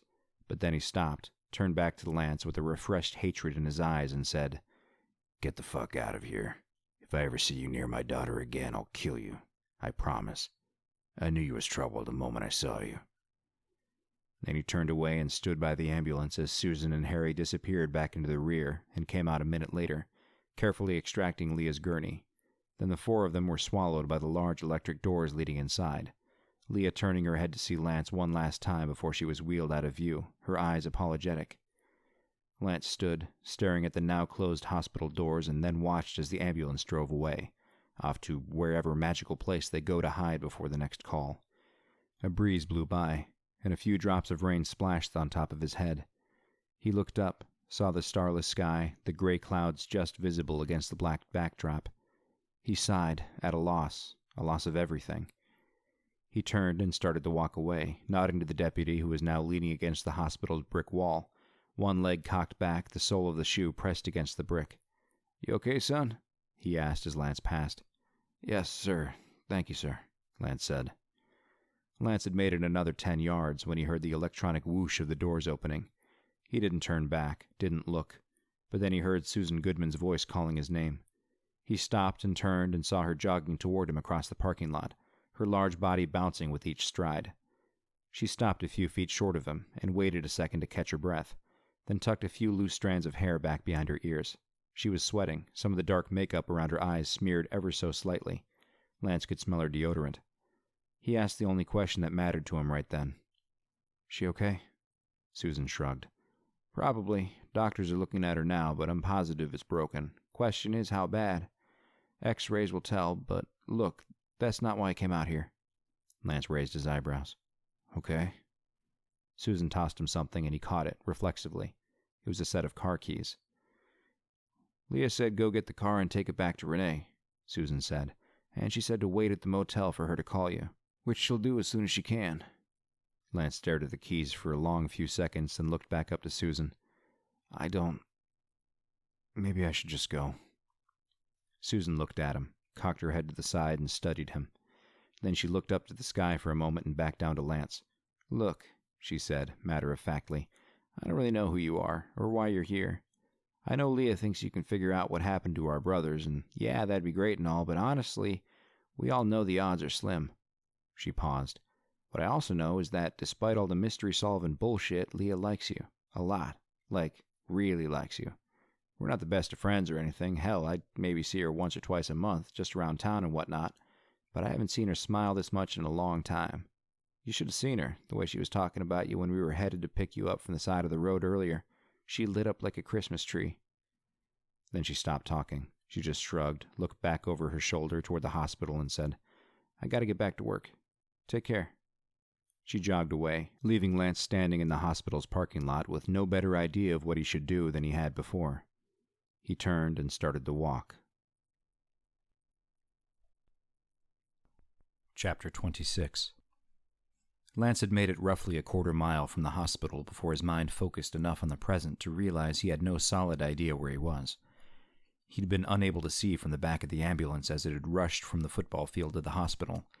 and the hospital was something he hadn't come across during his brief exploration of Westhaven. But he knew the ride had been short, and he knew the bright, expensive lights from the field were surely still illuminating the sky. He needed to locate the lights and use it as his North Star, let it guide him back to the car. He followed the sidewalk from the hospital parking lot, stopping every so often to listen to what was around him. A half-mile from the hospital, he stopped and swore he heard a faint echo from the PA announcer. Nothing he could make out, but a familiar sound.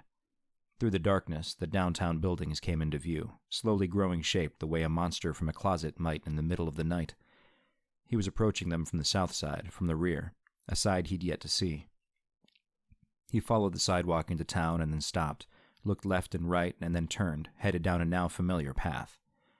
The shops and stores were all closed, shut down and locked up and dark.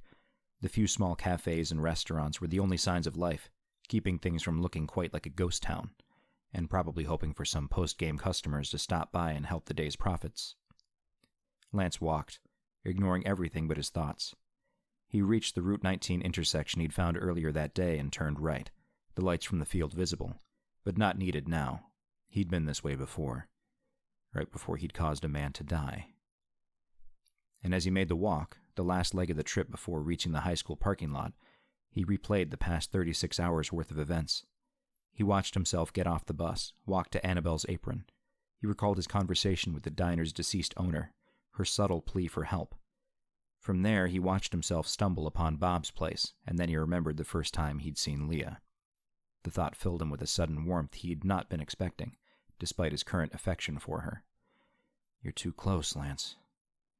He saw the face that he now knew to be Leah's brother, Samuel, staring back at him from both the mirror and later the television.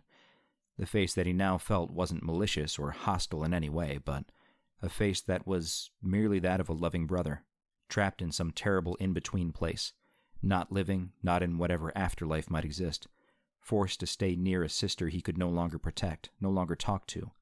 So close, but so far.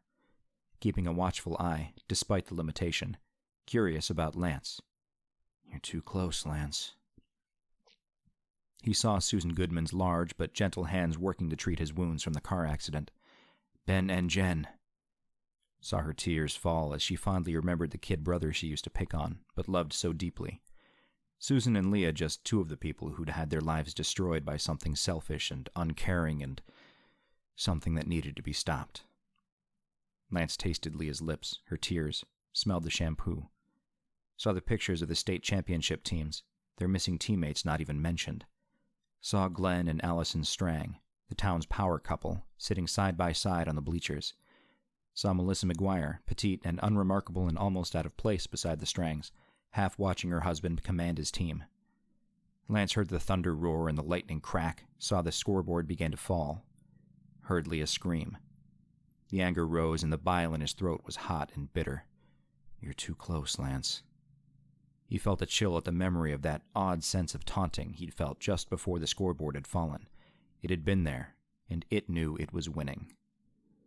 Lance pushed away the thoughts and turned into the high school's parking lot. The PA announcer's voice came back into focus, and Lance heard a whooping of cheers from the stands followed by the announcement of a Westhaven touchdown. A collapsed scoreboard and injured patron were not enough to stop a football game in this town. Lance pulled the car keys from his pocket, unlocked the door, and got in the driver's side, sliding the seat as far back as it would go. Then he sat, waited, thought. "You're too close, Lance." He looked up to the bright lights and heard another cheer from the crowd and made his decision. He had nobody. He was nobody. And he had nowhere to go. But here, in Westhaven, there was a girl. And she'd showed him that, "I don't care if I'm too close. It doesn't change anything." A town needed him. Lance sat back against the seat, his mind made up. He would get to the bottom of this, even if he had to die in the process. Lance waited for the game to end. He was going to talk to Bobby Strang, whether Bobby was willing or not. Chapter 27. Lance cracked the car's window, letting both air and the PA announcer's voice blow through the vehicle's interior.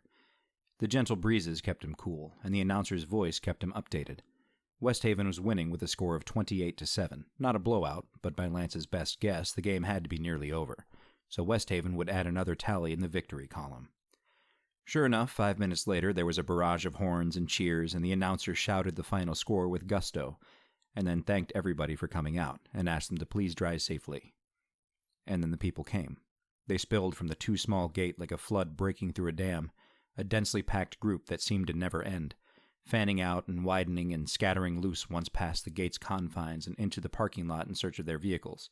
It was a chaotic scene, the type of thing where children get separated from parents, or an elderly woman falls down and gets trampled like those disgusting videos they play every Black Friday on the news where somebody nearly dies to get a discounted television. Humanity at its absolute finest. But while the parking lot was busy and fast-paced, the people were smiling, laughing, high-fiving, and celebrating their team's victory. And when the cars began to switch on their headlights and began the slow process of vacating the lot, they did so in courteous and cautious maneuvers, waving cars in, letting pedestrians through the seams. Lance didn't hear a single horn blow or see a single fish shake from an opened window. He turned around in his seat and watched cars fall into single file and follow a path in front of the main office building. In the distance, he saw a police cruiser, lights spinning, parked near the exit and directing traffic in a well-organized manner. Apparently getting cars out of the school's lot was too much a task for Mrs. Bellamy, the legendary civics teacher. The lot was half empty, but Lance was not concerned in missing Bobby Strang. The team might just be finishing up their post-games coach's speech, and then they'd be stripping off their uniforms and equipment. Some would shower, others would stuff their sweaty bodies into their normal clothes and head out. Eventually, the players would all be gone, but the coaches would stay behind, discussing the game with each other, putting away equipment, tidying things up. Aside from any janitorial staff, the football coaches would be some of the last folks to leave the high school tonight, and Lance had all the time to wait. Most all the patrons had left the lot, and what remained was a densely packed 3 rows of cars at the very front of the parking area, those who'd arrived first, players and coaches. Sure enough, a few large high school boys began to trickle from the rear of the school, all carrying duffel bags or having tossed light jackets over their shoulders. They wore the face of winners, the taste of another victory still sweet on their tongues. They climbed into pickup trucks and battered SUVs and lowriders, even one minivan. Engines started and music blared from windows, a hodgepodge of country and rock and rap, and mixed into an unruly mess of sound. And then the boys drove away one by one, leaving just Lance and Renee's borrowed Honda, and 5 other cars parked side by side in the far right corner of the lot. 20 minutes later, as Lance was fighting his urge to doze off in the now quiet and still parking lot, Bobby Strang emerged from the school's shadows. Bobby had untucked his t-shirt, a creased line of sweat visible in the dimly lit parking lot, and he'd put on a Westhaven ball cap. He had a gym bag slung over one shoulder, and was fumbling with his car keys in the other hand as he crossed the lot, heading toward one of the remaining few cars parked in the front.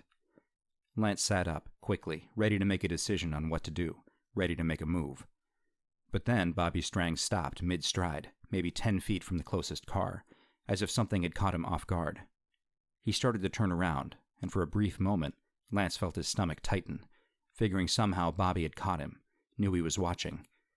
But Bobby's turn continued past Lance's direction, and then he stopped, looking back toward the school. And then Lance heard a woman's voice, faintly entering the Honda's cab through the cracked windows. Lance couldn't make out the words, but apparently Bobby could, because he suddenly shouted, "Tell him that play might have worked 20 years ago. Tell the old man to let the past go." He said the words with a smile, and Lance heard laughter coming from the school. And then, from the shadows, came 2 figures. Lance slouched down in the seat, his eyes just above the steering wheel, his knees nearly jammed to his chest. He watched as the figures came into focus, stepping into the cones of light cast by the parking lot's lamps.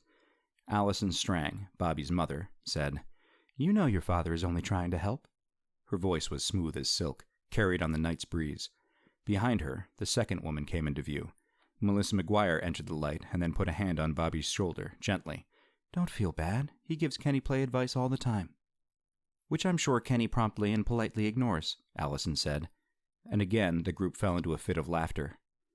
Lance sat up a bit, leaning closer and trying to hear as the laughter fell away and the group continued a conversation at what became a whisper, too far away to make out well. What are they talking about? Lance wondered, but then thought, nothing that's going to help me, that's for sure. Why would it? There was a buzzing in his pocket, and Lance started so fast he hit his head on the car's ceiling.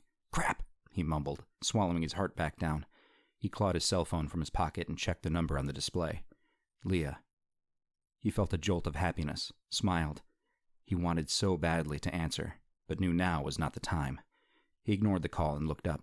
Allison Strang was looking straight at him. Lance froze. In the poor light, it was tough to tell if she was actually looking directly at him, right at Lance's body, or if she was simply looking in the direction of the car. Could she even see him through the windshield? Lance basically played dead, holding his breath, not blinking, not moving a single muscle or tendon, not even sure why he was so concerned. So what if she saw him? He was a nobody, just a random guy who showed up to watch the state's best team. But still, he felt fear. He just didn't know why. Allison Strang looked away, and Lance allowed himself to breathe. A minute later, Kenny McGuire and Glenn Strang joined the group in the lot, and a few more jokes were made and a few more laughs were heard. They all just seemed like decent people having a good time after a great win. Then they all got into their respective vehicles. The Strangs in a BMW SUV, Kenny and Melissa McGuire in a newer model Ford Explorer, and lastly, Bobby got into a Toyota Tundra pickup that looked new and shiny and too flashy for the small town of Westhaven. Maybe a gift from Dad, apparently a bottomless wallet, or a company car, perk of being a VP. Reverse lights came on and the cars drove out of the lot. With no real choice, his task not yet completed, Lance started Renee's Honda and followed the caravan. Yep, he thought. I'm definitely winging it.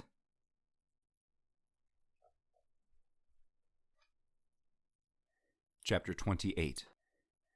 Lance crept up to the stop sign at the exit to the school.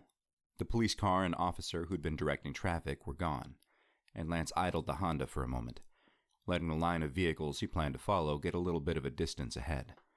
They'd turned right, the same direction Deputy Miller had turned earlier, but Lance couldn't think about that right now. He pushed the thoughts of his accident, of Miller's possession was the only word for it, away, and focused on the present. He flipped open his cell phone and saw Leah had left a voicemail earlier when he'd been forced to ignore her call. He hit the button and listened to it. "If you're still here, call me, please." If I'm still here. Leah's voice had been soft, apprehensive, almost timid, as though she was trying hard not to let her real emotions translate through the call. Lance remembered his conversation with Susan Goodman in the hospital's parking lot, right after they'd wheeled Leah inside. He'd been in a bad place then, mentally, and had fully expected himself to walk out of the parking lot and then out of town. Yet, here he was. He scrolled to Leah's number, pressed send, and then drove past the stop sign and followed the sets of taillights in the distance. Nothing but darkness on either side of his car. Leah answered the phone on the first ring. "Are you on a bus?" "No." "Are you waiting for a bus?" "No." Silence. Then, "So what are you doing?" "I'm following Kenny and Melissa McGuire and the entire Strang family, but really just Bobby." Silence again. Then, "So you're still doing this?" "Why wouldn't I be?" He tried to sound convincing. Leah sighed. "Lance, don't feed me bullshit, please." Lance kept his eyes locked on the taillights. He'd driven about a mile from the school. A battered speed limit sign said things should move 45 miles per hour, but the caravan ahead seemed to be moving much faster. "Sorry," he said. "You're right, I thought about leaving. Things are getting dangerous and it's because of me." The truth was the only option right now. Whatever's happening in this town, it's not... I know it's not completely human. It's something worse. And it knows I'm here, and it knows I care about you, and therefore you and me and anybody we associate with at this point forward could be considered targets. There was more silence now, longer than before. Finally, Leah spoke, slowly. You think this thing is what caused the sign to fall on me?" "I do," Lance said. He had no doubt about it. He was amazed at how accepting Leah was. She didn't question him on what he'd just told her, and didn't sound dubious when she spoke. As if she wasn't quite sure she could swallow that particular pill, she just went with it. She trusted him, completely. "Well," she said, "it missed." Lance, despite himself, chuckled. "Not completely. How bad is it, really?" "Not terrible. No surgery needed, but it's in a cast. Hurt like hell." "I'm so sorry," Lance said, because he was. He truly was. "Don't worry about me right now. Why are you following Bobby?" "I'm going to ask him what he knows."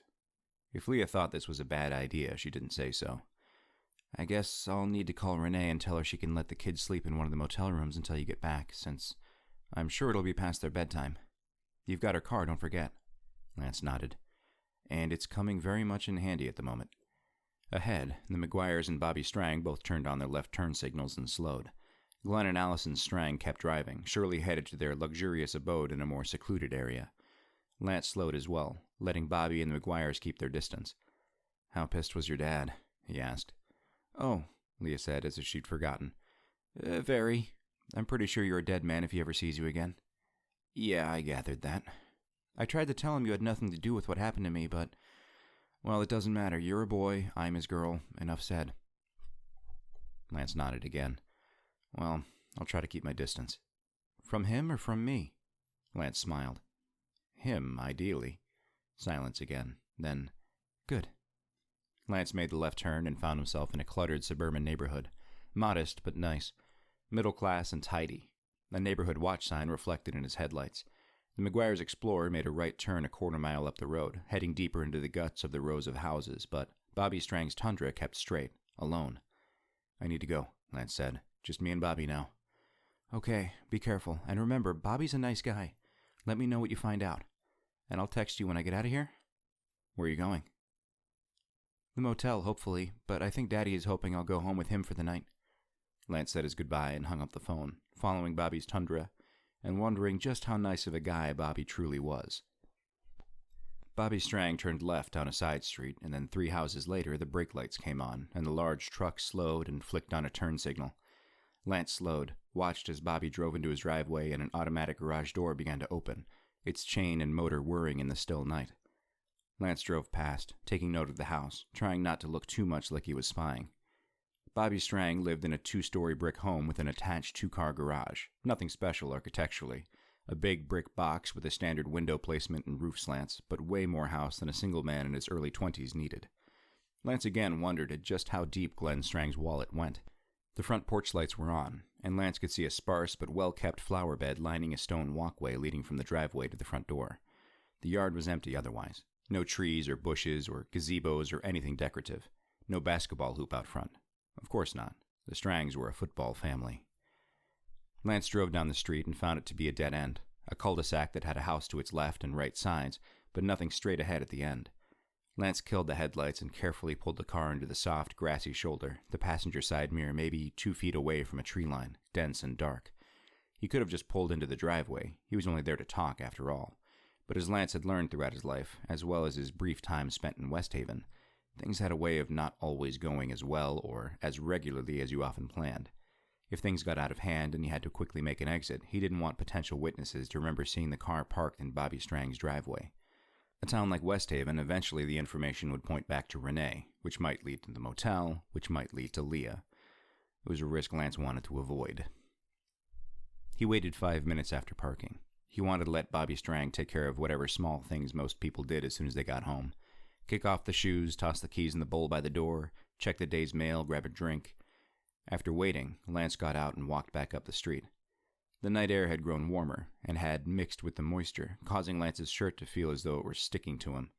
The front porch lights were still on outside Bobby's front door, and as Lance walked up the driveway, glancing over his shoulder at the houses across the street to see if any prying eyes might be peering out behind pulled-back curtains, the neighborhood watch sign flashed across his memory, he realized that what he was about to do seemed pretty crazy. Oh well, he'd never been one for normalcy. He followed the stone walkway and stepped up onto the stoop, debated between knocking and ringing the bell, and then decided and pressed his finger to the button, hearing a soft melody of chimes from inside the home. The door opened almost immediately, Bobby Strang appearing and standing with the door fully open. Sure enough, there was an open beer bottle in his hand, and behind him Lance could see the flickering blue reflection of a television screen. "Who are you?" Bobby asked, not so much with malice or mistrust, but genuine confusion, as if maybe he'd been expecting somebody else. "Somebody who has no idea what he's doing, that's who I am," Lance thought. "My name's Lance. I'm a friend of Leah's." Bobby's brow crinkled, further confusion sweeping across his face. "Leah?" "From the motel," Lance said. She asked me to stop by and see you." Lance figured maybe playing the friend angle would help him out, if only to offer an opening to really get to his point without a confrontation. "Leah? I did say that, didn't I? Or is my head injury acting up?" "From the motel," Lance said again. "The motel," Bobby said slowly, as if the puzzle pieces were slowly sliding together, but not quite interlocking. "Samuel's sister?" Lance said, hoping the new name would jumpstart Bobby's brain. It did more than that. At the mention of Samuel, the color literally drained from Bobby's face. He recovered quickly, taking a swig from his bottle to help hide his brief change in emotion, but Lance saw it all the same. "Right, Leah," Bobby said. "She's a great girl. Love her to pieces, that one." Then slowly, more cautiously, "Why did she send you to see me? Oh, and hey, wasn't it her who got hurt tonight at the game when the scoreboard fell? Man, that was insane. Oh man, is she okay? Is that why you're here? Oh God, does she want to sue the school or something? Because look, I don't really have any..." Lance held up his hand. Bobby looked at it, stopped talking. Lance was getting tired and his head was beginning to hurt again, and honestly, for some reason, he found himself not liking Bobby Strang very much, though he couldn't quite say why. Just one of those vibes he sometimes got with people.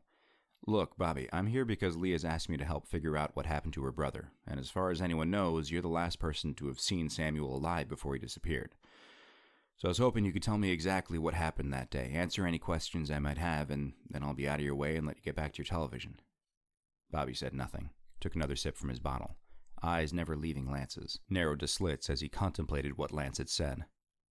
"Leah wants me to tell you about that day with Samuel?" he asked. "Is he going to make me repeat everything?" "That's correct, sir." Bobby nodded. "Why? That was 3 years ago." Lance didn't like that answer. "Does that make it any less important?" Bobby didn't say anything to this, and Lance hoped the guy was kicking himself for coming off so nonchalant about a missing person, a former teammate and friend, for goodness sake. "Look," Lance tried again, still waiting for his invitation to come inside and make his attempt to get to the meat and potatoes of the conversation. "Leah told me you and Samuel were good friends, and she told me what a great guy you are and how wonderful your family was to hers after her brother went missing." Then he laid it on a little thick, hoping a small ego stroke might get Bobby talking. "She told me that if anybody in Westhaven other than her and her father cared about figuring out what happened to Samuel, it'd be you, and that you'd do anything you could to help us out because that was the kind of stand-up guy you were."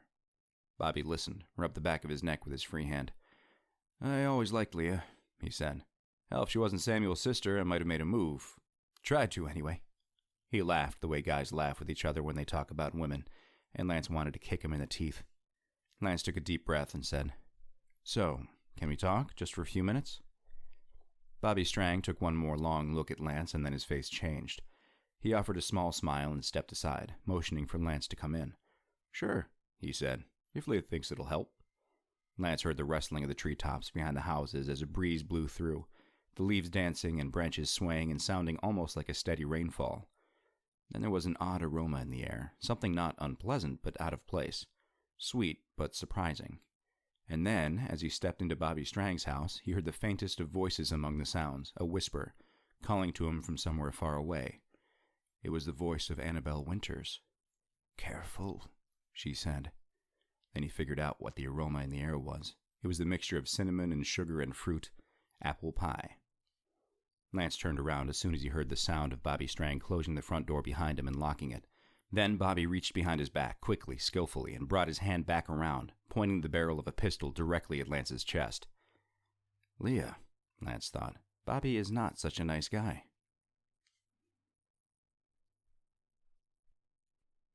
Chapter 29. Lance stared at the gun Bobby Strang was pointing at Lance's chest. It was matte black in color, smooth and flawless, and brand new in appearance. Bobby Strang wasn't into sport shooting, not with the weapon he was holding, that was for sure. No, Lance figured this gun was purchased specifically for protection, for home intruders, which Lance didn't technically think he was since Bobby had invited him inside, which was a point that seemed irrelevant should Lance be shot dead. Hard to win a court case from the grave.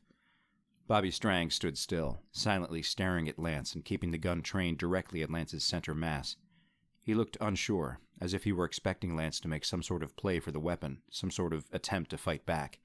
He appeared hesitant, though not incapable of pulling the trigger.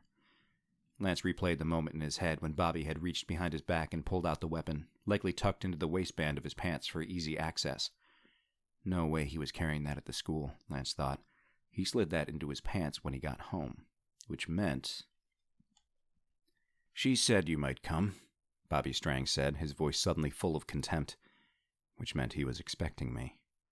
The gun wobbled a bit as Bobby spoke, but Lance saw him tighten his grip to get it under control. Bobby thrust the gun forward one time and said, "She told me you were here to ruin it all."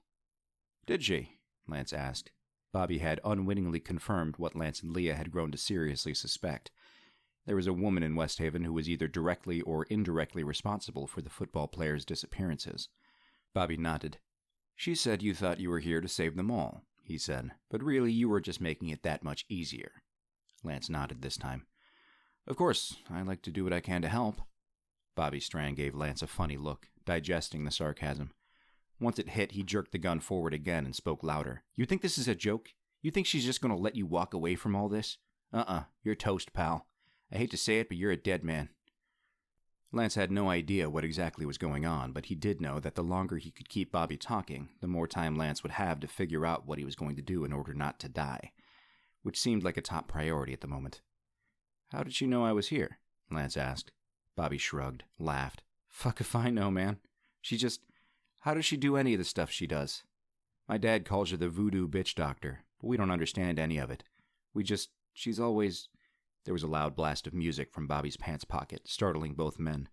The tune was Eye of the Tiger by Survivor, and Lance tapped his foot to the beat as Bobby cursed, nearly dropped the beer bottle to the floor to free up a hand, and struggled to pull the phone free from his pocket. The other hand made a point to keep the gun aimed at Lance. Lance had always liked the song. Bobby Strang's iPhone screen was lit up bright when he pulled it from his pocket, but Lance didn't get a chance to see the name or number on the screen. Bobby answered directly. No greeting, no small talk, just, "I've got him." Bobby was quiet for a moment, listening to the voice on the other end, which Lance could not hear at all. At that point, he wished Bobby would have had some sort of hearing impairment, requiring the volume on the phone to be turned up much louder. Darn his youthfulness. While Lance waited, he considered something else Bobby Strang had told him, again, likely unwittingly, which was that his father, Glenn Strang, was also fully aware of what was happening in town. Maybe. My dad calls her the voodoo bitch doctor. Which again confirmed another suspicion, though this one had been less certain, which was that Glenn Strang had a hand in the boys' disappearances as well. Again, either directly or indirectly. So far, 2 of the 3 Strang family members were guilty, and the 3rd member of the family just happened to be an extremely attractive woman. Lance looked at Bobby Strang's face, which had seemed to drain most of its color. He looked afraid. He looked worried. "Okay," Bobby said. "Okay, yes, if you're sure." This time Lance did hear something from the phone speaker, a loud burst of noise that was a human voice, but impossible to pick any words from. Bobby's face reddened. "Yes, I know, I'm sorry." There was a beat, and then Bobby pulled the phone from his face and stuffed it back into his pocket. He looked at Lance. "Wrong number?" Lance asked, wishing the ghost of Annabelle Winters would show up and drop the world's largest apple pie on top of Bobby Strang's head, crushing him to the ground and giving Lance the exit he needed. Lance figured the odds of that happening were slim. Bobby Strang didn't even smile at the joke. Lance, realizing his soft and humorous attempts to disarm Bobby were falling short, decided to try a new offensive, a more aggressive one. "You realize she's been trying to either kill me or scare me out of town from the moment I arrived, right?" Bobby said nothing. "Yeah, that's right," Lance said. "Hard to believe I'm still here, right? I've already survived a hurricane gust of wind, a fatal car accident, and I didn't tuck tail and run when she tried to murder Leah with that scoreboard tonight." Bobby Strang's eyes lit up then, and his face grew surprised. "Wait, that was her that did that?" Lance rolled his eyes. "Come on, Bobby, you're not that slow, are you? I thought you were on her team. How do you not see that was her threatening me? She went after Leah because she thought it would make me back off. You know, since Leah and I are, well," he left it at that, would let Bobby's imagination take care of the rest. "Why do you think you are going to be able to stop me?" Bobby Strang stared at Lance for a long time, long enough for Lance to get bored and begin to whistle Eye of the Tiger. But he'd only made it a few notes in when Bobby suddenly snapped, "Shut up! Shut up now!" Lance stopped whistling. Bobby said, "I'm not. She'll finish you off. All I have to do is get you there." He took a step forward, the gun still raised. "And the way I see it, right now I've got a pretty solid advantage. Wouldn't you agree?" Lance glanced to the gun, then back to Bobby's eyes. "I would." "Thought so. So do me a favor and turn around and walk forward, hands up, into the kitchen." Lance waited a few more seconds, just in case the giant pie was going to fall, then resigned himself as temporarily out of options and turned around. He put his hands up, as directed, and walked down a wide hallway past a living room with the television on and tuned to the local news, no doubt in anticipation of catching the local sports highlights from the night. After the living room was a closed door Lance assumed to be some sort of coat closet or half bath, and then the hallway spilled into a large kitchen, Expansive, mostly empty countertops and expensive-looking stainless steel appliances. Very nice. Lance reached a kitchen island and Bobby said, "Okay, that's far enough." Lance stopped and waited, eyes flickering across the kitchen and looking for anything that might serve as some sort of weapon. There was, predictably, a butcher block full of knives sitting atop the counter next to the stovetop, too far away to grab, and too ineffective against a firearm unless right on top of the person you were trying to attack. No good.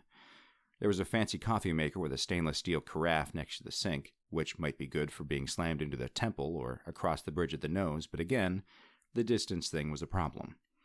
Unfortunately for Lance, there was no spare pistol laying on a counter nearby. Nothing within reach at all, actually, except a stack of mail and some loose change and a bottle cap, presumably from the bottle Bobby had been holding at Lance's arrival. Lance had his own fists to fight with, plus his large feet, but he wasn't trained in anything in the way of fighting techniques, and a bullet would easily go through his skin and muscle and tendons and bone if he was merely a second too slow. Guns sucked. Thanks, NRA. In Lance's mind, he started to hear one of his mother's anti-gun rants, a topic she was vehemently outspoken on, especially after every mass shooting that seems to increasingly plague the United States of America. But Bobby Strang spoke from just behind him, bringing him back to his own ever-increasingly unfortunate situation. "Don't move," Bobby said. Lance didn't move. Bobby slid in behind him and then sidestepped to the left. Lance turned his head and saw Bobby grab a keyring off a hook by a door that must lead to the garage. Bobby kept the gun trained on Lance and used his other hand to open the door, then reached inside and felt along the wall until Lance heard the click of a light switch, and then the interior of the garage lit up with bright overhead lighting. Bobby stepped backward through the door and down a small flight of 2 steps, then took another step back and motioned with the gun for Lance to come out. "This way," he said. "We're going for a ride." Lance took a couple slow steps toward the door. It swung outward into the garage as opposed to inward toward the kitchen. Another unfortunate thing. Lance could have tried to quickly duck and slam the door shut and then race himself back out the house and maybe make it to Renee's car or possibly disappear into the woods for the second time in one day. "Would it be easier if I just followed you in my own car?" Lance asked, stepping out onto the first step. "I can just head on home after we're finished." For a moment, a brief, hilarious moment, it looked like Bobby Strang was actually weighing the option, deciding if what Lance had suggested might indeed make things simpler. Then his simple brain registered the sarcasm and he snapped, "Just get the fuck down here, would you? Slowly." Lance stepped down from the remaining step and stood on the large garage's concrete floor. The right half of the garage, the half in which Lance was standing, had been converted into some sort of workshop. To Lance's right was a large tool chest and workbench pressed against the wall. Power tools and random unidentifiable bits and parts of machinery and wood and paint cans littered the tabletop and floor around it. A row of brooms and rakes and shovels hung from neatly aligned hooks along the wall directly behind Lance, and he suddenly remembered that scene at the end of the first Home Alone movie where the old guy knocks the wet bandits out with his snow shovel. It was something Lance would love to try and recreate at the moment, though, much like the knives in the kitchen, he knew he'd never pull off the maneuver in time if Bobby Strang did truly plan on using the gun to incapacitate him if need be. There was a pair of dirty black flip-flops on the floor by the stairs. Less than ideal weaponry. There was a creaking noise, and Lance's gaze turned back to Bobby, who just lowered the tailgate on the massive Tundra parked on the opposite side of the garage. "Come over here," Bobby said, always motioning with the pistol. "Stand right here." He pointed to the ground directly behind the truck. "Am I going to ride in the back like a dog? That's not really the safest, It'd probably be better if—" "Didn't I tell you to shut up?" Lance shut up. Figured he'd probably pressed his luck enough for one potentially deadly encounter. Lance walked, his eyes never leaving the direction Bobby had the gun trained, which was always Lance's chest. Lance had a few inches on Bobby, so the man literally just had to hold his arms straight out to be aligned perfectly with Lance's heart.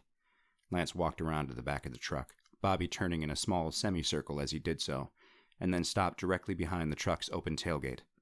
"Good boy," Bobby said. "I'm pretty sure I'm older than him. How disrespectful." "Now, stay put for a second. You got it?" Lance said nothing. "I said, do you have it?" Bobby asked. Lance raised his hand, as if to ask a question in class. Bobby's eyes followed it, stepped back as if braced for an attack, the gun thrust out further than before. Lance didn't move, just stood with his hand raised. Bobby stared for 2 seconds, then 3, then he got it. "Yes?" Lance cleared his throat. "You told me to shut up. If you want me to answer, well, just make up your mind, okay?" Bobby Strang's face turned a deep shade of red, and then he sighed and spoke in a voice that was clearly tired of playing the game. Just don't fucking move, okay? Don't move and I won't shoot you. Those are the rules. Got it? Lance said he got it. Bobby nodded and stared at Lance for another 5 seconds before he reached forward with his free hand and slid a large duffel bag toward him, pulling it down the truck's bed toward the tailgate. He raised his gun-wielding arm up, keeping the barrel of the pistol perfectly positioned. One-handed, he struggled to unzip the bag, cursing as it slid away from him on the first 2 tries. He finally got it open on the third, and his hand disappeared inside, fishing around for a moment before returning back into view holding a slightly used roll of good old-fashioned duct tape. Lance knew where this was going, and in the same instant he looked at his surroundings, tried to predict the next few moments' worth of events, and thought he might have found a potential opportunity to turn the tables on his captor. He took one small step forward, a shuffle, really, just a slight readjustment of his stance, but he figured it would be enough. Bobby Strang forewent zipping the bag closed and slid it away, back toward the front of the truck. He put the roll of tape in front of his own face and used his teeth to pry loose the end and then unspool 6 inches worth of tape, just enough to get it started. "Hold out your wrists," he said. "Together, like this." He held out his own wrist to demonstrate the position he wanted Lance to mimic, and Lance could hardly believe his luck. Bobby Strang couldn't have made himself any more vulnerable to Lance's plan if Lance had given him verbal instructions and a diagram to follow. Lance was standing facing the truck, and Bobby Strang was perpendicular to Lance, standing just to the side of the tailgate. When he held out his arms, one hand holding the roll of duct tape, the other hand holding the gun, he held them out directly over the truck's open tailgate, his forearms right in line with the hinge. Lance knew there was the possibility of the gun going off during his next move, but he also knew if he didn't act now, he might not get a different or a better chance. He figured his odds were 50-50. Not the greatest, but clear-cut all the same. Lance had always been quick. It was one of the reasons he'd been such a great basketball player. Folks always assumed it was because he was tall, and yeah, that certainly helped, but it was the quickness that sold it. In the blink of an eye, Lance dipped down, reached his hands under the tailgate, and then flung it up with all the strength he could summon. There was a soft, dull resistance at impact, and a high-pitched yelp escaped Bobby Strang's lips before being followed by a harsh and violent scream as his arms were completely smashed between the tailgate and the end of the truck. Despite the human noise, Lance heard the gun clatter out of Bobby's hands, could make out the sound of the steel against the truck bed. He didn't waste any time looking for it. Instead, he moved in to end it all. Bobby Strang was dumbstruck, staring down at his bloody arms. Lance took one step forward and grabbed Bobby's head in both his hands and, oh my God, smashed the man's face into the side of the truck. Bobby Strang's body went instantly limp and crumpled to the floor. Lance stood, his heart racing and his mind reeling from what he'd just seen. Chapter 30. Lance didn't look for the gun, but he did quickly stick his hand into Bobby Strang's front pants pocket and pull out his iPhone and car keys. Then he bolted back up the 2 steps into the kitchen and out the front door. He ran as fast as he could back down the street, filling his lungs with the cool night air. It tasted sweet and intoxicating. It tasted like freedom. How close had he come to meeting his end? Too close. He pushed the thought away and kept running, reaching Renee's Honda and flinging Bobby Strang's car keys overhand into the woods at the end of the cul-de-sac. Lance didn't feel like being chased right now. He kept the cell phone, though, sliding it into the same pocket as his own flip phone and folding himself into the driver's seat. He cranked the engine and, in a moment of clarity and caution, managed to calm himself enough to slowly pull the car off the grass and gently accelerate up the street, back past Bobby's house and then turning right. Only then did Lance risk stepping on the gas a little and putting as much distance between himself and Bobby Strang as he could. He replayed the original trip in his mind and managed to reverse the course and replicate the correct turns and then found himself back on the main road, heading back toward the direction of Westhaven High School, back toward the Route 19 intersection which would lead left into town or right toward the motel. His heart was still pounding in his chest, but he'd gotten his breathing under control. He gripped the steering wheel tightly, sitting up as straight as he could in the seat without his head hitting the ceiling, eyes straining to see out into the night with only the help of the weak headlight beams. He was on alert, terrified that whoever had been on the other end of the phone with Bobby Strang would somehow instantly know that things had not gone as planned, and that Lance was on the loose. Therefore, Lance had a very large target on his back, and from what he'd seen thus far in Westhaven, a new threat could take any shape, could be any person. Heck, at this point, he wouldn't be too surprised if the Honda he was driving suddenly did its best Christine impression and drove off the road and slammed headfirst into a tree. As the car ate up a few miles of road without incident, Lance slouched a little and took a deep breath. He was approaching the high school, the bright lights no longer burning and the gates to the parking lot closed. The fun was over. Lance took stock of how much new information he now possessed since the last time he'd been in this very same spot. What had initially been a gaping hole mystery now had quite a bit filled in. Lance now knew for certain that there was a woman involved who seemed to be giving the orders and was probably directly responsible for the boys' disappearances. Lance wasn't sure whether the power to control the weather and possess police officers played into things, but he was certain that if he found this woman, he'd figure out the rest whether he wanted to or not. Bobby and Glenn Strang were also key players somehow. Okay, maybe not key players, but they had a hand in the mess, and seemed to both be held in some sort of grip by the woman in charge, which, without the last bit of information Lance had accidentally gained, would have been enough to suspect Allison Strang. But with what Lance had just seen, he was positive Allison Strang was the woman running the show. She was the danger. She was the reason Westhaven had suffered so much loss. She was the reason families had been devastated and torn apart and uprooted.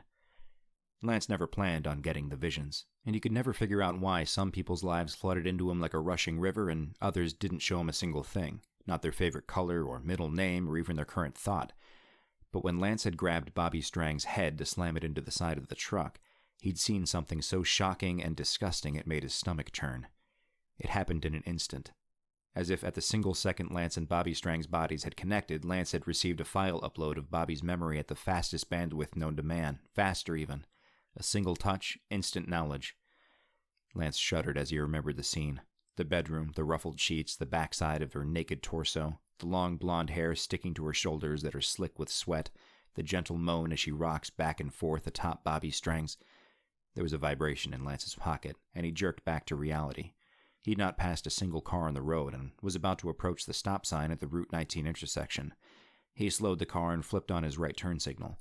With the car stopped, he reached into his pocket and pulled out his flip phone, for one fearful moment thinking that it might be Bobby's phone ringing instead, with her on the other end wondering what was taking so long, or worse, calling specifically to speak to Lance because she knew what he had done. Lance knew he'd have to confront her eventually, but he wanted it to be on his own terms. But then Lance realized he didn't hear Eye of the Tiger playing, and he knew it was his own phone ringing. He looked at the display and saw Leah's name and quickly answered, hoping he had not taken too long. Leah? Hey, I'm back at the motel. Susan dropped me off after I finally convinced Daddy I was fine to be on my own. Where are you? How'd it go with Bobby? Lance thought about how to answer this.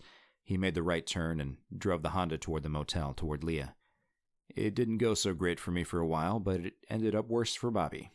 She paused for a second, then said, Okay, what does that mean? It means Bobby's probably going to need a good dentist, and I got us a lot of information without trying too hard. Apprehensively, Leah said.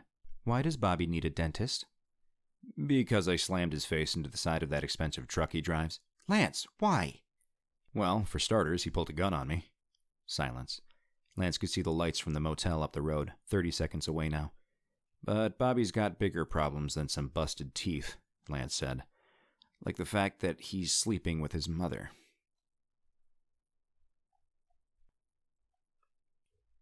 Chapter 31. Lance pulled the battered Honda into the motel's parking lot and parked it in front of the office door. He killed the headlights and the engine and sat in the darkened car's interior and rested his head against the headrest. He was tired. His body ached. His head, his wrist, every muscle. And he felt like he could fall asleep right there in the driver's seat and sleep through the night and most of the next day. You can have playtime when your chores are done, mister. His mother's voice, dug up from another memory he'd stored away. He'd heard her say this 1,000 times during his youth, and while it didn't exactly apply to his current situation, he caught the drift. He pushed himself away from the seat, grabbed his backpack from the back, and got out of the car. The air was still cool, but there was no breeze. Lance stood next to the Civic and scanned the parking lot. There was one pickup truck parked at the far end of the lot, right in front of the last room on the row. A guest, Lance figured, not a threat. He walked up to the sidewalk and pulled on the office door. It moved maybe 1/8 of an inch before coming to a sudden, violent stop, shaking and rattling in the frame and causing more noise than even seemed possible in the still night. Lance jumped, shocked at the sound, and the vibration up his arm, and then took a step back. The door was locked. A small tendril of panic began to swirl up his spine. She knows what happened, Lance thought. The woman, Allison Strang, knows what I did to her son, and she came straight for Leah, or at least she sent someone straight for Leah. Lance had just started to dart his eyes around the lot again, looking for something he could use to smash the glass pane out of the office door and make his way in, when Renee's face peeked from between the blinds, and then the noise of a deadbolt being clicked out of place found Lance's ears. Renee pushed the door open and stepped outside. She was wearing a dirty zip-up parka, as if it were winter and not a crisp fall night, and her hair hung down around her face in untidy strands. She looked tired, but Lance thought that Renee might be a woman who always looked tired, no matter what hour of the day. Probably rolled out of bed tired. "She's inside," Renee said, her voice soft. "She's resting in bed. She wants you to come back and lock the door behind you." Lance nodded, said, "Thank you for the car. It probably saved my life." If Renee heard him, she didn't seem to care. She asked, "Can you help me carry the boys to the car? They're sleeping, and they've gotten so heavy." Lance stood on the sidewalk, his body pleading for rest, but he knew his mother would have slapped him next to Wednesday if she ever found out he'd refused to help a kind, tired single mother of two. "Of course," Lance said. "Where are they?" The boys had been sleeping in the room next to Lance's. The room was identical to Lance's except for the Star Wars nightlight that had been plugged into the outlet along the outer wall. Renee unplugged it and stuck it into the pocket of her parka. "Glad I remembered this. I'd have never gotten them down otherwise." The boys looked so small in the bed, but they'd managed to splay their limbs over and across each other in a way that made it appear that they'd had an impromptu game of Twister before falling off to sleep. Lance approached the bed and gently untangled the first boy's legs from the others and lifted him gently up. The boy's head fell onto Lance's shoulder, and his arms instinctively wrapped around his neck. Lance smelled the scent of a No Tears baby shampoo and flashed back to his youth. His mother had used the same brand on him. He'd never forget the smell. He walked carefully back to the car and deposited the first boy into the back seat, buckling him in before heading back for boy number 2. With the same routine repeated, Renee closed the room's door and stood by the car next to Lance, who was more winded than he should have been after carrying 2 small boys a total of maybe 25 yards. Lance and Renee looked at each other for a moment, an odd calmness and comfort somehow hovering over them, as if the endeavor of getting the boys into the car had sealed some sort of bond between them. Lance was about to thank Renee again for the car and head inside, but she asked, "Why are you here?" Lance stared at her, saw the inquisition in her eyes. It was as if she knew he was something more than what he appeared to be, as if she recognized something brighter burning inside him. Lance wasn't sure what to say. "Do you, a person with your gifts, honestly believe things could be so random?" "Honestly," he said, "I'm here because right now I think this is just where I'm supposed to be." Renee nodded, as if this made all the sense in the world. Then she took a step forward and kissed Lance on the cheek. "Thank you," she said. She got in the car, started the engine with a sputter, and drove away. Lance watched her drive out of sight, then turned and went into the office. The motel's office was brightly lit, as usual, but empty. The television was off, and whatever traces of Renee's 2 young children there'd been earlier were now cleaned up and tucked away, and things were as they should be. Lance thumbed the deadbolt behind him, then switched on the no vacancy sign for good measure. He didn't think Leah would mind. He adjusted his backpack over one shoulder and crossed the room, the floorboards creaking under his weight. "Lance, is that you?" Leah's voice called out from behind her closed bedroom door at the far end of the office. "It is I, young maiden, your valiant knight, back from an adventure in the deepest, darkest corner of the kingdom." He reached the door and turned the handle and cracked the door a bit, peered in. Leah was sitting up in her bed, her ankle propped up on a pillow. The television was on, muted, a late-night talk show host sitting behind a desk with a celebrity Lance recognized but could not name, talking animatedly from the guest chair. Leah looked at Lance blankly. "You're weird." Then she smiled, and Lance smiled, and pushed the door completely open and stepped in. "I know," he said, "but you gotta admit it's better than being boring." Leah was wearing a baggy Westhaven sweatshirt and matching sweatpants. Her right foot was clad in a bright pink sock, her left foot was encased in a cast, only the tips of her toes poking out the top. Lance sat gingerly on the bed, and they looked at each other for a silent moment. Then he leaned forward and kissed her on the forehead, then her lips. When their lips parted and he pulled away, Leah smiled up at him. "I'm glad you're okay," he said. "You have no idea. I'm so sorry." She pushed him away and laughed and said, "I'm fine. Don't worry about me. Tell me what the hell you were talking about on the phone. You think Bobby Strang is sleeping with his mother?" Lance took a deep breath and adjusted himself on the bed, pulling one leg up under him and facing Leah. Then he told her everything that had happened, from the moment he left the high school parking lot to the moment he escaped from Bobby Strang's house and drove back to the motel. The whole story, no detail avoided, except one. Leah sat, slack-jawed, shaking her head the more Lance talked. When he was finished, Leah was quiet for a minute, digesting his story. She shook her head and said, "Unbelievable. They've always been so so nice. Lance said nothing. He'd long known that some of the purest of evil could hide behind the widest of grins. Then anger fumed from Leah's face. And all this time he's been lying. Lying to the police, lying to my family. He knows what happened to Samuel, and he fucking lied about it. Lance said nothing. He let her vent. And the timing makes perfect sense, doesn't it? The same year the Strangs came into town was the first year a boy went missing, Samuel. Lance said nothing. Then Leah perked up and said, Hey, none of what you told me explains how you know Bobby is having sex with his mother. Of course, he didn't come right out and say that, did he? And here was the moment Lance knew was coming. He knew he couldn't avoid it, and he didn't want to. He was compelled to tell Leah, craved telling her, in fact. But unleashing the full truth of what he was, what he could do, onto somebody was something he was always apprehensive about. It was the final judgment, the last true test of whether the person sitting across from him would stand by his side or run away laughing, recommending Lance book a room in a nut house. He looked at Leah, and in her eyes he saw something. Was it curiosity or was it trust? Was it compassion or was it concern? In order for me to tell you how I know, he said, I have to tell you everything about me and who I am. The best I can, anyway. You already know some of it, but there's more. She didn't even hesitate. Okay. So Lance told her. Chapter 32. Lance had started with a recap of some of the things he'd already told her earlier on his first night in Westhaven. Then he worked his way up to the crazier stuff, like the visions he sometimes got, those snapshots of life when he touched somebody. And of course, and he hesitated here, even though he knew of all the people he'd met in his life recently, Leah was the most likely to take it all in stride, his ability to communicate with the dead. He phrased it this way, communicate with the dead, because that was a lot easier to swallow than blurting out, I see dead people. Thanks to Shyamalan's The Sixth Sense, Lance could never use that phrase without it being tainted.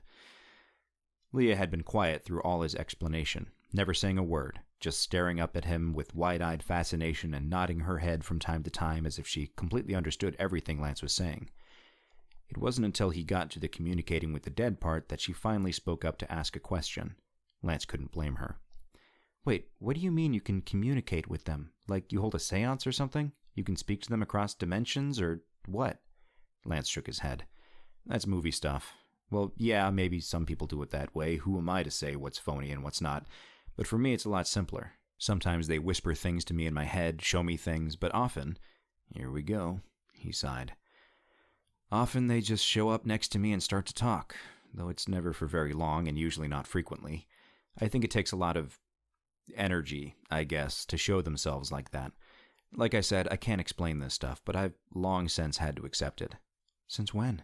Leah asked, and it was the simplest of questions she could have chosen, and Lance loved her for it. Birth, basically. Leah was quiet for a while again. Lance sat on the bed and took her hand in his and held it while she thought, secretly hoping to maybe pick up some of her wavelengths to see if she thought he was off his rocker, and she was contemplating the best way to tell him to get the heck out of her room. He picked up nothing. It never worked when he wanted it to. Do you see bad things too? Leah asked. Lance's stomach dropped. You know, Leah said, if you can see dead people, can you see, like, demons or something? Lance felt a chill up his spine as he remembered events from his past. Yes, he said, and that was all.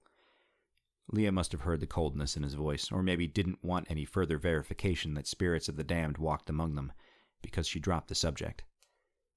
With the summary of Lance's gifts complete, he went on to explain the vision he'd had when he'd grabbed Bobby Strang's head in the garage. Leah listened with a disgusted look on her face, shaking her head. How? She started. How is that even possible? Like, how can they even... Oh, God, that's so gross. Lance agreed. It is gross, but I think it's incredibly significant. Allison Strang has some sort of power, that's for sure. And she's got a hold on Bobby and Glenn Strang as well. She has to. Blackmail, maybe. Heck, maybe she's basically raping her own son and using some sort of guilt trip, some threat of embarrassment and a destroyed reputation to force him to go along with everything that's happening, forcing him to help her. And Glenn? Leah asked. Why him? Lance thought, shook his head. I'm not sure yet. The eye of the tiger blasted from Lance's pocket, and he jumped again and bumped Leah's ankle with his elbow. I'm so sorry, he said, pulling the phone out. She laughed and said, Please, between the cast and painkillers, I don't feel a thing down there.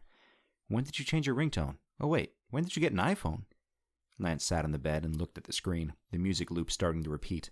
The caller ID simply said, unknown. Lance used his thumb to slide across the screen and answered the call, then put the speaker to his ear and said, "Hello?" There was a hiss of static from the other end, and then silence. Lance pulled the phone away from his face and looked at the screen. The call had been ended. Then a terrible thought hit him. It, had to know by now that Lance had escaped Bobby, so it, would be hunting Lance down. And if they knew Lance had Bobby's phone, then they could have used it somehow to... "We have to go," Lance said. "We have to go now." Leah's eyes lit up with worry. "Why? What's wrong?" "This is Bobby's phone, and just now, that call... I think something's going to come for us." Leah slid her legs over the side of the bed, sitting up. "I don't have a car. I ride my bike everywhere." "Crap," Lance said. "Any ideas?" Leah looked down at the carpet for a second, thinking, then back up to Lance. "Yeah, I do have one, actually, but you're going to have to trust me." "Of course I trust you," he said. "I can call Daddy." "Oh."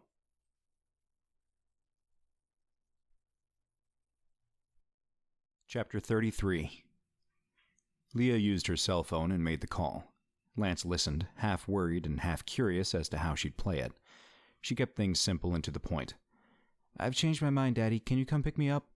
A beat, then, "Thanks, Daddy. I'm sorry I didn't just go with you from the hospital. I thought I'd be okay on my own." Leah listened to her father's closing remarks and then ended the call. "He's on his way. 5 minutes, probably. He was in town." "Should we go wait in the office? I suspect he'll attempt some sort of bodily harm to me if he catches me in your bedroom." "Yes, he would," Leah said. "But no, you stay here." "Makes sense," Lance said. They were quiet then. Leah, hopping over to the pair of crutches, leaned against the wall by her bed. Lance helped her get situated on them, and then she made her way to the bedroom door, opened it a crack, and stood by, waiting. Lance studied her, the way she was trying to act too casual. She was mulling something over, and though he didn't know exactly what, he assumed it was about him. "Something on your mind?" She turned and looked at him, met his eyes, and held his gaze. "You've seen more in Westhaven than you're telling me, haven't you?" Lance knew he could no longer withhold the truth from her. He told her too much already. "Yes. You know what happened to the boys, don't you?" Lance shook his head. "No, I don't know what happened to them, not exactly. But, you know..." Her voice broke, and Lance saw fresh tears well up in her eyes. "You know they're dead, don't you?" Lance hated what he had to say. "Yes." "Have you seen them? Have you seen the dead boys?" "Yes, a couple, but not all." He'd spare her the details of the burned boy from the diner. She inhaled deeply, braced herself, and asked, "Have you seen Samuel?" It broke Lance's heart. "Yes," he said. "I've seen your brother.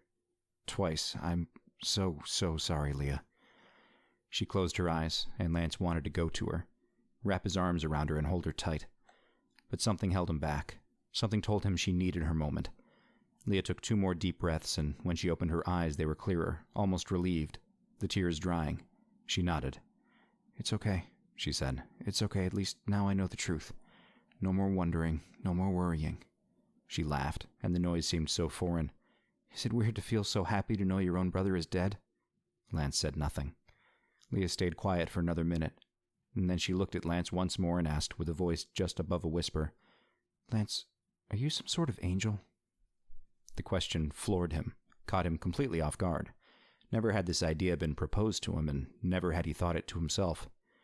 It was preposterous, but now was not the time to say so.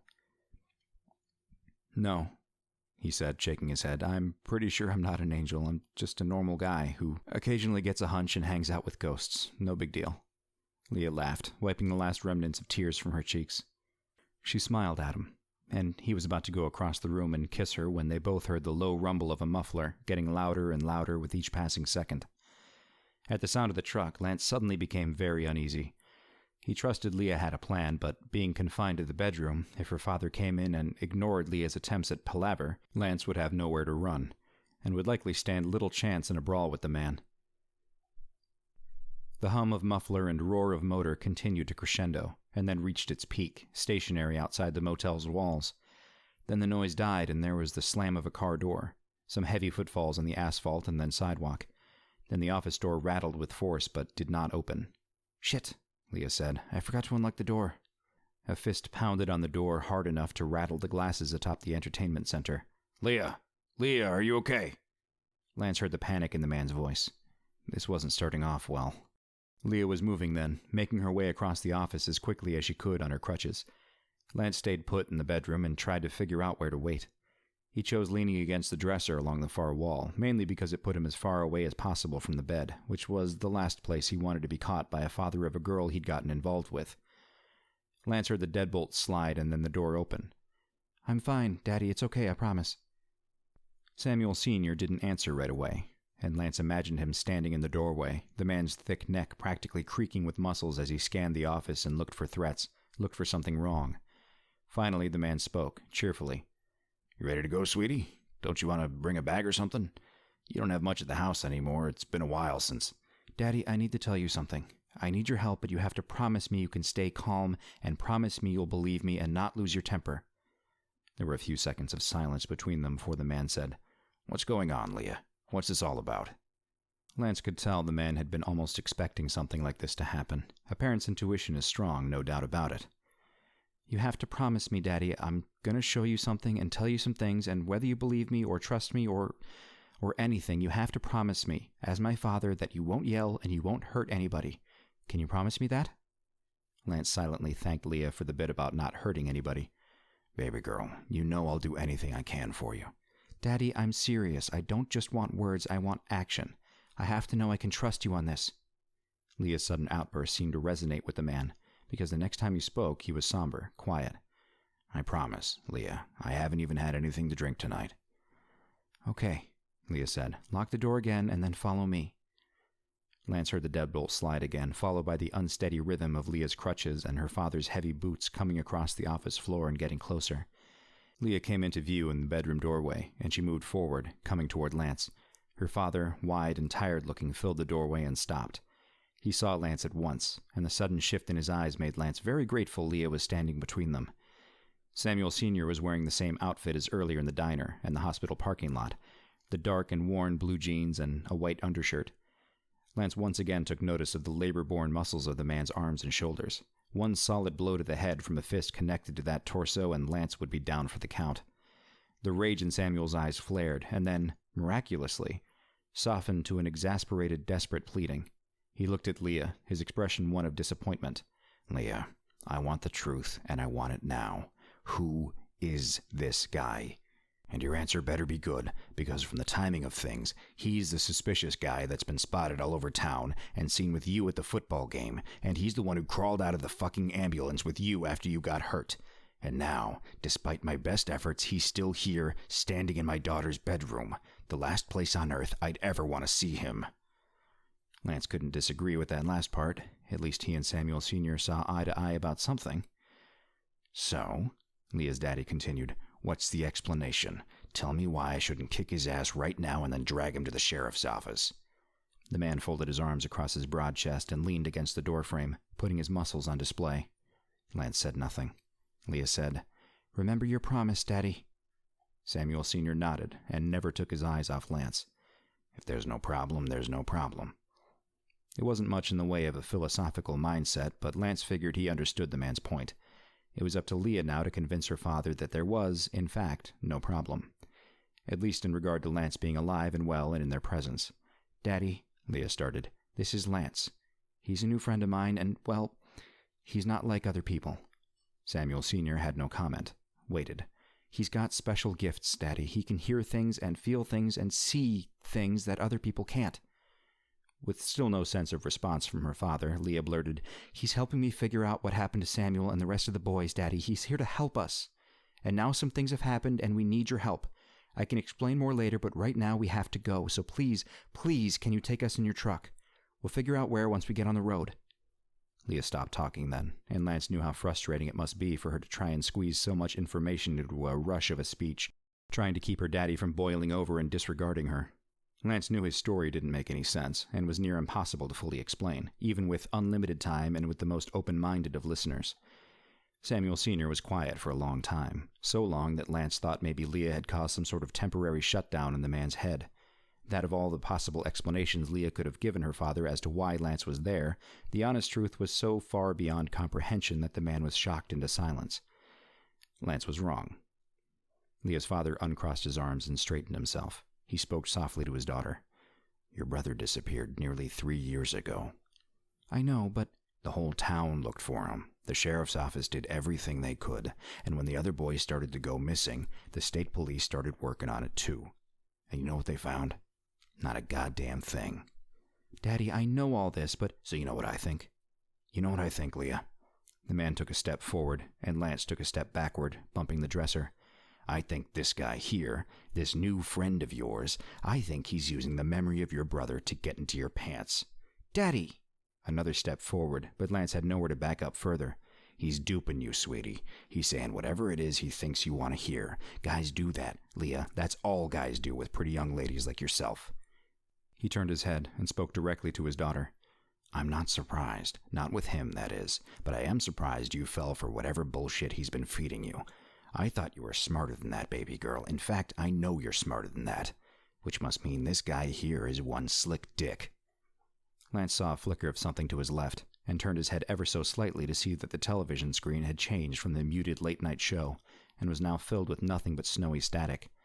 Leah stepped forward on her crutches and yelled at her father. "It's not like that, Daddy. You don't understand. Tell him, Lance. Tell him what you can do." Lance said nothing, glanced between the television screen and Leah and her father. "He can talk to the dead, Daddy. He can—" Even Leah had to pause here. It simply wasn't something you could easily tell someone. "He can even see them." Samuel Sr.'s face lit up at this, like he'd just heard a funny joke. "Oh, he can see them, can he? Well, my God, that changes everything. Why didn't you tell me that at the start? I suppose next you're going to tell me he's seen the boys who disappeared, right? I bet he even told you that he saw your brother, didn't he?" Leah hesitated, knowing her father was being sarcastic, but also knowing she was going to tell him the truth. "Yes." Lance knew it was going to happen just a fraction of a second before it did. He saw Leah's father's muscles tense, poised for action, and then the man gently used his left hand to push Leah to the side, where she took 1.5 hops before toppling over to her bed, her crutches clattering to the floor. And then the man was coming straight at Lance with the reignited fire in his eyes. "You goddamn son of a bitch!" He already had his fist cocked back, his body twisted and locked and loaded to deliver a single devastating blow to Lance's face. Lance wasn't incredibly strong, but he was quick. He ducked and darted to the left, Samuel Sr.'s fist flying over his head in a wide, upward swooping arc that hit nothing but air and then nearly spun the man around with force. Lance popped back up, backed himself away, his butt knocking into the television. Samuel Sr. regained his footing and turned back around, facing Lance with a face red enough to stop traffic. Veins stood out on his bald head, and his eyes were narrowed to slits. He growled, "You've got nowhere to run, slick dick." But Lance didn't hear him. Didn't even register the fact that the man was pivoting off his heels and rushing at Lance with a speed and force that would knock Lance through the drywall. For Lance, time had slowed to nearly freeze frame. His vision blurred, and his head was filled with not the noise from the room, but a low, staticky buzz that sounded like somebody trying to tune in to an old AM radio. The imaginary dials turned and twisted, the static popping and cracking and whining, and then, from somewhere deep down in the static came a voice, calling out. It was so faint, Lance made out nothing the first time except a foreign sound, but the second time the voice called out, Lance recognized it as human, and recognized the pleading urgency in the words. "Louder," Lance thought, willing his subconscious to reach the other voice. The voice tried again. "Ace Bandage?" Lance thought. No, that's not right. And then, with a final burst of sound and energy, the spirit of Samuel Jr., the lost son and brother, broke through the static and rang true in Lance's mind. "Bait sandwich!" Lance yelled. He was back in the real world, eyes focusing to see Samuel Sr. charging at him. "Bait sandwich! Bait sandwich!" Samuel Sr. heard the words, his eyes clearing and looking at Lance with a startled realization. But he was coming too hard and too fast, and despite slowing himself slightly, when his body collided with Lance's, both men went toppling hard to the ground. The back of Lance's head bumped the edge of the dresser, sending a white flash of pain and light across his vision, but otherwise he was unhurt. Samuel Sr. spun away from Lance, sitting up on the floor with wide-eyed disbelief. He was breathing hard now, and sweat glistened from his brow. "What did you just say?" Lance sat up, leaned against the dresser, and felt the back of his head where a new knot was forming. "Bait sandwich!" And it was then that Lance realized he'd not only been delivered the phrase from Leah's brother's spirit, but the entire memory. Another instant upload. "Samuel was 8, Lance said. It was summer and the two of you went fishing out on King's Pond. There was a little rowboat out there you could use, and the two of you packed a lunch and took your rods and went out early one morning." Samuel Sr. said nothing, just looked once to Leah, who was now sitting on the edge of the bed, her eyes glued to Lance, and then back to Lance. "You were out there all morning, and by 12:30 you hadn't caught a single thing. You figured the pond needed to be restocked, but didn't really mind. You were happy to be spending some time with your son. But Samuel got frustrated, thought he was doing something wrong for not catching any fish. You tried to calm him down, but he was stubborn about it and started to ignore you.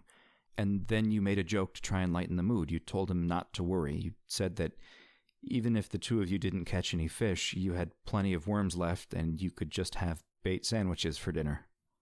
Lance smiled. Samuel nearly fell out of the boat laughing. Then Lance said, I think that was one of your son's favorite memories." The next time Lance looked at Samuel Sr.'s eyes, they were red and fresh with tears. He held them back as best he could, but as tears do, they eventually fell. He sniffled and wiped his cheeks and turned to Leah and said, "I never told your mother that story." Leah's eyes spilled fresh tears as well, but she was smiling big and brightly. "And Samuel never told me either."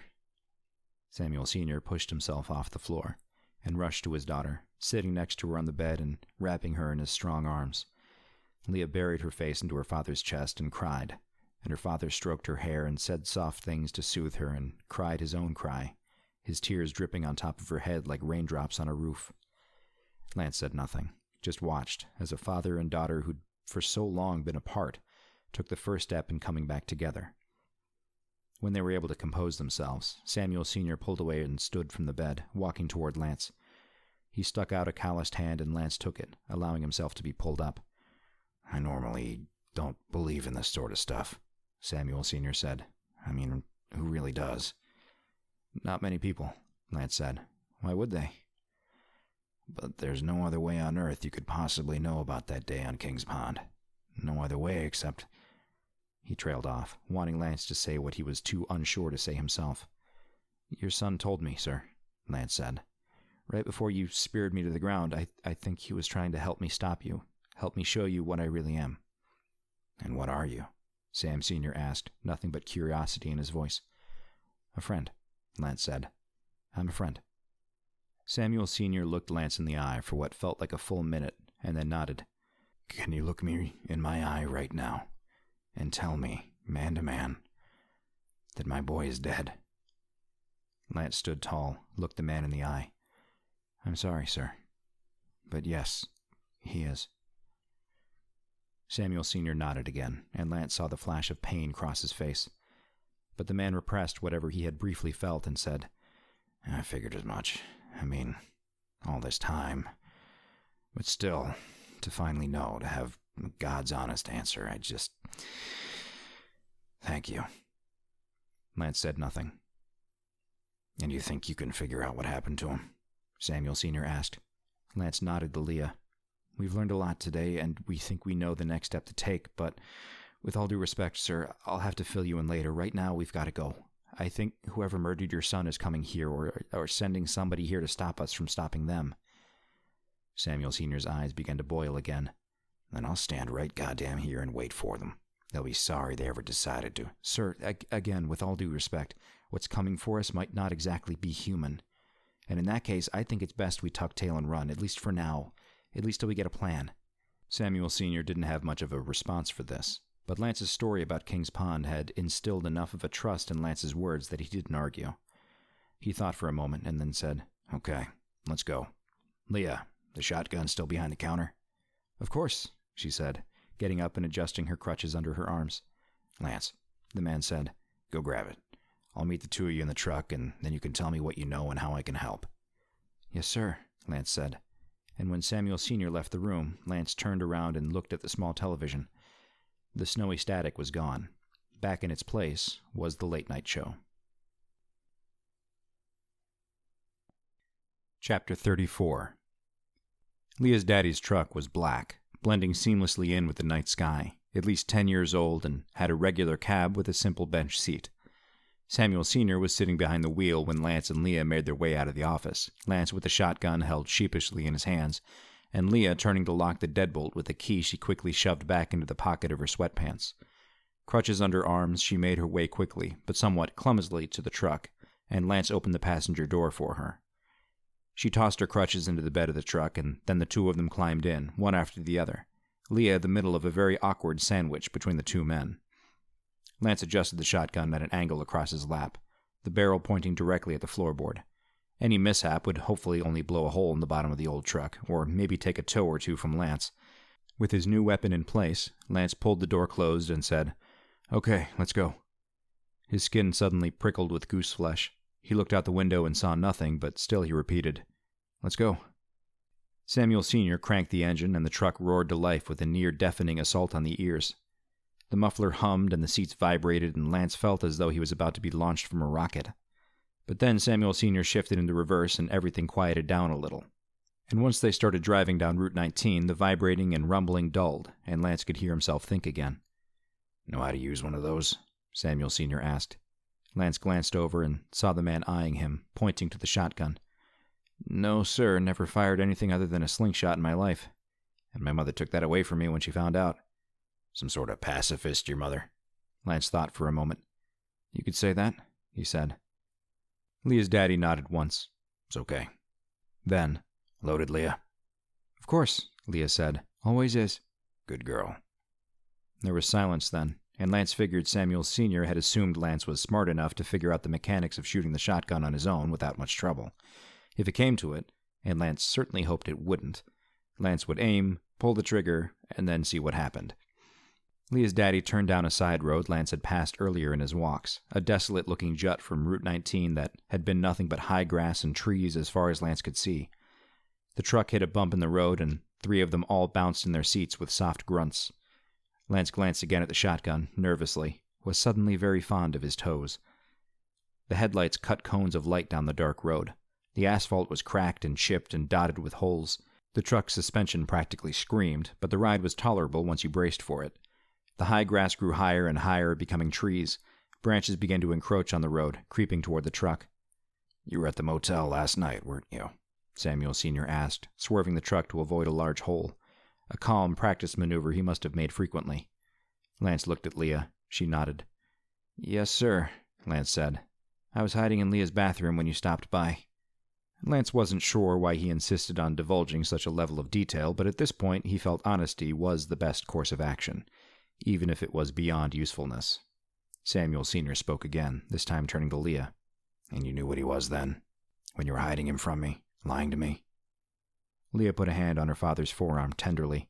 "Not completely, but I knew he was special, and something bigger than I can understand felt like it was compelling me to trust him, even if just long enough to figure out why he'd come through the motel's door." Lance thought again of how he'd felt something coming off Leah, something wonderful and warm and all the good things in life, something that made him return the trust she'd shown him without question. Whatever gifts Lance possessed, Leah possessed a small bit of something similar herself. Heck, maybe everybody had a tiny bit of it, if only they could open their minds enough to use it. Lance heard Samuel Sr. sigh, and then caught what he thought might have been a sniffle. "You always had a way of reading people, baby girl. Your mother..." He paused, cleared his throat. "Your mother was the same way." Leah smiled, and Lance's memory jolted him back to the previous night, when he'd been fearing for his life in Leah's bathroom, remembered the conversation he'd overheard. "Sir," Lance started, "when you came to the motel last night, you said you'd been sent home because of a scheduling error. You said your boss had forgotten to call and had been in a meeting with Mr. Strang about some sort of fundraiser?" Samuel Sr. avoided another pothole, rubbed the side of his face, and said, "Yep, that's what happened. It was the damnedest thing. Spur-of-the-moment shit you don't usually see around work." Lance thought about the timing, how it coincided with his showing up in town. Thought about Glenn Strang and the word fundraiser. He looked at Leah. What are the odds it had something to do with Westhaven athletics? A sports booster meeting or something like that? Samuel Sr. answered. "Oh, I bet that's pretty likely," he said. "Strang gives all sorts of money to the football team and such. Kenny McGuire's always poking around the place, going out to lunch with the big man. Having meetings up in the big conference room none of us are allowed to go near." Lance asked one more question. "Did they ever bring their wives to the meetings?" Samuel Sr. laughed, shook his head. "Oh, sure. You should see all the heads turn when Allison Strang is within the line of sight. Doesn't seem to bother her, though. Always real nice, she is. Coach brings his wife from time to time, too. Makes sense, I guess, being she's vice principal now. He paused, then added, She's not too bad looking herself, in my opinion. Leah gave off an embarrassed groan. Lance looked at her and said, If Allison Strang was there last night, she already knew, somehow, that I was in town, and she knew where I was. She convinced her husband to get your father to leave and come to the motel. Lance paused, looked cautiously at Samuel Sr. before saying, I guess she could expect him to not welcome me with open arms if he found us together. Samuel Sr. grunted. She was right. Leah nodded as she processed Lance's theory. Her daddy switched on the left blinker, an action Lance found incredibly odd considering they were on a desolate road with no sign of traffic, vehicular, pedestrian, or even animal. But at the same time, Lance commended the man's commitment to safe driving habits. More people should follow his example. The man slowed the truck, and a gap in the trees presented itself along with a large aluminum mailbox and a thick wooden post. Samuel Sr. turned, split the gap with the truck, and the tires began to rumble over a gravel driveway. A quarter-mile later, the trees opened into a wide clearing, in the middle of which sat an old 2-story farmhouse illuminated only by the truck's headlights. The house might have been old, but it was well-maintained. Even in the light of the headlamps, Lance thought the paint on the front porch banisters and railings and shutters looked fresh. The grass was trimmed neatly, and an American flag jutted from the house next to the front door. It danced lazily in the night breeze. Samuel Sr. pulled the truck alongside the house, parking it next to a row of 2 large metal trash cans. Behind the trash cans was a large object covered in a plastic tarp. Lance studied it for a moment, guessed it to be a tractor. A large air conditioning unit protruded from a window on the second story. A bedroom, Lance thought. Samuel Sr. killed the truck's engine, and the night was suddenly very quiet. The driver's side door was opened, and the song of crickets permeated the night. Samuel Sr. got out and said, Come on, then. We'll talk inside, and you can explain to me what the hell you think is going on. As Samuel Sr. walked around the rear of the truck, Leah pointed to the covered object behind the trash cans, looking toward it almost longingly. That's my mom's car, she said quietly. Just an old VW Beetle, but she always loved it. Always kept it clean, inside and out. Then Leah paused, smiled at a memory. Daddy still takes care of it, keeps it nice. That's why it's covered. I don't think he's driven it anywhere but the driveway since she passed. Nobody has.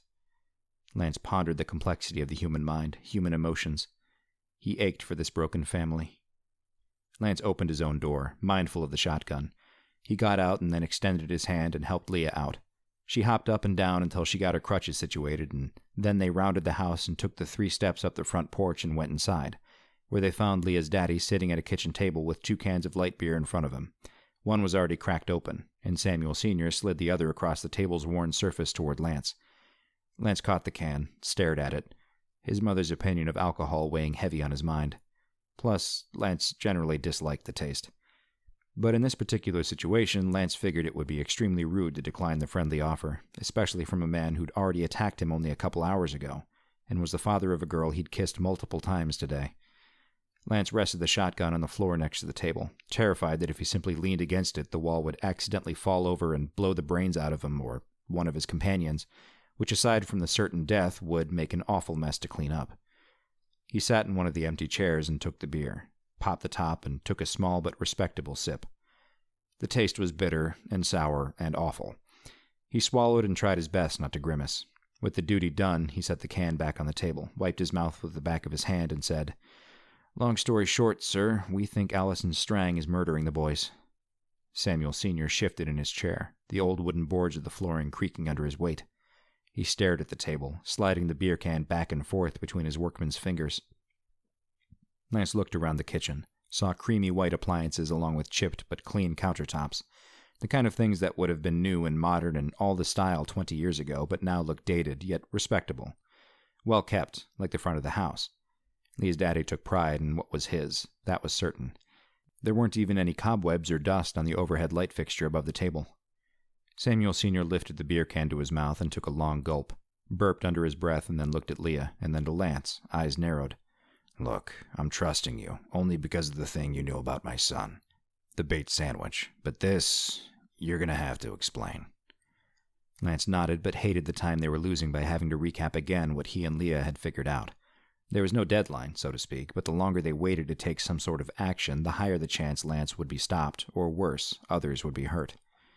Lance told Samuel Sr. everything he knew. Started with the gust of wind that knocked him out the night before, worked through the possessed sheriff's deputy and car accident, the conversation with Susan Goodman, the incident at the football game, his somewhat of an abduction by Bobby Strang, and the conversation he'd overheard and the vision he'd gotten when he made his escape, and finally ended with the phone call on Bobby's phone at the motel, and Leah's daddy himself showing up. When Lance had finished the story, he took another sip of his own beer, a small one, because all the talking had made his throat dry. Samuel Sr. was quiet for another moment. He finished his beer and then stood from the table and tossed the empty can into a small trash can by the sink. He stood there, crossing his arms and leaning against the counter. So you're saying that Allison Strang can, control the weather? Can control people? Like some sort of, I don't know, witch? My dad calls her the voodoo bitch doctor, but we don't understand any of it. Lance formed his answer carefully. Yes and no, sir. I think Allison Strang is calling the shots somehow, but I think she's being used. Used as some sort of vessel for something else, something not of this earth. Samuel Sr. frowned. And you can tell me for certain that things like this, these things not of this earth, actually exist? You've seen them? Yes, sir. If Leah's daddy was waiting for more, he wasn't going to get it. Not then and not there. To the man's credit, he was moving the conversation along without questioning Lance's credibility. And how exactly is Allison Strang managing to get these boys off somewhere alone, and then manage to overtake and murder them? She might be pretty, but there's no way she's strong enough or quick enough to outdo most of the boys on that football team. Biology, sir. What?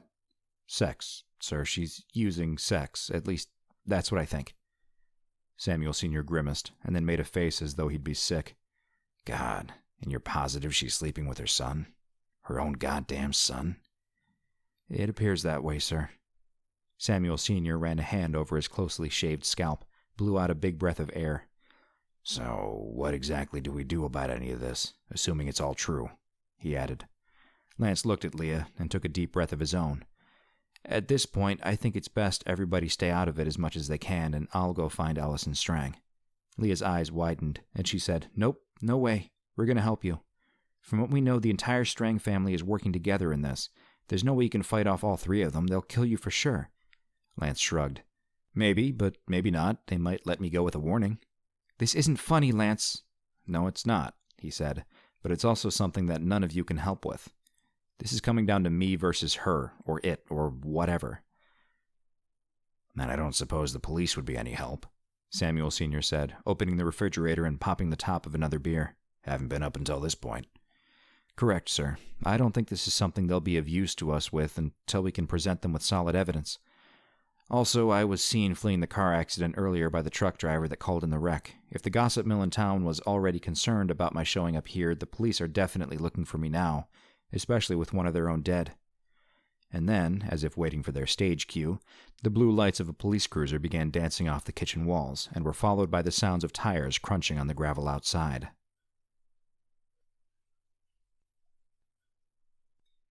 Chapter 35. What the hell? Samuel Sr. stood up from the kitchen table and mumbled more obscenities. He looked at the beer can on the table, still half full. I'm not drunk, he said. I'm not drunk, right? He looked at Leah, his eyes pleading. Lance again felt sorrow for the man, a man who'd been broken by life and was holding things together the best he knew how, flaws and all. No, Daddy, Leah said, hopping out from the table. No, you're not drunk. I can always tell when you're drunk. Plus, you're at your own home. They can't give you grief for drinking in your own home.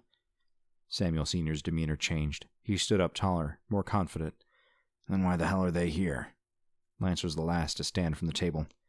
Me, he said. They're here because of me. They can't know you're here, Leah said. Maybe because of the call on Bobby's phone, Allison Strang, whoever, maybe they knew we were at the motel. But how would they end up here? Everybody in town knows... She paused, looked at her father and shrugged in a half-apologetic sort of way. They know I never come here anymore. I live at the motel, for goodness sake. And then Lance wanted to kick himself in the head. You just said it, he told her. Bobby's phone, I bet they tracked it. It's an iPhone, so he could have just used that, what's it called, like track my phone app thingy? You need to upgrade and get with the times, Leah said. But then she thought for a moment and said, But damn, you may be right. But would Bobby really call the cops, given what happened? What he's been hiding all over his cell phone? There was a knock on the door, 3 hard pounds that were meant to be loud and disturbing and get people's attention. Lance glanced around the kitchen, looked down a small hallway to a living room, then found a closed door halfway between. He'd have to head toward the front door to get there, but it looked to be his only place to hide. "Go, Lance," Samuel Sr. said. "The window in that room faces the backyard. If you think you need to get out, just go. Straight through the woods about a mile, you'll come out on the ass end of town. You do whatever you need to do from that point on. You've already given me more closure than I've ever had before." Lance looked at the man, saw the sincerity of thanks in his eyes, then looked at Leah. He could tell she wanted him to stay, but also could tell she knew he had to go. "Text me the Strang's address," he said. Then he took a step forward, gave her a quick kiss, and then quietly walked down the hall toward the closed door and slipped inside. 3 more loud knocks. "I'm coming," Samuel Sr. hollered. "You guys know what time it is?" Lance turned, and in the darkness found himself in a sort of home office. A worn couch pushed up against one wall, a cheap computer desk against another. A large and ancient Dell computer sat atop it with what looked like nearly an inch of dust encasing it. The monitor was bulky and deep, not like the new flat screens you saw today. For a brief moment, Lance imagined Leah sitting in this room and using the computer to type a paper or do research for projects for school, back when she was still living at home and her brother was still alive and everything was still picture perfect, before the tragedies that would dictate her life going forward. Lance wished he could send her back to that time, her father too. Between the couch and desk and the middle wall was a window with the blinds down. Lance made his way to it and gently pulled the string, the blinds raising in what sounded like a deafening noise. Then he thumbed the lock on the window and eased it up, a cool night breeze blowing in. Lance heard a knob turn and the front door open. "Jesus, Ricky, what the hell are you doing here this hour? It's after 1 in the morning. "Can I come in, Sam?" The new voice, higher pitched than Samuel Sr.'s and a little nervous. Samuel Sr. sighed. Sure, might as well. You're letting the bugs in anyway." Lance heard the sound of 2 sets of heavy boots in the hallway, then the door shut. "All right, you're in. Now why are you here?" Lance heard the soft rubber scuffling of Leah's crutches coming across the floor. "Leah," the new voice said. "Oh, thank God you're here." The statement confused Lance. Why would the officer be glad Leah was at her own family home? Did they think Lance had abducted her and taken off? "God damn it, Ricky, tell me what the hell's going on." Samuel Sr. raised his voice but did not shout. Then he got quieter and said, Jesus, this isn't about the thing at the hospital, is it? Look, I told Roger it was just a little misunderstanding. Nobody got hurt, and..." "I don't know anything about that, Sam." There was a small moment of pregnant silence, all of them, Lance included, waiting for whatever news was coming. "Your motel is burning down, Sam. The whole damn thing is ablaze right now. The crews are there working it hard, but I think it's gone, Sam. Most of it, anyway." Again, silence. "We were scared to death Leah was in there. We were worried she'd been asleep, and..." He didn't have to finish. "Because of me," Lance thought. "All because of me." "How?" That was all Samuel Sr. could seem to muster. "Don't know yet," the man named Ricky said. "Fire guys mentioned something about electrical. Since the building's so old, makes sense, I guess. We won't know more for a while, though. Like I said, the crews are still..." "Thank you, Ricky," Samuel Sr. cutting him off. "Thanks for coming to tell me. You have a good night now." A hesitation. Sam, I think you should come back with me." "Why?" "Well, I guess some folks want to talk to you. There's some questions that need to be answered, and I guess insurance details need to start being worked out." "I can drive myself," Samuel Sr. said. Another pause. "You sure?" the man named Ricky asked. "You haven't had too much, "I've had 1.5 beers, Ricky, you asshole. You and I both know it's going to take a hell of a lot more than that to impair me." The man named Ricky sighed. "Sam, do an old pal a favor and just let me drive you, please." Samuel Sr. started to protest again, an ire of annoyance lacing his words, but then he cut himself off, suddenly choked back his retort and paused before sighing again and saying, "You know what, fuck it, why not? It'll save me some gas. Can you give me a sec with my girl before I go?" Yeah, Sam, of course." The front door opened and closed, and Lance waited a beat before cracking the office's door a tiny bit and peering out. He found Samuel Sr. and Leah standing in the hallway, staring back at him through the tiny slit. "He's leaving us the truck. He thinks we'll need it." Lance silently thanked Leah's daddy for being a lot smarter than the town might have given him credit for. "This is part of it, isn't it?" Samuel Sr. asked. "This is because they know you're getting close." Lance stepped into the hall and nodded. "I think so, sir." Samuel Sr. took one deep breath and then nodded once. There was a jangling noise as he pulled his key ring from his pocket and worked to free the key to the truck. He held it out and pressed it into Lance's hand and said, "I've got to go. Lance." He gripped Lance's shoulder with a strong hand. "You do what you gotta do, but damn it, keep my baby girl safe. If you can find out what happened to my son, I'll owe you everything. But don't let me lose the only child I have left." Lance swallowed. "Yes, sir." Samuel Sr. hugged his daughter and kissed her on the top of the head, and then he left. Lance and Leah waited for the tires to crunch over the gravel as the police car drove away, and then turned and met back in the kitchen. "What now?" Leah asked. Lance swung his backpack over his shoulders. "Now I go try to end this, even if it kills me." The look on her face told Lance she didn't like his choice of words, didn't care for his mindset. But another part of her, the one that understood the situation they were facing was bigger than just she and him, asked, "And me?" Lance picked up the shotgun and set it gently on the kitchen table. "You stay right here, and put holes in anybody that comes through that door that's not me or your father." He didn't give her time to argue, just kissed her one more time and left out the front door without looking back.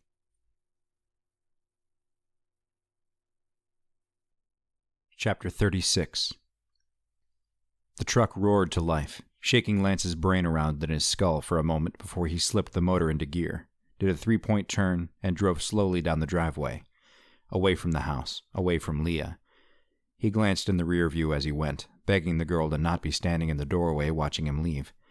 It had been hard to walk away from her in the kitchen, but if he saw her standing there now, it would be even harder to not turn the rumbling truck around and go back for another kiss. He kept his eyes glued to the gravel road, squinting into the headlights slicing through the darkness. He slowed, then stopped at the mailbox, flicked on his right turn signal because it was what he felt Samuel Sr. would have done, and then pulled out onto the pothole-speckled road and drove cautiously back toward Route 19, back toward town, back toward the Strangs. It was an odd feeling to know you were directly seeking out evil, walking into danger, but it wasn't the first time for Lance. Didn't mean it got any easier. His phone vibrated in his pocket. Since he was still on the desolate road, he came to a full stop before fishing it out and reading the message from Leah. He very well might die later. No sense in expediting the process by hitting a pothole, swerving, overcorrecting, and then slamming into one of the encroaching trees. He probably wasn't going fast enough to do any serious bodily harm, but the way the day'd been going, he wasn't going to take the additional risk. Leah had sent him the Strang's address, and then, probably assuming Lance's relic of a phone lacked a GPS feature, had given him some crude directions which he scanned through and figured he could follow easily enough. He'd followed the Strangs from the high school earlier when he was tailing Bobby, so he could get at least that far by himself. "You're very brave. Do you know that?" Lance jumped, his foot slipping off the truck's brake before finding it again and stamping down hard. He swung his head around and found Annabelle Winters sitting in the passenger seat. She was ramrod straight, looking ahead out the windshield. Lance followed her legs down from the seat and saw them passing right through his backpack on the floorboard.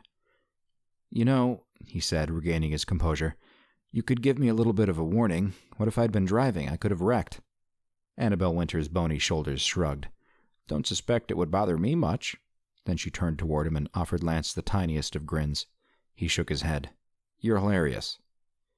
"I tried to warn you about the boy earlier. Sorry I couldn't sooner. It's funny how it works on my end. I know things, but sometimes I don't know things. And other times it's like I only get a whiff of the smell right before everybody else. That was one of those times."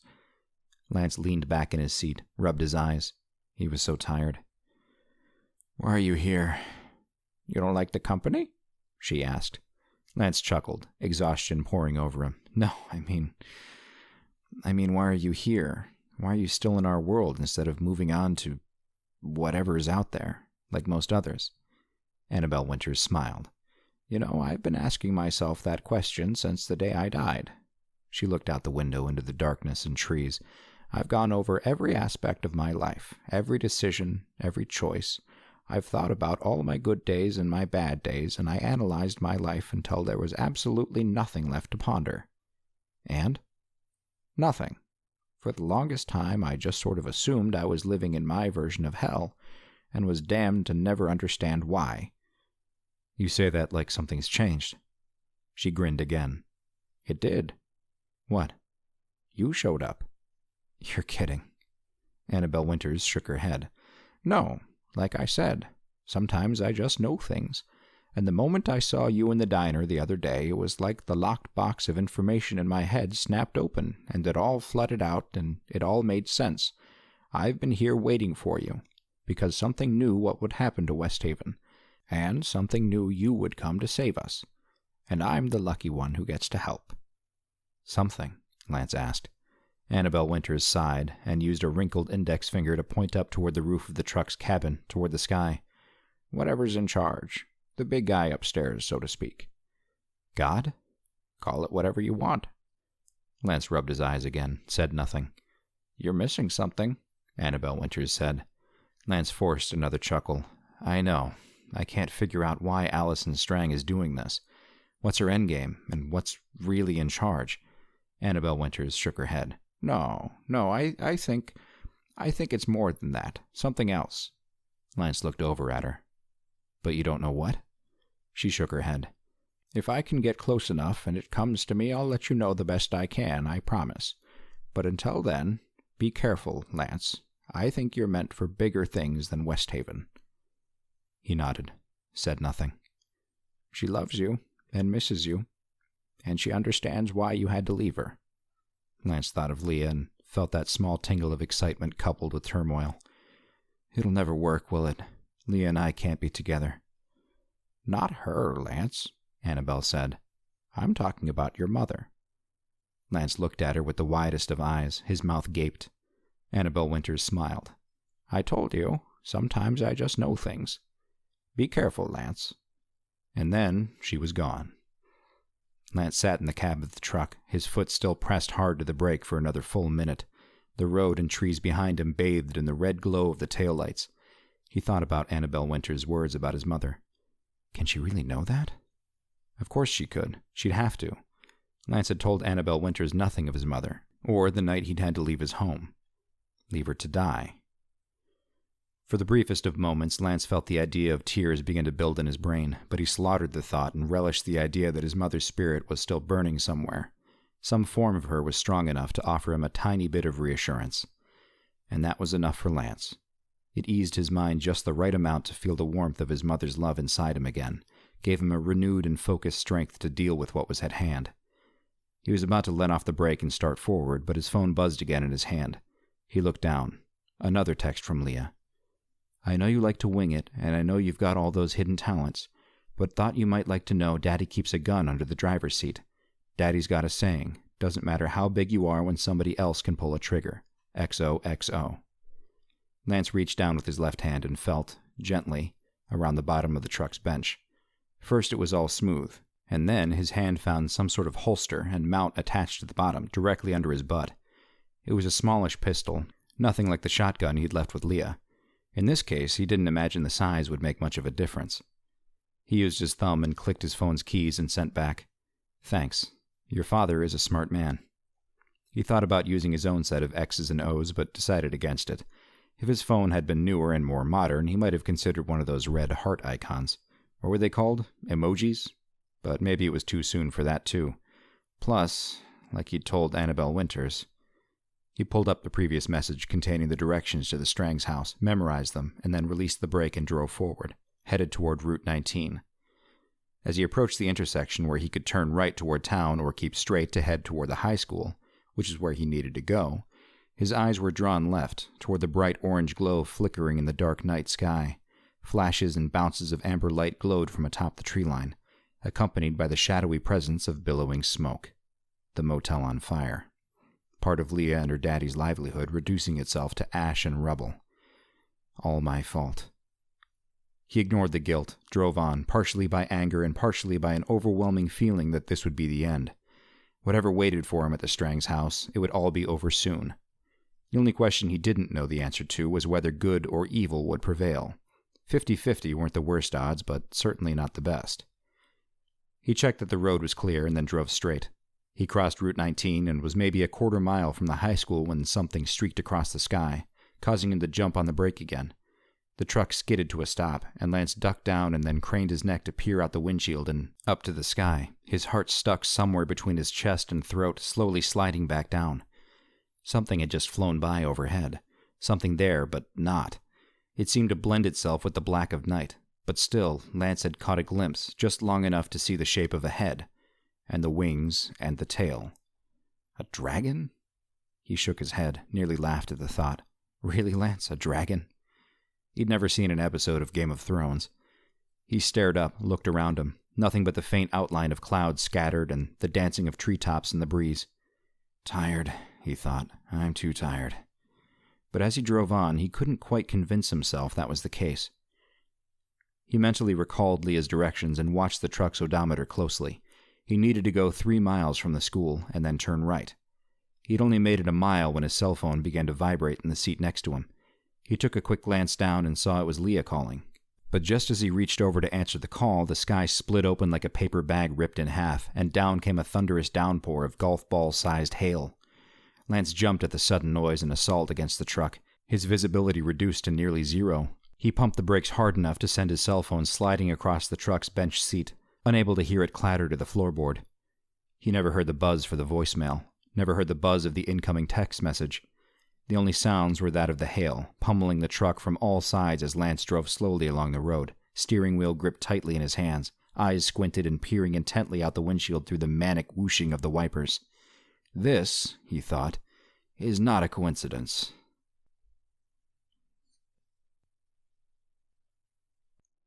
Chapter 37.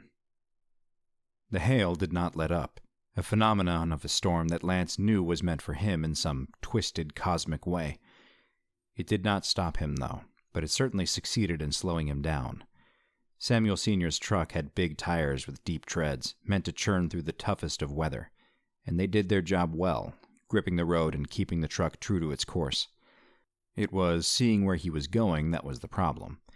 Calculating what he could from his memorized directions, Lance figured the trip from the Route 19 intersection to the Strang's house should have taken roughly 15 minutes. It was 30 minutes later when Lance finally found the last turn on his list and guided the truck into it. And, just as suddenly as it had started, the hail stopped. A few stray pebbles of ice clink-clanking off the roof of the cabin for good measure before finally ceasing completely. Lance stared through the windshield at the fully visible outside world. The cabin sounded deathly silent after all the staccato tinkering of the hail. Well, that's not weird at all. Ahead, on a small hilltop surrounded by a white privacy fence, was the largest house Lance had seen in Westhaven. It was easily twice the size of Bobby Strang's home, and despite the upscale feel of Bobby's neighborhood, the house on the hill made those houses look like second-hand gifts. The road was freshly paved, and Lance had to wonder if the Strangs had built this home when they moved to Westhaven and created this road as a lengthy driveway. There were no other homes off it, as far as Lance could see, just what looked like a half-mile of blacktop with a slight curve up the hill, leading to a gate. 2 front porch lights burned at the house's front door, and another by the gate, but otherwise Lance saw no lights anywhere in the house, no movement. He sat another minute and stared at the house, tried to reach into it with his mind and feel the people inside. He closed his eyes, breathed deeply, and focused. He got nothing. Never works when I want it to. He sighed and then drove forward slowly. The truck climbed the hill with ease, requiring little more than a feather's touch on the gas pedal, and as Lance rounded the corner and approached the fence, the entry gate began to slide sideways on a motorized track, disappearing behind the rest of the fence's wall and leaving a wide and inviting mouth for Lance to enter through. Lance looked at the tall lamppost mounted by the gate, searched for a camera or speaker box or anything else. He saw nothing. One of 2 things were happening. The gate was either activated by a motion sensor, or somebody knew that he was here and couldn't wait to meet him. You know what you have to do, Lance. Drive the darn truck. He drove forward, hating himself for being so vulnerable to his self-motivation. This could be suicide, he thought. But maybe not. 50-50, remember? As he drove the next 50 yards to the front of the house, the gate began to close behind him. He glanced in the rear view and hoped the symbolism of what he was seeing wasn't as foreboding as it appeared. If this had been a horror movie, that shot of the gate closing him in would have all but sealed his character's fate. The truck's engine rumbled once thrown into park, and Lance killed it by turning off the ignition switch and sliding out the key. He bounced the key up and down in his palm, checking his surroundings, seeing if he could get a feel for things. He'd parked directly in front of a 2-car garage, which was attached to the main house by what appeared to be some sort of breezeway. The house was all stone and brick and was essentially a towering, beautifully designed masterpiece of home architecture. A winding concrete walkway wove along a garden path in front of the home, approaching a large front porch on which sat 2 large rocking chairs.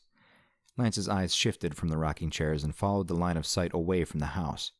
From up on the hilltop, he was sure the view would be spectacular. The 2 porch lights still burned a comfortable glow, but otherwise the house was dark and still, lifeless. Lance got out of the truck, thought for a moment, and then reached under the truck's bench and fumbled with disengaging the pistol from its holster until he was holding the gun in his own hand. Lance wasn't afraid of guns, until they were in the hands of the wrong people, but he'd never had reason to handle firearms before, and therefore felt almost as uncomfortable holding this handgun as he had when he'd been entrusted with the family shotgun earlier. The pistol he was holding looked a lot like the weapon Bobby Strang had used, sleek, compact, and surely powerful enough to get the job done. He found a latch that he was certain was the safety, checked it was on, and then, while saying a silent prayer he wouldn't maim himself, tucked the weapon into the waistband of his shorts and pulled his shirt over it. As Lance walked his way through the garden path in the darkness, a tingle at the base of his skull told him the gun wouldn't matter. The outcome would be the same with or without it. But still, it definitely didn't hurt his confidence feeling its cool surface against his skin. And plus, he'd been wrong before. He reached the porch, stepped up, and then was directly beneath the 2 lamps on either side of the door. They were wrought iron and meant to resemble hanging lanterns. Elegant. A few bugs buzzed around the bulbs. A breeze rocked the chairs in a slow, ghostly show. "What's your plan, Lance?" He watched his right hand raise up, watched his index finger point itself out, and then felt the cool plastic of the doorbell's button and heard a soft, soothing chime come from behind the large wooden door. "I don't have one," he thought. "I usually never do." The chimes faded away in a decrescendo, and then there was silence. A few creaks from the house as a gust of wind whipped by and then vanished. Lance waited. 1 full minute, then 2. He'd been expecting to be expected. He'd been in anticipation of a "so we meet at last" moment to take place as the door swung open to reveal the villain, unmasked and ready to battle. He'd been expecting something. He pressed the bell again. Again the chimes followed and faded, and Lance stood on the porch like a man being stood up on a date. He felt confusion and disappointment. Disappointment in himself for getting it wrong. He'd been certain this was where he was supposed to be. He and Leah had pieced it together, and Lance had had the vision with Bobby, and he was supposed to be here. It knew he was here, and it knew Lance had found it out. He felt in his pocket for his cell phone, intent on texting Leah. His pocket was empty, and he suddenly recalled some flicker of memory of his cell phone sliding off the truck's bench as he'd braked for the hail. He turned, ready to walk back, and that's when he heard the deadbolt disengage. Lance froze, his heart suddenly hammering. This is it, he thought. Now we face the devil. The front door opened slowly, first just a crack, and then all the way. Allison Strang stood in the open doorway, wrapped in a large plush robe with her hair falling around her shoulders. A vast atrium of a foyer was visible in the background, a tasteful lamp on a small table by a massive staircase backlit with a soft glow. Otherwise, the house was dark. Lance stared into her eyes, stared into the eyes of a killer, a murderer of 4 innocent boys. The reason Deputy Miller's family is mourning tonight, and so many nights to come. The reason Leah and her daddy's motel is burning to the ground. The reason Leah was almost killed at the football game. Lance had blamed himself for most of the latter, but now, staring into the face of his foe, he cast all his blame outward toward the woman before him.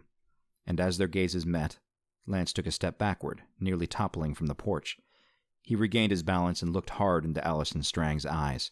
He breathed in deeply, one quick gasp of air, and was nearly fallen to his knees with the overwhelming surge of love and happiness and compassion he felt coming from the woman in the doorway. "You're the boy who was with Leah at the game," Allison Strang said, her voice pleasant and warm.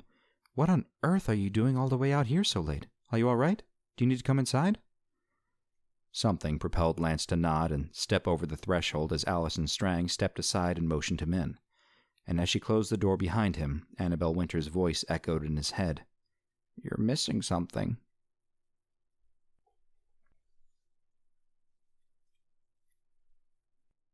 Chapter 38. She reminds me of my mother. This thought solidified itself as Lance watched Allison Strang turn the deadbolt, locking him inside the Strang's home. It wasn't the way Allison Strang looked. Lance's mother had never been one for excessive beauty products or fancy clothing. She'd had the same hairstyle Lance's entire life, and it wasn't the way she talked. It was the vibe she gave out. That aura of happiness and kindness. It was so strong Lance could nearly touch it in the air, grab it, as if it were tangible and for the taking. A kind soul. And that was the best way to describe it. Folks used that term all the time, but Lance was blessed, or cursed, to truly know when it was an appropriate saying. His mother had had one, and Allison Strang's soul was nearly as pure and as light.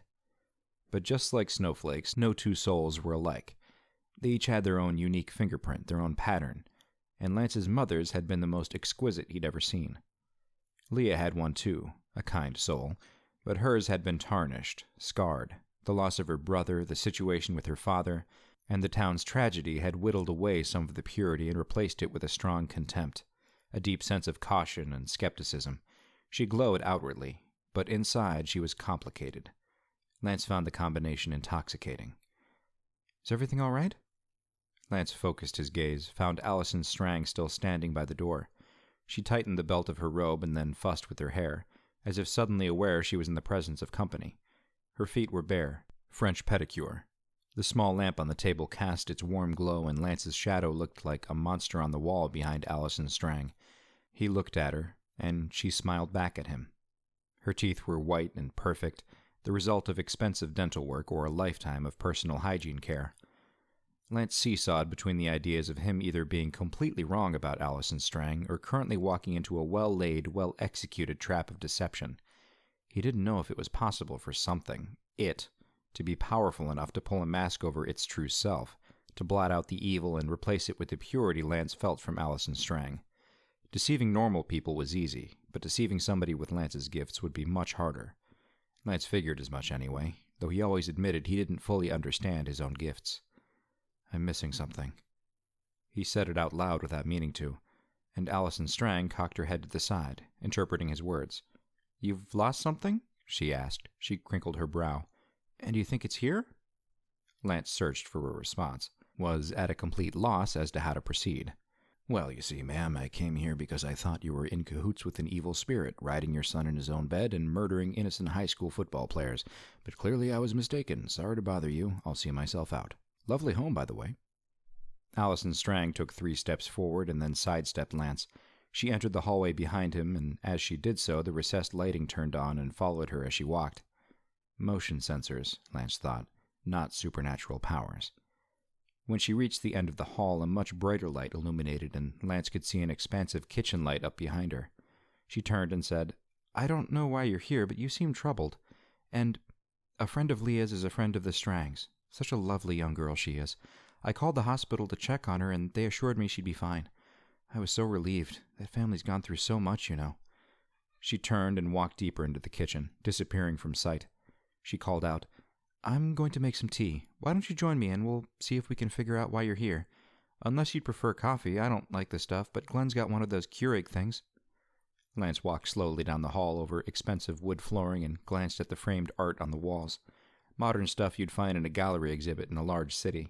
Not the type of thing you'd pick up in town along with your groceries. As he got closer to the kitchen, the feel of his concealed weapon against his skin seemed to grow with each step. Allison Strang had been kind and polite. Too kind and polite to live on the same planet Lance did. And Lance was nearly convinced she wasn't putting on an act. He'd nearly accepted he'd been completely wrong about her. But whether genuine small-town hospitality or an enemy lying in wait, a glimpse of Lance's gun, a gun he didn't even want to be carrying, would surely escalate the situation in a direction Lance didn't want. He entered the kitchen and marveled at the size of it. There was a sea of granite countertops and commercial-sized stainless steel appliances that looked like they belonged more in an upscale restaurant or one of those cooking shows on TV. Allison Strang turned on a large gas burner and set a tea kettle atop it. Then she reached over along the counter and powered on the Keurig for Lance. "You look like a coffee guy," she said. "Tell me I'm wrong." Again a flash of the perfect teeth, another brush of hair out of her eyes, a slight adjustment of the robe across her chest. Lance hated the term MILF, but he could definitely admit when it was applicable. Up close, Lance could see the woman's face appeared older than the rest of her, despite any work or any makeup, but she was still an attractive older woman. Lance found himself wondering how she and Glenn Strang had met. Was it during his days playing football, or was it after, or... And then something terribly wrong about his situation struck Lance. He glanced at the Keurig on the counter, its blue lights aglow and waiting for somebody to feed it a pod. Glenn's got one of those Keurig things. "Mrs. Strang," Lance said, trying to find his voice, "where's your husband?" Because of the surprise Lance had been blasted with when Allison Strang had opened the door and greeted him, because of the sudden table flip of his non-plan of attack when he quickly had to come to terms with the possibility that Allison Strang was not the monster he'd come here to accuse her of being, Lance had taken entirely too long to stop and wonder why, at what had to be approaching 2 a.m, the woman of the house would be the one to answer a stranger's call in the night at their door. That was the man's job. The odd noise after bed, the sudden recollection that maybe the oven had been left on, and definitely a knock or ring at the door well past midnight, these were things that fell on the husband's shoulders to take care of. Call it protection, call it pride, call it simple husbandry duty. Glenn Strang should have been the one to answer the door when Lance arrived. Allison Strang laughed and pulled a box of tea bags down from a cabinet. She had to stretch up on her tiptoes to reach them, and Lance couldn't help watching her silky smooth calves flex as she did so. "Oh, you know, Glenn's over at his boyfriend's house doing boy things." She giggled at her own joke. Lance didn't follow. She saw his confusion and said, "Glenn goes over to the McGuires almost every night after a home game. They drink a couple beers and watch the local news stations talk about the game, then they camp out in Ken's man cave and do whatever 2 middle-aged guys do to entertain themselves on a Friday night. Sometimes they analyze the game film. Ken has always valued Glenn's opinion, but I like to pretend they eat Doritos and play Xbox games." She shrugged. "He usually just spends the night there on their sleeper couch. He and Ken are so close I'm almost jealous. I don't even have a girlfriend that close." "Why don't you go with them to the McGuire's house? I mean, you and Mrs. McGuire are close, right? I saw you sitting together at the game tonight." Allison Strang smiled, nodded her head. "Melissa and I get along, and she really is a lovely woman, but our friendship is really just a byproduct of our husband's relationship. Does that make sense?" "Sure," Lance said. For what felt like the first time since he'd stepped off the bus into Westhaven, he had somebody, a live human being, answering questions and talking to him without raising an eyebrow or giving him the cold shoulder. He figured it was time to make himself comfortable, act like this wasn't as strange as an event as it was. He found a row of tall bar stools along an island counter and sat down, making sure to keep his back facing away from Allison Strang. Didn't want a slip of his shirt to show he was packing heat. "You're saying you and Mrs. McGuire wouldn't have sought each other out organically. You get along, but you don't have that much in common?" Allison Strang said, "Exactly," and then pulled open a small metal drawer next to the Keurig and plucked a coffee pod from it and stuck it in the machine. Then she grabbed a ceramic mug from another cabinet and pressed a button, and in 30 seconds Lance had a steaming hot cup of black coffee in front of him. "Cream and sugar?" Lance shook his head. "Black is perfect." The tea kettle boiled, and Allison Strang filled her mug and dipped the tea bag, and then joined Lance at the island, resting her elbows on the opposite side of the counter instead of taking a stool. Lance turned to face her, took a sip of his coffee. It was okay. He never really cared for those little coffee pods, but the caffeine would be useful, would help him think. "I actually didn't believe it at first," Allison Strang said. She dipped her tea bag again and then raised her mug for a sip. Lance watched the way her lips curled over the edge of the cup. "Didn't believe what?" She grinned and gave off an embarrassed sort of laugh. "I was just being silly is all. I mean, it was hard when Glenn was playing ball, always traveling and always having women at the hotels. It wasn't like it is for players today, don't get me wrong, but the temptation was always there for him. It was hard to trust him, but..." She smiled and took another sip of tea. "I did, and he always came home happy to see me, and he'd swoop me up in his arms and kiss me and tell me how much he missed me, and, well, it just didn't seem like the sort of thing he could fake. Glenn might have been a decent football player, but he's a terrible actor." Lance said nothing. "But after a few weeks of these late-night McGuire house sleepovers, I noticed that sometimes when he'd come home, he'd act a little off, a little distant. After all these years of marriage, you become pretty in tune with your spouse. You learn their tics and their quirks, and you can instantly tell when they aren't themselves." She was quiet for a moment. "And then one day, when I was doing his laundry, I noticed that his clothes smelled of perfume." Lance sat up straight, the hairs on the back of his neck standing up and his ears prickling. "Perfume?" She nodded. "I passed it off as a fluke the first time, just somebody he'd maybe hugged at the football game or something stupid, you know? But then the next week when he got back from the McGuire's, he hadn't spent the night that night, I do remember that. I waited till he fell asleep and then went to the hamper, and sure enough, the same perfume smell was on his shirt. Lance instantly remembered Susan Goodman's story about her brother smelling like perfume when he'd come home late one night, shortly before he'd gone missing. His heart pumped quicker in his chest. He took another swig of the mediocre coffee and asked, "Did you ask him about it?" Off to the right of the kitchen was a breakfast nook with a small four-top table. A pair of French doors stood behind it, and outside, bright lights suddenly flashed on and illuminated an elegant outdoor patio set, complete with industrial-sized grill and smoker.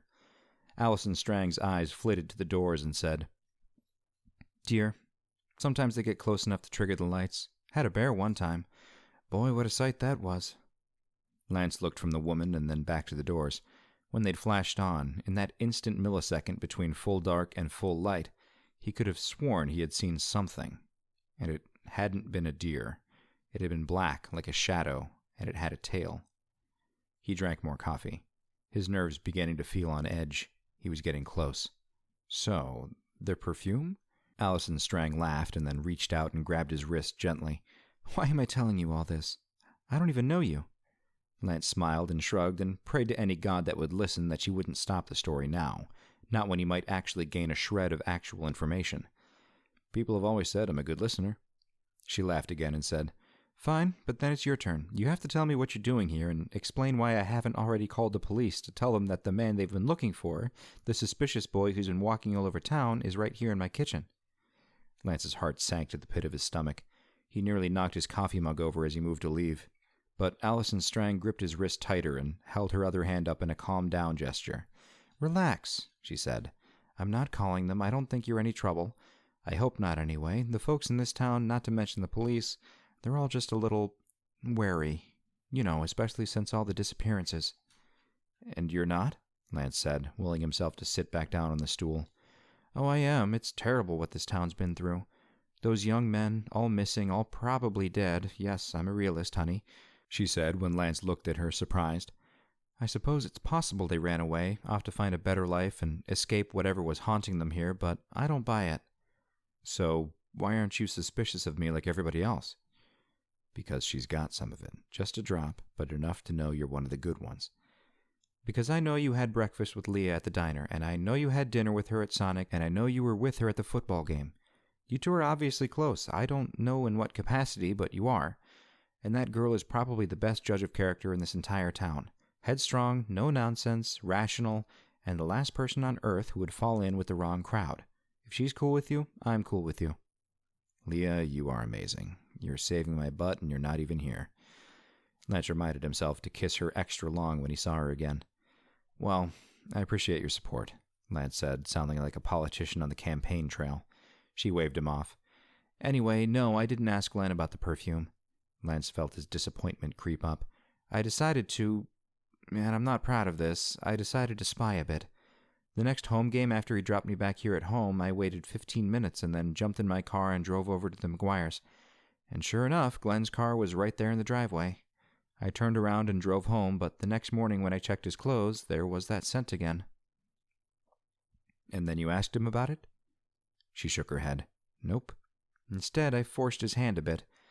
Next home game, I asked Melissa if she'd maybe want some girl company while the boys did their thing. She agreed, and I rode with Glenn to their house right after the game. I was only there 10 minutes before I realized what was going on." "Which was?"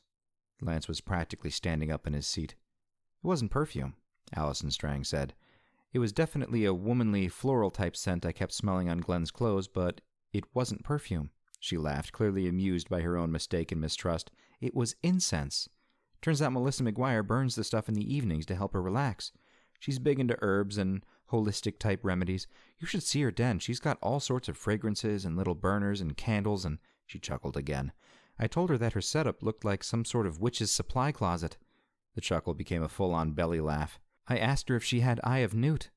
Lance froze. His mind raced. "My dad calls her the voodoo bitch doctor." He pulled up the image of Melissa McGuire from earlier at the school, and then again at the football game later that evening. Her hair was in a bun. I thought it was Allison Strang because the hair was longer, but Melissa's been wearing hers in a bun. Lance replayed the vision he'd gotten from Bobby Strang when he'd attacked him in the garage, watched the woman arching her back as she rode the boy on the bed beneath her, her hair sweaty and splayed across her shoulders. The hair. I was wrong, he thought. Darn it, Leah, I was completely wrong. It's not Allison Strang who's behind the boy's disappearances. It's Melissa McGuire.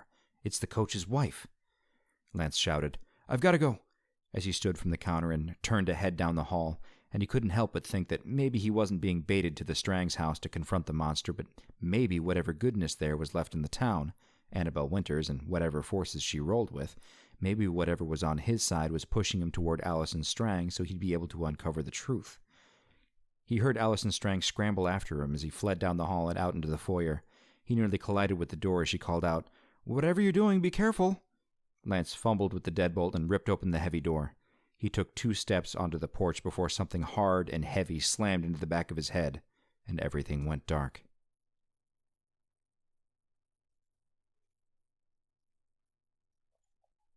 Chapter 39. Lance's eyes flickered, couldn't stay open. His body jostled, and he could hear and feel the rumbling of tires over road beneath him. He strained, trying to open his eyes again, but it was like trying to voluntarily wake yourself from a dream. It was as if his eyelids had been glued shut. His head pounded and pulsed. "I've had enough head injuries for the week, thank you." He tried to speak, to force any words from his mouth, just to reaffirm he was still alive. He couldn't, but that was only because there was something over his mouth. Tape, probably. He tried to reach up and pull it away, but his hands wouldn't obey. They were bound together behind his back. More tape. The tape had gotten to him after all. A man's voice up ahead of him, sounding very far away yet perfectly clear, said, "Yes, I've got him. I'm on the way." A pause. "She won't say anything." A pause. "Because she's my wife and we can trust her. I'll figure it out." There was another pause and a heavy sigh, and then, "This has to end tonight. You see that, right? No more. It's done." A pause. "You know what? Maybe I don't care anymore." There was a large bump in the road, and Lance heard the man mumble a curse word under his breath before Lance went under again, swallowed by the darkness, taken back into the dream.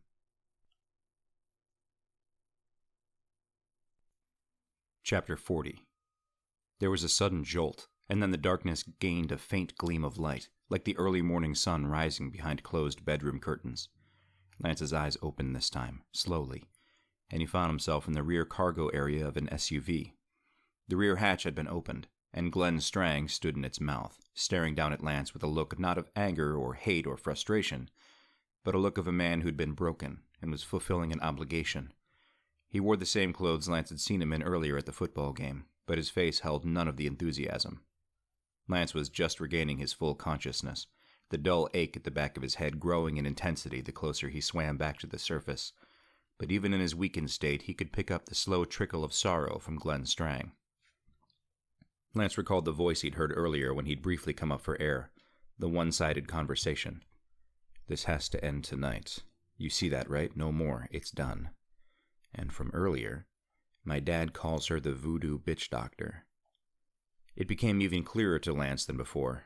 Melissa McGuire was running the show. She was in charge, at least among the mortals. Glenn Strang was only a pawn in a game he wanted no part of. Bobby, likely the same. "She won't say anything, because she's my wife and we can trust her." Allison Strang had been oblivious to her husband's role in the town's tragedy. She'd at first thought he'd been having an affair, and had then debunked the theory, failing to ever consider he was a part of something much, much worse. She was innocent, and had ended up being a gift to Lance, the town's only way of pointing him toward the truth he'd been searching for. Lance smiled, the tape over his mouth pulling at his skin, as he remembered the warmth and happiness he'd felt from her, the way her soul had been so closely aligned with his own mother's. However things turned out for Lance, and right now things weren't looking so good, he hoped Allison Strang would walk away unscathed. He hoped she always burned as brightly as she did when Lance had met her. But reality was, a line had been crossed for her tonight, more than likely. She was now on a side she could not turn away from, whether it had been voluntary or not. Lance looked up, and then focused his vision on what was behind Glenn Strang. It was the back of a house, dark brick, a walkout basement with steps leading up to a rear deck. Beneath the deck was a slab of concrete forming a patio. A respectable John Deere was parked there along with a set of wicker furniture. There was a door leading inside. Behind it, the light was on, and Lance knew it was waiting. Glenn Strang lifted his right hand, and Lance saw the baseball bat, wooden, scuffed, and well worn with use. The back of Lance's head thumped with his heartbeat. "You shouldn't have come here," Glenn said, his voice dripping with empathy. Then he motioned with his free hand for Lance to get out. "Slowly and carefully," he said. "I don't want to make this worse than it'll already be. Just get out and walk straight toward the door over there." He nodded over his shoulder to the basement door. "You look like an athlete, so I don't have to tell you how damaging a blow from this bat to one of your knees will be. Don't make me do it, okay? Please, just don't." Lance tried to speak. His voice mumbled behind the tape. Glenn just looked at him. Lance tried again. Glenn Strang sighed and said, "If you scream, I'll bash you." Then, more to himself than Lance, "God, I just want this all to be over." Lance nodded, and Glenn reached down with his free hand and peeled the tape away from Lance's lips, a quick rip with only minimal pain. "Thank you," Lance said. "Why are you doing this for her?" Glenn Strang said nothing, just stood back and again motioned for Lance to step out of the back of the SUV. Lance struggled to sit up, his bound hands behind his back making the task difficult and awkward, his sprained wrist perking up and making itself known. Glenn Strang smacked at a bug buzzing around his head. "I can help you stop her," Lance said. "We don't have to do it like this. I'm on your side." Glenn looked at the ground, then back to the house, back to the light burning inside the basement door. He looked at it for what felt like a very long time, and then shook his head. "She'll ruin my son. She'll ruin Bobby's life if I don't do what she says. It'll ruin our whole family." Glenn Strang's head jerked up to the darkened sky, startled. His eyes darted around briefly, then he shook his head and looked back to Lance. "Come on, let's go." Lance tried again. "What happened with Bobby?" Though he thought he already knew, the picture now becoming clearer. Another misinterpretation realigning itself with the truth. Glenn Strang thumped the rear of the SUV with the bat, just to the right of Lance's knee. "Enough! Get out! Now!" Lance threw his legs over the edge and hopped out, standing straight, looking down on Glenn Strang and feeling sorry for the man. Lance didn't believe Glenn Strang was a bad person, just a man who'd been trapped in a bad situation. "Walk," Glenn said, pointing with the bat toward the basement door. Lance walked, his long strides carrying him quickly across the grass and then the concrete patio, until he was inches from the door. He heard Glenn walking quickly to keep up behind him. Lance stared at the small pane of glass in the basement door, the light burning behind it blurring out all chances of seeing in. Lance only looked in on his own reflection, and the image of Glenn Strang standing behind him. Glenn looked much more afraid than Lance did. Lance stood tall and waited for further instructions, wondering if he stood any sort of chance with what waited behind the door. He tried to adjust his hands behind his back and was greeted with a pleasant surprise. Something jagged and rough digging into the small of his back. Samuel Sr.'s pistol. Glenn Strang, ex-football player, successful businessman, respected philanthropist, proud father and husband, was no expert in apprehending another human being. He'd done a rough job of knocking Lance out and then quickly securing him with a tape, but he'd never stopped to check for any weapons. Lance was suddenly very thankful his pants fit him correctly. But if he was being honest with himself, his opinion on the weapon had not changed much since the moment he'd grabbed it in the Strang's driveway. It probably wasn't going to do him much good, especially with his hands taped behind his back. "I'll open the door and I want you to walk straight ahead," Glenn Strang said. Lance met the man's eyes in the reflection, thought about trying to reach him again, and quickly decided it wasn't worth it. Glenn's eyes said it all. He was numb. He was spaced out. He was going through the motions in hopes of getting the task at hand over with as quickly as possible, so that he could maybe return to a normal life. Lance said, "Okay." Glenn reached cautiously around Lance, as if Lance were a viper that would suddenly strike out with a poisonous bite. He grabbed the doorknob and turned it quickly, shoving the door open. Lance stepped inside. One step, then two. He heard Glenn Strang bringing up the rear and closed the door. Lance's eyes adjusted and found himself in what he assumed was the man cave Allison Strang had alluded to earlier. There was a large leather sofa and recliner facing a moderate-sized flat screen mounted on the wall, surround sound speakers and lots of other cords and electronic boxes stashed in a cabinet beneath the TV. Movie posters hung on the wall. Hoosiers and Rudy and Miracle and Remember the Titans, all sports films. There was a small wet bar to the side, just beneath a set of stairs that must have led to the first floor. A Westhaven pennant hung on the wall by the stairs. But in a room you'd expect a smell of beer or whiskey and peanuts and maybe cigars. Lance was practically nauseated with the wave of flowery perfume that hung thickly in the air. It made his eyes water, and he tried to breathe only through his mouth. Coach Kenny McGuire was asleep on the couch. He was fully clothed and stretched out with his feet dangling over one end. A pair of Bose wireless headphones were on his head. His chest rose and fell in slow, deep breaths. "Poor bastard," Glenn Strang said. "I don't know what she does to him, but it works. He's oblivious." Lance's head started to swim, just a small bit, but enough for him to notice something was off. He shook his head, trying to clear the cobwebs. "Through there," Glenn Strang said, nudging Lance with the end of the baseball bat. Lance looked to his left and saw another door, slightly ajar. More dim light seeped through the crack. "If you go in there, you're gonna die." He stared at the door and wondered where he'd gone wrong, wondered why he'd been so arrogant. Why had he come here alone? Why had he thought he could win? Did he truly believe he could beat an evil force that had already killed 3 boys simply by sitting down and having a chat? "You've overestimated yourself, Lance. You were stupid, and now this is the end. You've failed." Glenn Strang nudged him again with the bat. "Hurry up. Gotta get out of here before this smell makes me yak up my dinner." Lance looked once more around the room, searching for anything, any sign, any help, any warning. In return, he got nothing but a choked-off snore from Kenny McGuire on the sofa. How fitting, Lance thought. I'm going to die just over 48 hours after my mother. How very Where the Red Fern Grows. Or maybe The Notebook. He smiled, thinking how much his mother would have hated that joke. She loathed Nicholas Sparks. Lance walked forward, his head held high. He supposed he'd always known that because of his gifts, his life, he would likely die of very unusual means. He'd just not woken this morning expecting today to be that day. And really, who does? Death is an illusion to most, until the day it shows up at your doorstep and rings the bell. Lance pushed the door open and stepped across the threshold.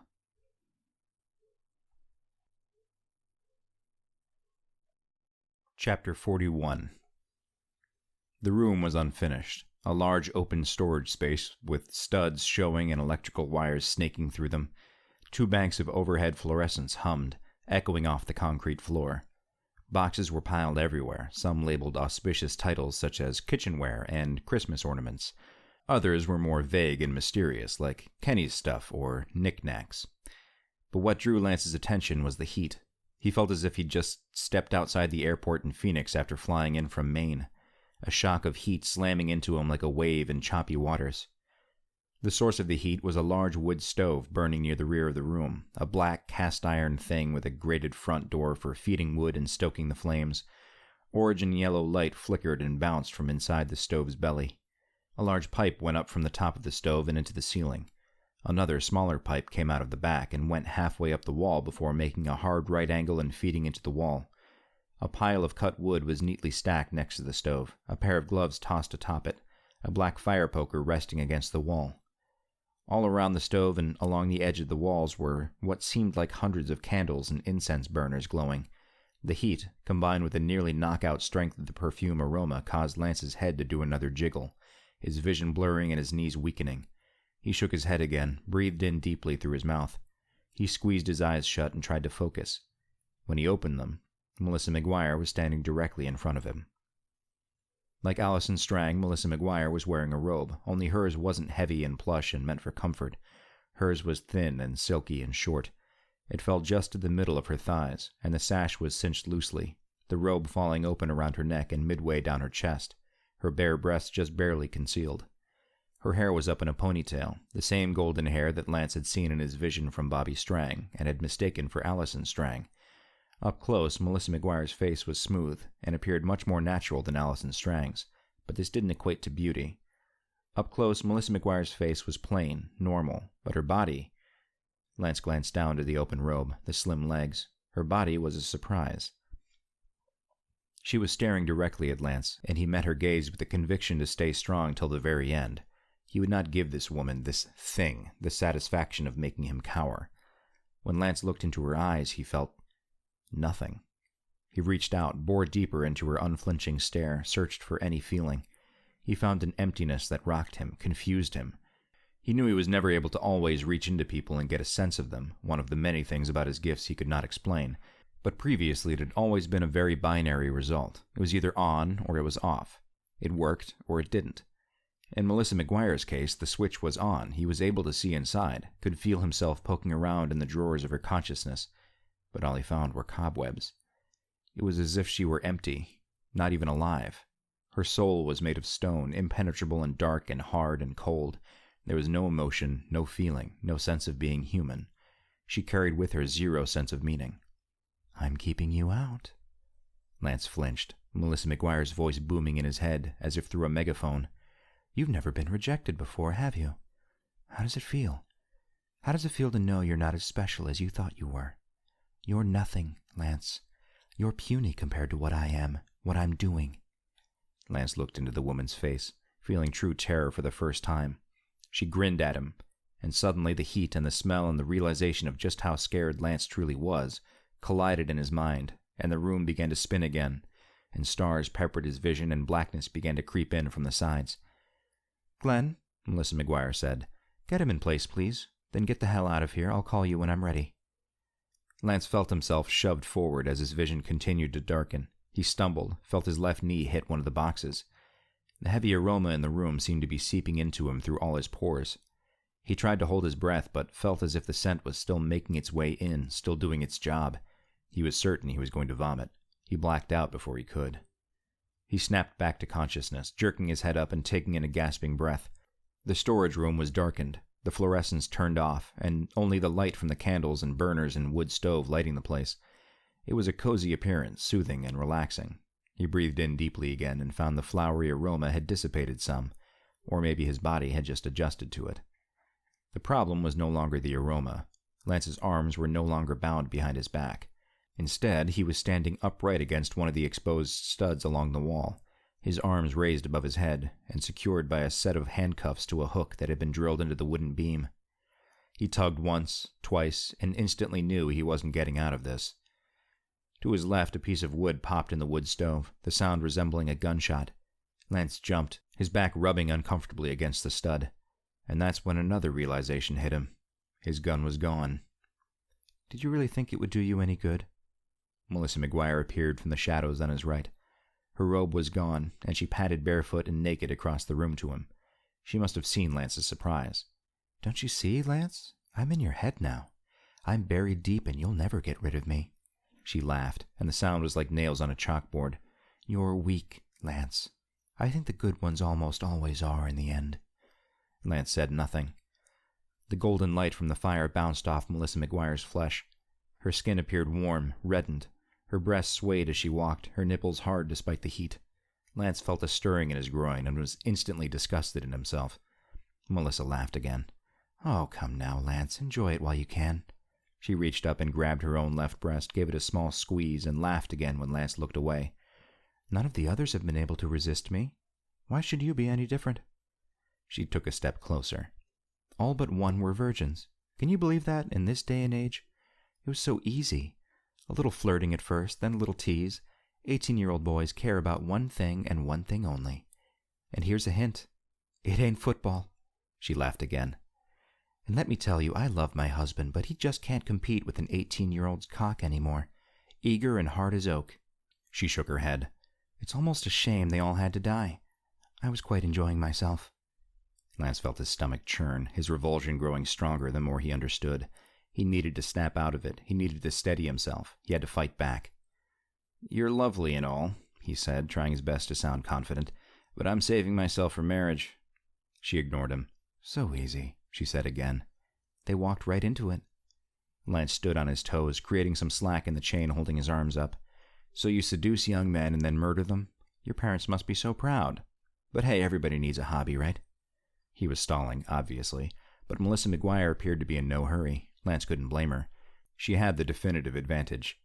He flexed his arms and pulled down on the chain as hard as he could without appearing to visibly struggle. His sprained wrist screamed. He thought he felt the hook give a little, but it might have been wishful thinking. His brain playing a cruel trick. Melissa walked up to him and stroked his face with her fingertips. They were electric, fiery hot. Lance held her gaze and refused to pull away. "Big boy like you." She shook her head. "I'd have liked to see what you have under those shorts." Lance felt that unwanted stirring again, but he held firm. "Why do you do it?" Lance asked. "What's the point?" Melissa McGuire stepped back and looked at him. She looked uncertain, as if she weren't sure Lance was being truthful. You really don't know? I asked, didn't I? She cocked her head to the side. You mean to tell me a man with your gifts, your whatever it is that I can feel pouring out of you right now, desperately trying to fight me away, you're telling me you're here and you still don't know what I'm doing? What we're doing? Despite his bound position, Lance tried to shrug. My good looks only get me so far. Melissa McGuire laughed another chalkboard screech, throwing her head back and producing a sound that bordered on cackle. You're even weaker than I thought. Lance despised the truth in her statement. If he were half the person he thought he was, he wouldn't have lost this fight. He wouldn't have been so stupid. Don't worry, Lance, she said, taking another step closer. You'll find out very shortly. Lance kept pushing forward. If he was going to die, and Melissa McGuire was going to continue to talk, he might as well get some answers. You're blackmailing the Strangs. How? She smiled at him, and Lance could feel her picking through his memories. He tried to close her out, lock away the important stuff. She found what she was looking for, and her eyes lit up and focused. Ah, I see. You got a little sneak peek from that bone-headed hillbilly son of theirs. She walked over to the wood stove and bent over, stared into the flames through the front gate, her ass presented in the air as if waiting for a lover. Lance looked away. Soon, he heard her whisper. Soon. She stood and turned and said, Being a female in America doesn't come with too many benefits, I'm afraid. She brushed something from her shoulder. But there's one thing we always win. Always. Do you know what that is, Lance? The Bachelor? Her hand darted out and grabbed his crotch. She squeezed, and Lance went further up on his toes. A rape accusation, Lance. When we say rape, poor guy on the other end doesn't stand a chance. She gave him one more squeeze, then a gentle pat for good measure. Lance wasn't too surprised by this. He'd pieced most of it together while trying to convince Glenn Strang to let him go. A hidden camera, my fucking iPhone in this case, and an off-camera conversation about liking it rough and liking to be dominated, mixed with some well-chosen words screamed while he thought he was giving me the time of my life. Well, you get the picture. Lance did. So you show the Strangs the video and tell them they can either help you or you'll ruin Bobby's life. And the family's by proxy. That it? She nodded. See, you're not that dumb.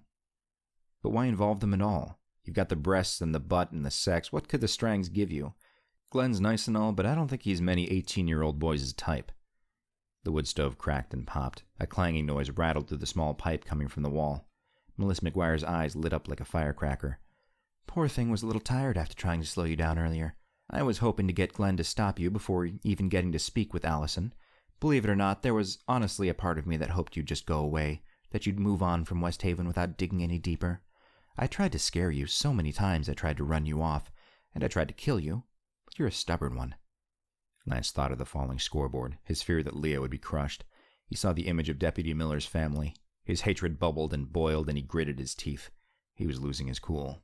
And at this point, why bother trying to control it? A thought hit him. Melissa said it had tried to slow him down earlier. She must mean the hail. He thought about the gusts of wind and the lightning that broke the scoreboard. You're controlling the weather, Lance said. That's a first for me, and I've seen some weird stuff. Not me, Lance. She stared at the wood stove's grate. Not me. Lance stared at the fire, too, watching the flames sway together in the blackened oven. The flames. The fire. He thought about the burned boy he'd seen at the diner. Then his mind flashed to Samuel, the first time he'd seen him in the mirror. The way he'd looked so blue and swollen, almost as if he'd drowned. 2 victims. 2 different ways to die. Then it clicked. The paper mill! He hadn't meant to scream, but the revelation was so suddenly clear he needed to get it out before anything else could disturb it. You're using Glenn Strang to get rid of the bodies at the mill. That's why you're blackmailing him. First his son, and now you've got him so far involved he has no choice but to continue. Melissa McGuire ignored Lance's breakthrough. The fire in the wood stove gave off a loud whoosh noise, and the heat and light flashed like a bomb. Wood split and popped. Something clanged in the pipe again. You know the funniest part, Lance? You know what just absolutely tickles me about you showing up in town and thinking you could actually stop me? Lance said nothing. His eyes stayed focused on the fire burning in the stove. The light seemed to be picking up a greenish tint. The funny thing is, you made it that much easier for me. This was probably going to be the last year. Even in a dumb fuck town like Westhaven, you can only go on so long without suspicion finally knocking at your door. 4 boys would have been the limit, I'm afraid. Even though they all had sob stories to milk to make them being runaways so easy to believe, even a blind cop finds his nut eventually. Plus, I think poor old Bobby was about to crack. She laughed. But this year, I can use you. So really, I should be thanking you. Lance was about to ask a question, he had so many, but the wood stove's belly exploded in a belch of green fire. The front grate blasted open on its hinges and slammed against the stove's side. The noise was like a gunshot. The pipe coming from the wall seemed to expand and contract, heat and air again whooshing out of the stove's open mouth. And then the dragon flew out with the flames. Only it wasn't a dragon, not really. It looked as though it were made of pluming black smoke, sometimes airy and transparent, sometimes as thick and as black as a starless night sky.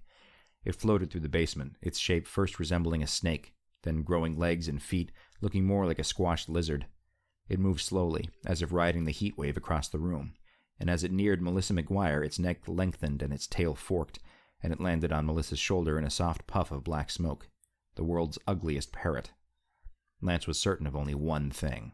This was what he'd seen in the sky right before it had started to hail. This was what he'd seen outside the Strang's patio doors. This thing. This was the true evil in Westhaven. And Lance didn't have the first clue what it was.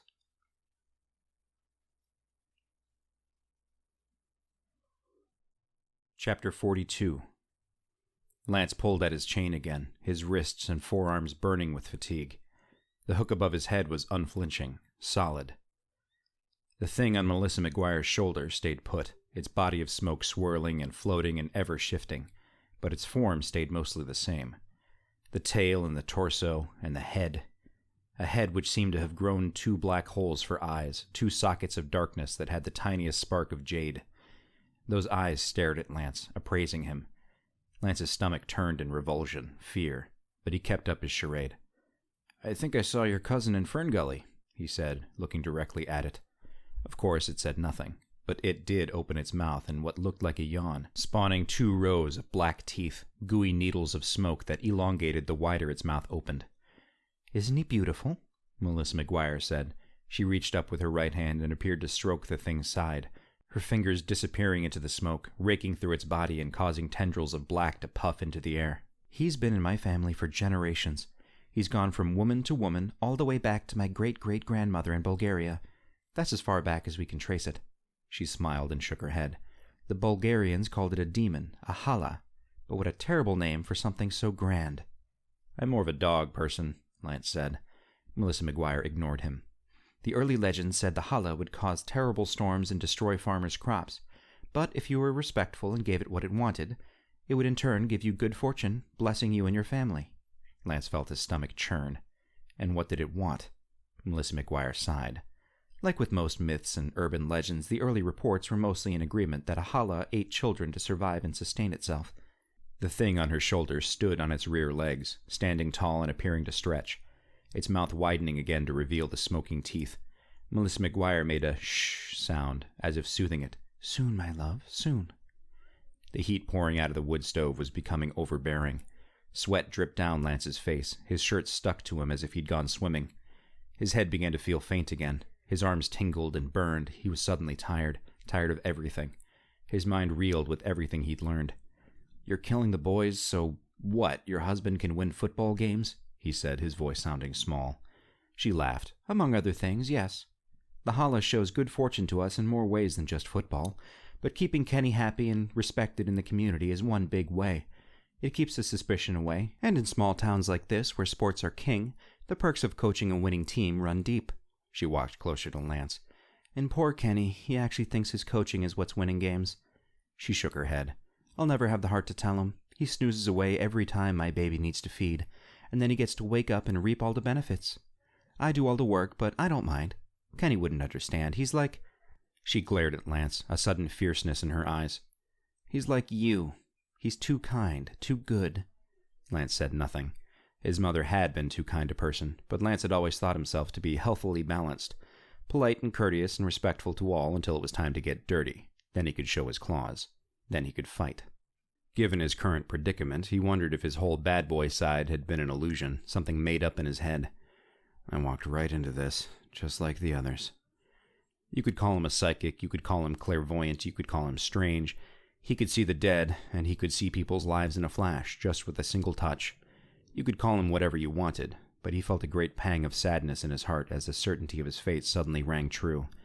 He'd not been ready to die, but in a matter of minutes he would have his life ended at the hands of a monster. He wished he could have told Leah goodbye, told her to get out of this town and start a good life for herself. He could have used one more kiss to take with him. "Do not fear death." His mother's voice came out of nowhere, trumpeting in his head with an unexpected announcement. She had told him this repeatedly over the years as he progressed from child to adolescent to adult. "It does not fear you." Lance wasn't sure he ever understood exactly what this philosophical quip had meant, but at that moment he sucked in a deep breath of hot, heavy air and let it out in a relaxed rush. He straightened and said, "So, do you give everyone the history lesson before you feed them to Puff the Magic Dragon?"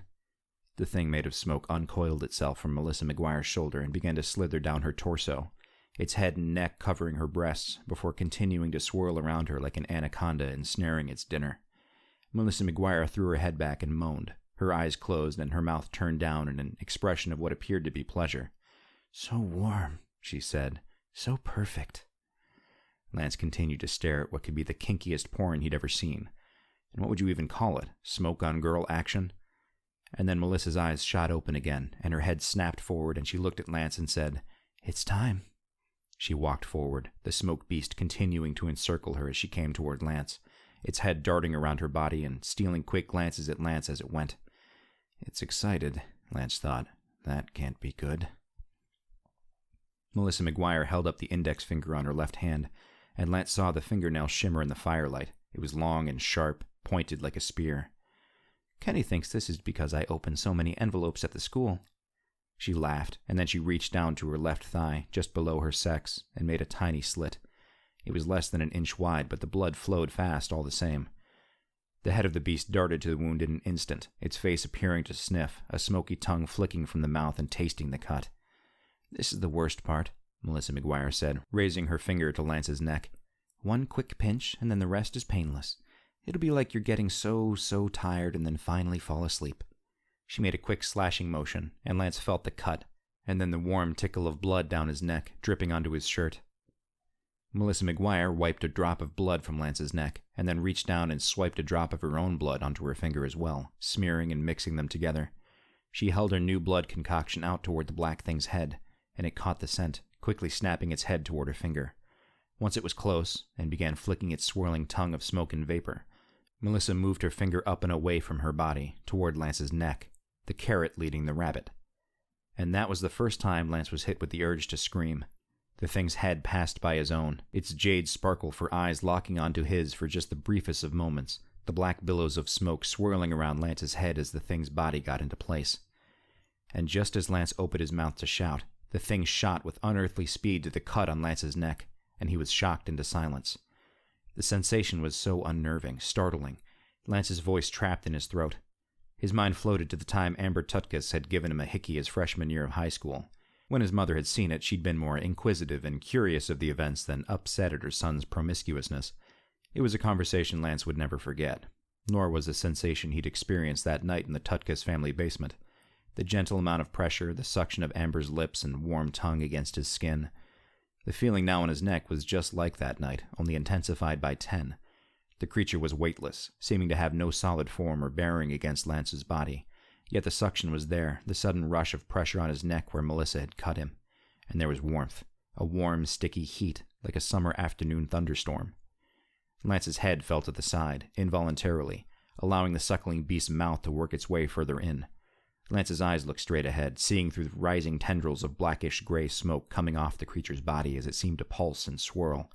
In the glow of the greenish-gold light from the stove and the candles, Melissa McGuire stood still, staring as her hala did its work. She smiled a wide, sinister grin, an evil acknowledgement of the horrors she was witnessing. And then the room started to fade. First the smell, that strong, flowery aroma that Lance had nearly forgotten existed, began to fade from his senses, replaced by a sterile, gray-smelling nothingness. The heat of the room seemed to suddenly cool, the temperature plummeting from what must have been 100 degrees to something like freezing, before finally there was no sense of temperature at all. It was perhaps the most definitive observation of comfort. His legs began to buckle, his muscles slackening like melting putty. His ears began to ring, and then cleared, sound warped in and out, like somebody quickly twisting the volume knob. Something rumbled outside the walls, something familiar? Then the sound was cut, and Lance felt his legs begin to fail him completely, and the room began to dim as color began to drain from his vision. And then he understood he was going to die. It's not sucking my blood, he thought, straining his eyes, his muscles, his heart, his mind, straining everything he was or could be to survive a little longer. It's sucking my soul. It's eating the life force right out of me. Lance's eyes slid closed, and a sleep so deep and so wonderful called to him, begged him to give in. His body began to slide further down the wall, his arms ripped tight by the chain. "You're not finished yet. Get up and fight." Annabelle Winter's voice grabbed hold of his consciousness and slapped it across the face. Lance's eyes shot open just in time to see the woman's ghost lunge from the shadows of the room. She held a wooden rolling pin in both hands, gripped tightly by one handle, and she leapt and reared back and slammed it into the neck of the Hala, an explosion of smoke billowing and puffing and clouding Lance's vision. And all at once the sucking sensation stopped, a fierce jerk of Lance's neck followed by a coldness where the beast's face had been buried. The thing sprang to action, snapping its needle-teethed mouth open and closed. It hit the ground on all fours and then pounced, its tail swooshing through the air in a murky cloud. It raised up in the air high above Annabelle Winter's head, and the old woman swung her rolling pin in an upward arc and caught the creature on the chin. Its head split in two, right down the middle, the rolling pin appearing to slice it cleanly in half. Lance felt a bit of strength returning, was able to regain his footing and stand upright. Melissa McGuire stood slack-jawed, her eyes following her monster as it flung itself through the air. Her eyes never left the beast, and her face told Lance everything he needed to know. She can't see her. She can't see Annabelle. The colors and heat and sound began to regain their presence, and Lance chuckled. Looks like he still had one advantage over Melissa McGuire and her Bulgarian demon. The Hala's head came back together, the two smoking halves resealing and reforming. Even in the darkness, even with the creature's vague and shifting features, Lance could make out the snarl as the beast hurled through the air and slammed itself into Annabelle Winter's chest. The two of them toppled to the ground. The rolling pin left Annabelle's hand and vanished into the nothing as she lost her grip on it. She swatted at the creature with her hands, pounding her small fist into its neck and face. Its mouth snapped and bit at her assault. "What's happening?" Melissa McGuire yelled. Her head turned and she bore an enraged stare into Lance. "What are you doing to him? What are you doing to my baby?" And then she was moving, coming at Lance like a defensive tackle ready to spear an opponent into the earth. He tried to shift out of the way, but with his arms bound he could only move so much, and her weight hit him hard, his back ramming into the stud behind him. Lance let out a soft cry at the pain and then was choked off as Melissa McGuire's fiery hands wrapped around his neck and squeezed. His Adam's apple compressed and he gagged, or at least tried to. His airway was blocked and his head was slammed against the wall and his eyes felt as they were about to pop from their sockets. "I'll kill you myself!" Melissa screamed, her grip tightening further. "And then I'll feed your girlfriend to my baby!" And then a shadow darkened the right side of Lance's vision, right before a fist slammed into the side of Melissa McGuire's face, hard enough to send a tooth through the air. Clacking on the cement floor as it landed, her body collapsed in a naked, sweaty heap. Lance looked up toward the stove just in time to see the Hala begin to dissipate, clearing from the air like a fog evaporating until there was nothing left at all. Its puppet master had been disarmed, rendered useless. Annabelle Winter's ghost was gone too, the battle over as quickly as it had started. Lance looked to his right, found Samuel Sr. standing next to him. The man's face looked haggard, but he reached a hand and gripped Lance's shoulder and said, "You okay? Are you with me?" Lance's breath was rapid, irregular, but he sucked in a deep breath of air and nodded his head. Samuel Sr. said, "Let's get you down. Police will be here soon." Lance heard the words, nodded again, and then he passed out.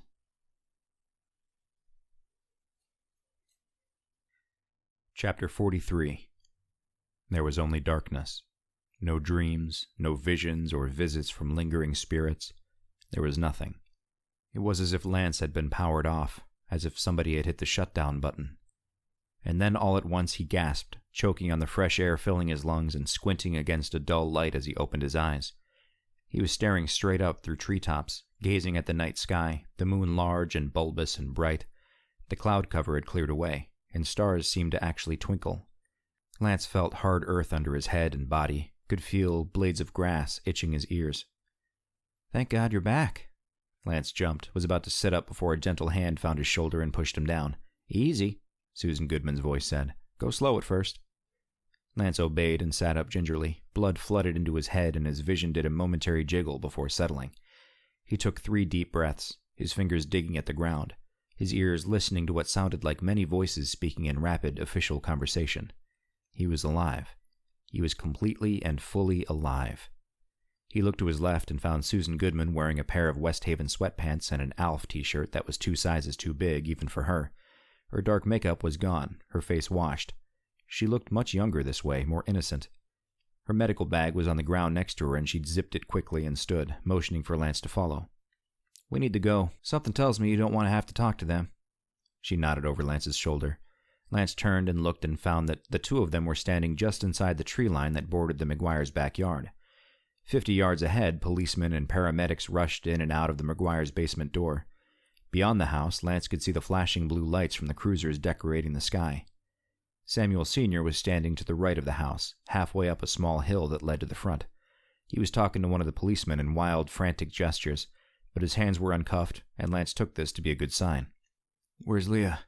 Lance asked, but Susan Goodman was already moving, her large torso squeezing through the trees and moving with a surprising agility. Lance took one last glance at the scene near the house, scanned the skyline for traces of anything. Then he turned and followed. They went maybe 100 yards before Susan turned right and they were spit out onto a neighborhood street. Her forerunner was parked along the sidewall, and she hustled toward it and got in, tossing her bag into the back seat. Lance got in the passenger seat and buckled himself in.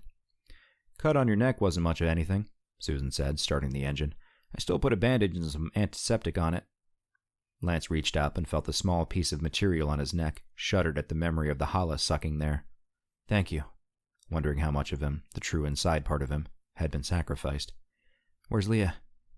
Susan drove through the neighborhood and out onto the main road, heading toward downtown. "She called and told me to find you at the McGuire's," Susan said. "Said something bad was happening and you might need help. She also said to keep it quiet and to make sure the police didn't get to you first. She sounded absolutely desperate." Susan looked over at Lance. "Are you some sort of fugitive or something?" Lance shrugged. "Probably." Susan kept driving. "Where is she?" Lance asked again. Susan made a turn. "You did it, didn't you? You figured out what happened to my brother." Lance stared straight ahead. "Yes." "And he's dead?" "Yes. I'm sorry." From the corner of his eye, Lance saw Susan nod twice, and then reached up to wipe her cheek with the back of her hand. "Thank you," she said. "It's good to finally know." She drove through the downtown street, all the shops closed and darkened except a bakery. Lance looked at the clock on the radio and saw it was approaching 5 in the morning. Up on the left, Annabelle's apron's lights burned bright, and Lance's stomach growled. He could go for some pie. As they passed the diner, Lance looked in through the large windows. He smiled. Annabelle Winters stood inside, her head and shoulders just rising above the windowsill, looking right back at him. She raised her hand in a wave. Lance waved back, hoping the woman could finally go and find her peace. He hoped she knew how eternally grateful he'd be to her for saving his life, saving the town. "Who are you waving to?" Susan asked. Lance craned his neck and looked out the back of the forerunner, back toward the diner. Annabelle Winters was gone. "A friend," Lance said. Susan kept driving. They were quiet, the 2 of them, nothing much more to be said. Lance knew if he closed his eyes he'd fall asleep, so he kept them open, staring out the passenger window and watching Westhaven pass by for the last time. He knew where Susan was taking him. He knew it was time. Susan kept driving. The bus station was right where Lance had left it 2 days ago, tucked away at the end of a large parking lot on the outskirts of the town. Susan turned on her blinker and entered the lot, passing what might have been 10 feet from the spot on the sidewalk where Lance had stood upon his arrival, readying his search for breakfast. The lot was mostly empty. A few darkened cars scattered, but buses were lined up near the depot, some with their lights on and engines running. A couple sitting still and silent and quiet, resting before the next journey. Susan pulled her forerunner around them and then stopped at the station's main entrance. She didn't put the car into park, just held the brake and asked, "No more boys are going to die?" Lance thought about it, shook his head. "No, I think it's over." And though he had no evidence this was the complete truth, his gut told him it was fact. What had happened in the McGuire's basement tonight had disrupted things, put a halt to Melissa McGuire's schemes, hopefully forever. Just one of those feelings of his, one of those things he couldn't explain. "Will Leah be able to tell me what happened? I mean, what really happened to Chuck?" "Yes," Lance said, another feeling. "She'll know the truth. If not now, soon. She'll know everything." Susan Goodman nodded once more and said, "Okay, get out of here before I get arrested for aiding and abetting." Lance forced a smile and opened the door, a cool air rushing in and feeling good on his face, his neck. He got out and said, "Thank you, again, for everything." Susan winked. "Any time, Slick. Now get going." Lance closed the door and Susan drove away. He watched the taillights until they were out of sight, leaving just him and the idling buses alone outside. He turned and pulled open the door to the bus station's lobby, stepping inside to the tune of classical piano, an old-timey music choice for an old-timey mode of transportation. The ticket counter was directly to his left, across a scuffed and scarred linoleum floor that might have been attractive a decade before Lance was born. To his right, there were 3 rows of benches, old wooden things that had probably held thousands of travelers over the years. Businessmen, army husbands on furlough, and the drifters like Lance, who just needed to move on. Leah sat alone on the first bench, her crutches on the floor at her feet, Lance's backpack at her side. At the sight of him, she leapt from her seat and hopped on one foot the 10 or so feet between them. Then she sprang and jumped toward him, her arms outspread and reaching.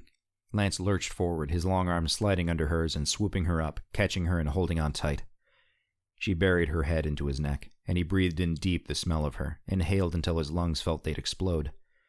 He never wanted that smell to go away. He wanted to bottle it and keep it safe and have it forever.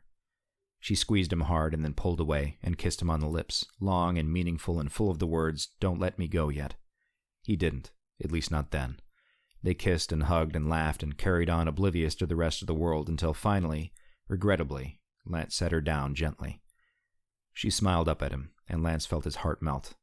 But they both knew the unspoken truth. "How did you know?" Lance asked, taking Leah's hand and leading her back toward the bench. She hopped alongside him and then turned and sat. Lance did the same. "How did you know it was her, Melissa McGuire?" Leah grinned at him. "It's because of you, actually. You had the right idea the very first night." Lance's head still felt a little scrambled. "What do you mean? What grand idea did I have and then obviously ignore?" "When I told you about the football team suddenly having a winning record, you asked me if Coach McGuire had been successful at his previous school." Lance nodded. "Right. Well, after you decided to run off and leave me alone with nothing but a shotgun and my thoughts, I got bored and started thinking and remembered you asking that, so I looked it up on my phone." "So Kenny McGuire coached a winning football team before coming to Westhaven?" "Nope," Leah said, "and that's what threw me at first. When I Googled his name, the school that came up other than Westhaven had a terrible football team. Not as bad as Westhaven was, but not much better." Lance didn't understand. "He was the basketball coach," Leah said, sounding proud. "And guess what?"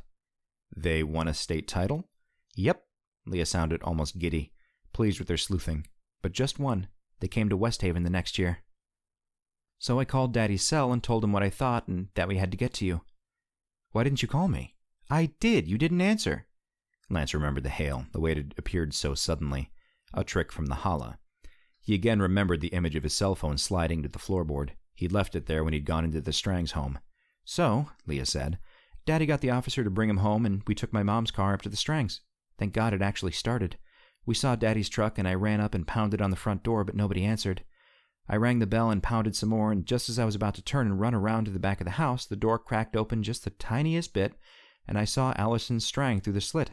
Her face was red and puffy. I think she'd been crying. I didn't even have to ask anything. She just looked at me and said, 'He's not here.'" Lance felt pity for Allison Strang. There was no turning back from what she'd been thrust into. Her entire life had been flipped upside down in a single night. Leah said, "I told Daddy we had to get to the McGuires, and he said he'd go. I started to beg for him to let me come. I was determined to help, but he told me he'd rather die than have the possibility of losing his last living child." She paused. "I couldn't argue with him about that, no matter what I was feeling inside." She took a breath. She'd been talking so fast, Lance had trouble keeping up. "So I let him go, and then I called Susan, and I came here. I've been waiting for hours, it feels like. Couldn't you have gotten here quicker?" Lance smiled and leaned forward and kissed her forehead. "I almost didn't get here at all." And then Lance thought about the McGuires moving on after only one basketball state title. He thought about Melissa McGuire's speech in the basement, how she said 4 boys would probably be the number she'd stop with before moving on to somewhere else. He remembered her talk of good fortune and keeping suspicion away. He remembered how heavily she relied on Glenn and Bobby Strang to play by her rules. Something happened, Lance said, more to himself than Leah. Something must have made her vulnerable, only reason they would have left after only the 1 year. Leah looked at him, not following. "What do you mean?" So Lance told her everything, the entire series of events from the basement, everything he'd learned and seen and understood. He even told her about Annabelle Winters, all the way up to the moment Susan Goodman had dropped him off at the bus station. When he was finished, Leah said, "That's the most unbelievable thing I've ever heard in my entire life. I can't believe all that stuff is actually out there. Ghosts and spirits and demons." She shivered. I'm glad I don't see it. Lance nodded. It's going to be hard to top, that's for sure. Then he added, Your father was talking to the police when Susan got me out of there. I don't know exactly how this is all going to play out, but I'm pretty sure Glenn Strang will crack and confess. He'd been strung along too long. I could feel it. He was begging to tell the truth. I think it was eating him alive. Good, Leah said. Bastard deserves to suffer. Lance couldn't argue. Instead, he said, Your father saved me, you know. He kept Melissa from killing me and then must have gotten me out of there before the police showed up. Leah nodded her head. Daddy's not as bad as some people think. He just hasn't been himself for a long time, Lance said. Be sure and thank him for me. Leah nodded and said she would, and then asked the question Lance knew would come. Lance, you said you saw Samuel, right? Lance nodded. She waited a beat, as if trying to figure out how to phrase the next part. How was he? I mean, I know he's... I guess what I'm asking is, she sighed in frustration, why was he here? Lance went back to the ghost in Leah's television. He smiled. Honestly, I think he was just keeping an eye on his little sister. If I had to guess, I'd say he's moved on now. You're safe, and he knows it. They were quiet for a long time then, both staring ahead at the ticket counter. A large clock hung above the window, slowly ticking off the seconds as the first morning light began to rise outside, peeking through the lobby's windows. How did you know this is where I would come? Lance asked. How did you know to tell Susan to take me here? Leah opened her mouth to speak, then stopped. Lance looked at her, and she refused to meet his gaze. Leah? Then she turned, and he saw the tears. She sobbed. Because I know you can't stay. Not after what happened, and because... She cried, and Lance would have slit his wrist to make it stop. The pain inside him was almost unbearable. Because somebody like you will always have to move on. You're too valuable to the world to stay in one place. Too many people need help. Lance was astounded at the girl's unselfishness. He'd not known it possible to grow to love somebody so quickly in such a short, tragic span of time. He hated himself for being cursed with such an unfair burden, doomed to walk the earth forever knowing he would never fit in, would never be able to live the normal life he desperately wanted to embrace. He wanted to stay in Westhaven, wanted to go eat breakfast at Annabelle's Apron and have hot dogs at Sonic and see if the Westhaven basketball team would be any good this winter, and decorate a Christmas tree with Leah and read books with her by the fire and watch her unwrap her gifts and spend all the time in the world together. He wanted to live, not just be alive. You could come with me, he said, already knowing the answer. She wiped tears from her face and shook her head. I can't. Daddy will need me now more than ever. With the motel damaged and all, and what would I do? I've done nothing my entire life except live in this dump of a town and work at a fleabag motel. Lance pushed a stray strand of hair out of her eyes. I didn't see any fleas. She didn't laugh, just said, I can't. Lance understood. He got up from the bench and walked to the counter. He rang an old-fashioned bell by the window, and a minute later an elderly man wearing bib overalls and bifocals appeared. Help you? The man said. I'd like a ticket, please. The first thing out that's going anywhere but south. The man didn't question the request, just looked down at a chart on the desk in front of him and then punched a few keys on a relic of a computer. Lance handed over the money and the man handed Lance a printed ticket. Then he disappeared back to wherever he'd come. Leah was standing now, her crutches under her arms. Lance looked at his ticket and said, Leaves in 15 minutes. I bet there's room for one more. She looked up at him with eyes brimming with tears, ready to spill at the slightest provocation. Your phone's in your backpack. My number's still in it, I hope. Then she took one step toward him, the crutches loud on the linoleum, echoing in the empty lobby. She raised up on her good foot and Lance leaned down and they kissed one last time. When their lips parted, she said, I'm going now. I can't watch you leave. I can't watch that bus carry you away. Lance said nothing. Thank you for everything you've done for us, she said. Thank you for being you. She grabbed his hand and squeezed it, her fingers soft and angelic. Then she let him go and turned and headed out the door. The sound of her cries pierced Lance's soul. Chapter 44. Lance sat alone on the bench in the bus station lobby. The bus would be leaving in 5 minutes, but he couldn't bring himself to step outside just yet. He didn't want any extra time between the moment he took a seat and the moment the driver drove him away from Westhaven, from Leah. He unzipped his backpack and found his phone, sitting right there on top of his clothes. He flipped it open and pressed the buttons and saw his missed call and messages from Leah warning him about Melissa McGuire. His life had been saved by 2 women tonight, one dead, one alive. Then he saw a third message, the voicemail left by Marcus Johnston yesterday. The sight of his old friend's name caused a sickness in Lance's gut, as he remembered the last time he'd seen the man, his last night in his hometown. Lance sighed, pressed the button, and put the phone to his ear, listened. The message ended, and Lance played it again, listening more carefully this time, hardly believing what he was hearing. Marcus Johnston was calling to tell him that eventually Lance would need to settle his mother's estate, and that there was a sizable amount of money to be discussed and dealt with. Lance wasn't sure what to make of this. His entire life, his mother had been about as seemingly uninterested in physical possessions and money as possible. Frugal was her middle name, one of many. She'd never so much as even mentioned a savings account to Lance, even when he was clearly old enough to be included in such conversations.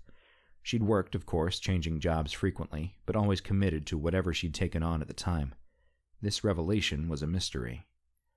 Lance saw the time on his phone screen and got up quickly, shoving the phone into his pocket and slinging his backpack over his shoulder. He crossed the dirty linoleum and stepped outside, the sun halfway up on the horizon, the air chilly and clean and mixed with exhaust fumes from the rattling bus waiting by the curb. Lance looked out to the parking lot, not wanting to, but finding himself unable to stop.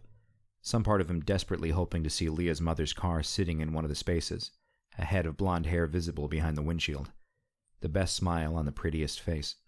The lot was empty except for a red Ford van, covered in dirt. Lance mentally said goodbye to Westhaven, and turned and walked the few paces up the sidewalk to the waiting bus. The driver looked tired and impatient through the large windshield as Lance approached. The door to the bus was open, and Lance reached in and grabbed the railing to pull himself up the steps. And as he took the first step up, he stopped, halfway in, halfway out of the open door.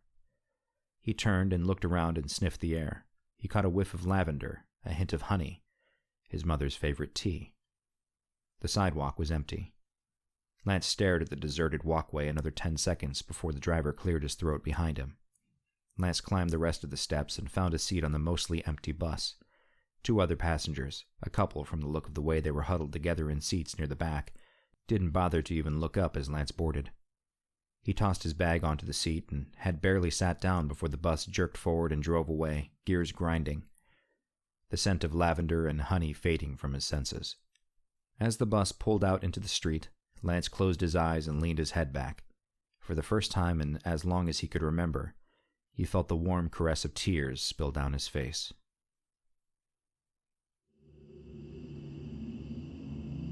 This has been Dark Game, a Lance Brody novel.